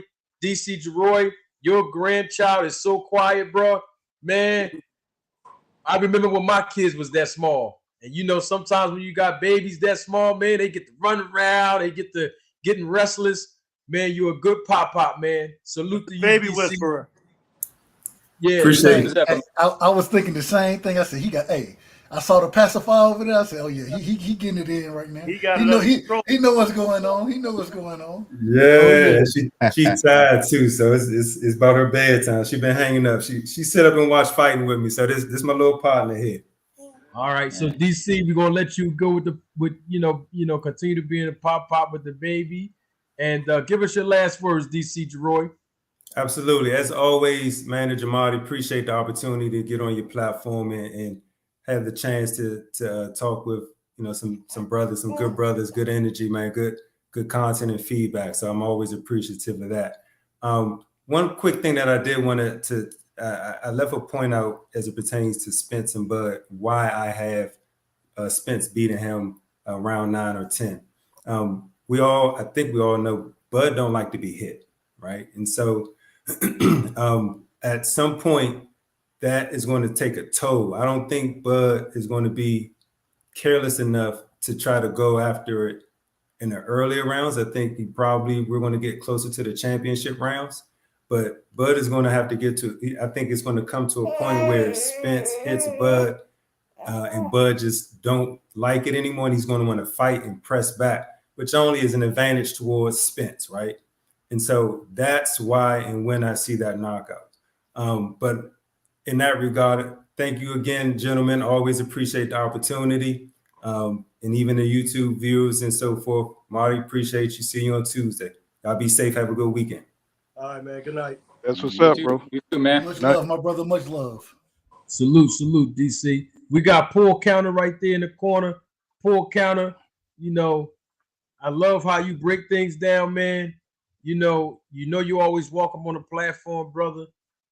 Thank you for always asking me and inviting me and welcoming me on your panel, bro. So I got to come over there and visit you. I haven't been over there in a while. But I thank you for coming out this evening and providing us with your support, your viewership, and even jumping on the panel. But last words on you, Paul Counter Boxing. Hey, what's up, man? Thank you, man, for coming to the boxing space. I think you added like a really unique, point of view on the business side of boxing. And I think that's something that, you gave us a lot of knowledge on that, and that's something that completed us as a boxing community. And I love boxing. I'm subscribed to all the guys up here. I just met Jewel Boxing, but I'm pretty much subscribed to Boss Hog and D-Town and everybody else, and you. So, I'm pretty much subscribed to everybody. But, I appreciate you too, Marty. I think you a jewel for our boxing community. And, if you have time, stop in, man. I'm not one of these big blue blood channels that think he's bigger than everybody. No, if you got boxing knowledge, you love the sport, come rock with me. Over to my channel, Dub Right Side. He hops on there with me all the time. D-Town, so everybody knows who I am. Pretty down to earth guy, I don't think I'm a boxing god of knowledge or anything like that. So, if you love the sport and you don't lie about it and you just keep it real, come on by my channel, man. And we'll kick it. You know what I'm saying? But that's all I got. Brother Paul Counter. Much love, Paul. Have a good night, bro. Much love, Paul Counter. Thank you. And you're always welcome here. I'll be there when you do another live or whatever. Look forward to I appreciate that, bro. I'll be right on over there, brother. All right, we got the guy from Nebraska.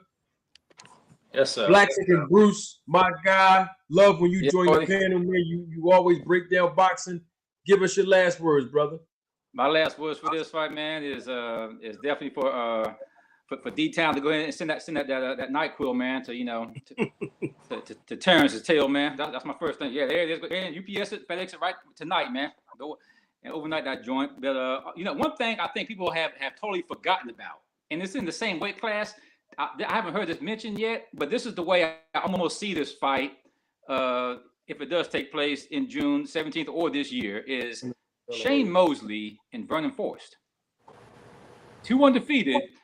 Vernon Forrest wasn't as well known, but if you take away Shane's victory over Oscar, who had he beaten? Nobody really, outside Oscar.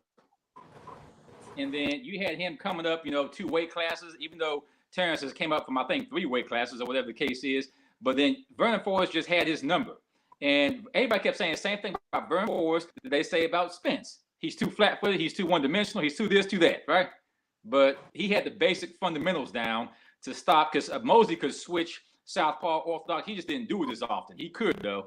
He wasn't always as effective. But that's the way I kind of see this fight also is, I mean, Earl has 3 belts, unlike Forrest, but he's flat-footed, one-dimensional. But I don't think Forrest was Forrest southpaw?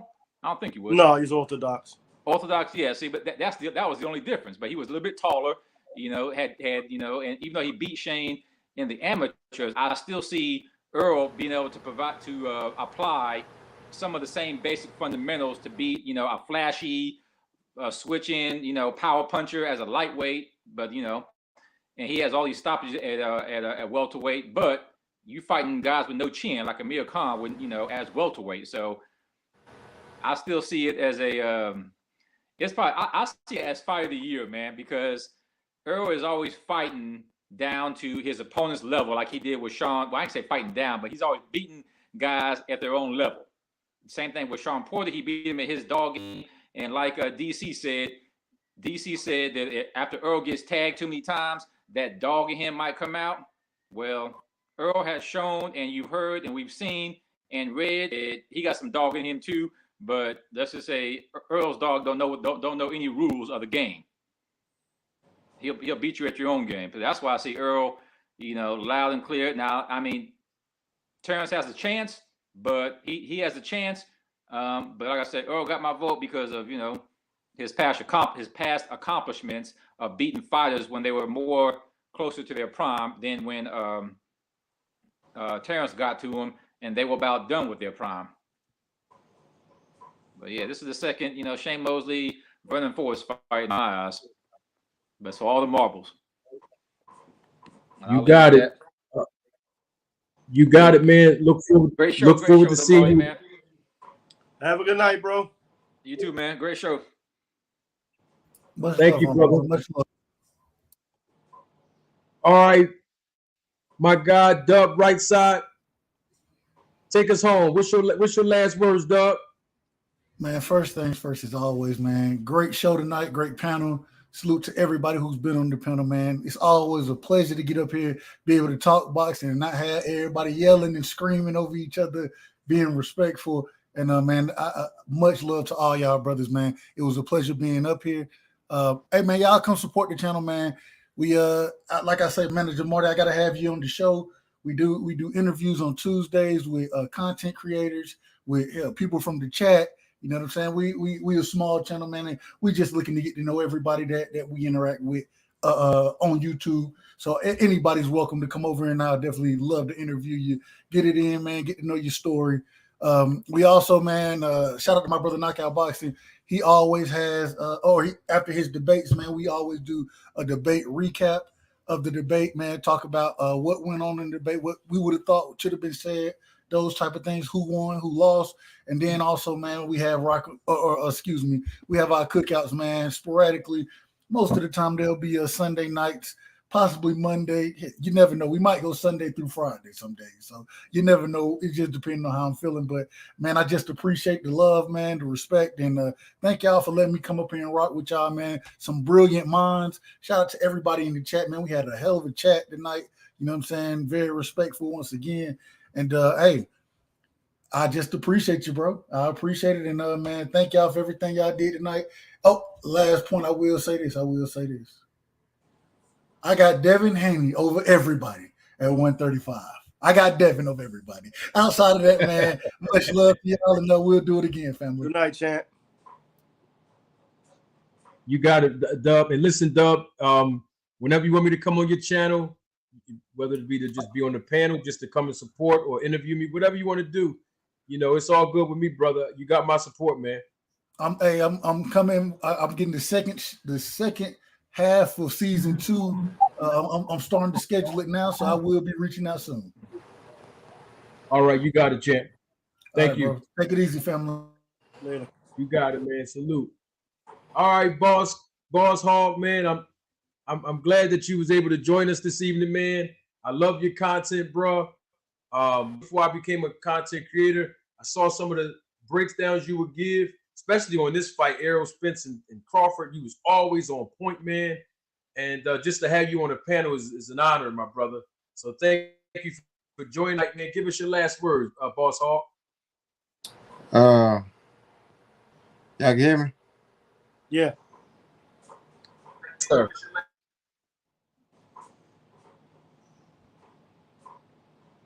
I think he froze. Okay, I think Boss Hawk must may have froze. There you go. Oh, there you go. There you go, Boss. All right, hold on. He'll be back on. All right, hold on. Here he come. You got it, Boss Hog. You here? All right, man. I want to appreciate everybody. D-Town Boxing, everybody, Marty, everybody, man. Like, for real. It's an honor to come on here and talk boxing with some brilliant minds. You know, is the words can't explain it, man, for real. But like I said before in this Spence Crawford fight, it's a matchup nightmare for Terrance Crawford. We're not picking Errol Spence because specifically we like him. We're picking Errol Spence because of the style. And a lot of people feel like, well, the Bud Buddies will sit there and tell you we're picking Errol because we like him. And that's not, to me, that's not boxing. We here to break down and intelligently break down this fight and pick based off the style matchups, right? Terrance Crawford, man, is a good fighter. You know, he did his thing, but he ain't moving right. And when you're not moving right, you got to get exposed. It has to be called out. And that's just what it is. You saying you pound for pound number one. Well, if you pound for pound number one, you go fight that other live dog that's over there that got 3 belts to become undisputed. And that's just what it is. So, like I said, man, I said my piece because I can go on for days about that. I appreciate all of y'all. You know, y'all subscribe to Manager Marty, man. Manager Marty is a blessing, a breath of fresh air in this boxing. He gives the other side, the inside scoop of boxing. I really appreciate you. And man, let's just keep this thing going. Let's keep growing, man. Let's keep growing boxing, man. Much respect to everybody. All right, man. Have a good one. Absolutely. Have a good one, man. And you always more than welcome anytime, boss. You want to come on the panel, whatever you want to do. You family now, boss. You come right on it. Just like all my other guys, Crown Jewel and Detail. You family, bro. You come over here anytime, bro. Oh, much respect, man. I'm definitely going to be back, brother. Absolutely. Salute to you, brother. All right. Have a good night. We got everybody. My guy. Have a good evening, sir. Salute. Man, we had a fire. Man, I don't even want to. I'll be honest. I don't even want to hang this joint up, man. I don't even want. It's been 4 hours. You know, I'll be trying to be mindful of the time of my people. You know, but we had a great panel on here, man. Bunch of gentlemen. You know, bunch of gentlemen. Even when we probably had a little lapse over talking over each other, man. It's the passion of the business of boxing, the passion of the sport of boxing. We had some great guys on the panel. These two last guys right here, that's why I saved these two for last. These two my favorites, man. I got to keep it all the way 100, man. So I saved these two for last. D-Town, I'm going to let you close out because I'll come back here tomorrow night with my guy, Crown Jewel. So you guys and ladies, come on, check us back out tomorrow. I know it's going to be a fight party. Everybody on YouTube probably going to have a fight party tomorrow. But if you can, come on over, check me and Crown Boxing TV out. Crown Jewel Boxing TV out. We're going to be doing a live commentary of the fight. D-Town, if you want to come on through, you're more than welcome, bro. I know you guys spend time with the family. You're more than welcome to come over. But me and Crown Jewel, we're gonna knock that thing out the park tomorrow. We're going to do our little commentary. We might be on to something. You know what I mean? We don't know. But every major fight, man, I'm going to try to have my guys come on. Let's break this stuff down, and let's do it in a small form. I'm not going to have 8 people, but 2 or 3 guys. We can go ahead and just talk about what we've seen in that ring. While these fights are going on, you know, we don't know what's going to materialize after that, but I know it's going to take brilliant minds to be able to commentate, and these are the 2 brilliant minds I got right here. Appreciate you. Thank you for joining us anytime, Crown Jewel. Much love and respect for you, bro, all the time. Give us your last words, Crown Jewel. All right, man. First of all, The one thing, the idea you had about the YouTubers boxing, I think that's a great idea. Unfortunately, I wouldn't be able to participate, I don't think, because I had professional fights. So unless it was like an exhibition situation, I wouldn't be able to participate. But I do think it's a fire idea for a Would lot you of these train? Can talks. you help train the guys? Can you help train the guys? Absolutely. I will All participate right. any way I can to help out, help promote All right. it, help get the word out. I hang up posters, whatever. I think it's a brilliant idea, and I'm all for it. So with that being said, second, I can't thank you enough for the love you extended to me in the YouTube community. I'm still pretty new. I've had a channel for a long time, but I just started posting videos on it a couple months ago. And I really appreciate you giving me an eye on your stove to come on and cook. And I think that's just what we were doing on here tonight. I respect the form. Like you said, it's a bunch of gentlemen. It's orderly. It's respectful. Everybody, we can agree to disagree with something, although we mostly agreed tonight besides the one guy you had come on. I don't know what he be talking about, but he's a good guy too. But yeah, man, I really appreciate you extending. I look forward to commentating with you tomorrow. And you too, brother, like you always have. D-Town, you always have an informed opinion. I really respect your boxing mind. I'm willing to come on anytime and chop it up with you guys. To anybody watching, I like to extend an invitation for you to come over to Crown Jewel Boxing TV, subscribe, check my content out. Give me some thumbs up. If you don't like what I'm saying, critique my content so I can improve it. And until next time, keep your hands up, your chin down, your ass off the floor. Peace. Salute. You got it, Crowd Jewel. Later. That's my boy, man. Hey, man, D-Town. I know that you know you worked all day today, man. I know you were tired, bro. I wasn't really expecting for you to come, you know, and stay with us as long as you did, because you always do. But I know you know you worked all day, man. I want to be mindful of your time. So I want to tell you, man, I appreciate you coming over, man, and just, you know, kicking it with me, man, and just walking me out through the whole night, man. You kicked it with us all night. Thank you for your perspective, man, your contribution, your support, and always, man. You know what I'm gonna do? I'm gonna turn the camera off like I always do when you close out. I'm gonna let you give us the benediction, bro. And you got it. It's all on you, D-Town. So salute to everybody. Please support everybody that was on this panel tonight by going over there to their channels, subscribing to their channels, liking their content. These are good men that was on here on this panel tonight. And I'm leaving it out. Join me back again tomorrow night, 10 p.m. Me and Crown Jewel Boxing and D-Town. If you want to come through, we're going to commentate on the Plant versus Benavidez fight. We're going to have some good fun tomorrow night. And Tuesday night, of course, we'll have another episode of Roll the Tape. And we got one more contribution. One of my day oneers. I couldn't get off the screen without saluting him and acknowledging him. Thank you for your contribution. My guy, Aaron H. Muhammad, he says, great perspective from all panelists. My opinion is Bud's pride will continue to stop this fight. Bud's pride is stronger than our desire to see it. Very great perspective and feedback from my guy, Aaron H. Muhammad. With that being said, much love and support to all of you viewers. For whatever reason you came over here, I hope you learned something about the business of boxing. I hope you enjoyed yourself this evening. If you're watching a replay of this live, I love feedback and engagement. So please comment in the comment section below. Thank you and salute to everybody that engaged in the chat tonight. Thank everybody who contributed through the super chat, super stickers, and Cash App. I'm logging off. Last words you're going to hear is from my guy, my family, D-Town Boxing. It's all yours. Salute, brother. We appreciate you, Manager Marty, for everything you have done. We thank you for coming here and educating the people, you know, as far as the business side of boxing and giving us the perspective, you know, up front, live, so we could be educated. We know it's a lot of other channels out here that claim that they're, you know, they have a high standard or into the business part of boxing, but we know for a fact that you are, and we thank you for all that, and for all the family members that came out and watched, you know, all the people on the panel. We salute every last one of y'all.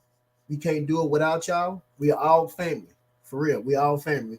We appreciate that, but we all have to realize that Terrance Crawford, he had an opportunity to fight the champions when he moved up to 147. He decided not to. And we know that he was clout chasing those guys. He knew that PBC had all the best fighters, a majority of the best fighters at 147. Now, we're not taking anything from Crawford from 140 and 135. We're giving him that. But the problem is when he moved to 147, he fought Jeff Horn, and his career came to a halt. Now, they say that he was the boogeyman. You can't be a boogeyman if you're not trying to fight the best. And then you have people saying that Terrance Crawford was calling out Errol Spence for 4 or 5 years. But you have to think about it. They've been saying that since 2020. So if you count back 4 years or 5 years from 2020, just going back 2 years is 2018 when Terrance Crawford moved up into the welterweight division. So that don't make sense. They asked Terrance Crawford about who would he fight at 147. He said Keith Thurman. They asked him about Errol Spence. He said that Errol Spence is not the man. He said to beat the man, you have to beat the man. And he said that man is Keith Thurman. Now, I did a video, I think a couple of days ago, and it was a video of Terrance Crawford in an interview 4 years ago.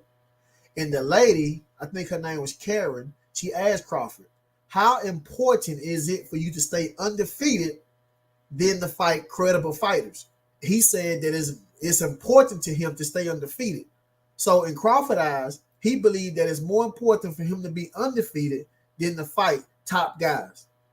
We all know that Terrance Crawford don't want that smoke with Errol Spence. Now, I'm not saying that he won't fight Errol Spence. It's a possibility they could be in negotiations. But my problem is, why did he wait so long? Now, we got all the other fighters out the way. Terrance Crawford wanted to see if the PBC fighters was going to beat each other up. He was hoping that Errol Spence and a lot of the other fighters lost to one another to where he could come to negotiation tables being undefeated and thought that he was going to be the A side or fight fighters that been beat up by them fighting the best on the PBC side. But that didn't happen. Errol Spence overcome car crashes, eye injuries, and still performed to the highest level. Terrance Crawford said that he was going to go to that fight with Errol Spence and Yordenis Ugas, but he didn't show up. But you got people saying that Errol Spence ran after Terrance Crawford beat Sean Porter. But see, Derrick James said that he had told Errol Spence to leave early so he won't be bombarded by the fans. That's why he left. But Terrance Crawford said that he was going to go to that fight. He didn't even go. He said that he was busy, but he was calling the fight round by round. But if he was there in that fight, in the stands, attending to the fight, he knew that when Errol Spence beat Yordenis Ugas, Errol Spence was going to call him out. He didn't want that. So for all the fans that's saying that Errol Spence been called out by Terrance Crawford, that's a lie. Terrance Crawford made it very easy to fight easy opponents. But when it came down to Sean Porter or anybody that could threaten his undefeated record, he made sure that he made it hard as possible so he couldn't fight them. They tried to lowball Sean Porter for $1 million. Sean Porter had to go the route to being mandatory for Terrance Crawford so he could get more. Then when it comes to Errol Spence, the man pulled out of the negotiations. If Errol Spence have done half of the things that Terrance Crawford would have done, this man would have been on the cross, hung, and decapitated already. So what I'm saying is, I was a Terrance Crawford fan before I was an Errol Spence fan. So I'm not picking Errol Spence because I met him. I met Errol Spence. Me and him were chilling on back in the truck for a couple hours at a dog training event. And I used to put the coat on, let him bite you and all that. And me and him, I got pictures. But I know the guy who actually know Errol Spence, been to his ranch. He know a lot of famous people. Deion Sanders, basketball player. Dallas Cowboy player. I know this guy. I got him on my Facebook called Derrick Rose. And he's friends with all these guys. But what I'm saying is, family, we have to stick together. Because we didn't listen to this nonsense for years. And now the truth came out, and we're going to stick together. So I appreciate every last one of y'all. Remember, stay together. It take a village to stick together. And remember, always pray. Always pray. It's D-Time Boxing, signing out.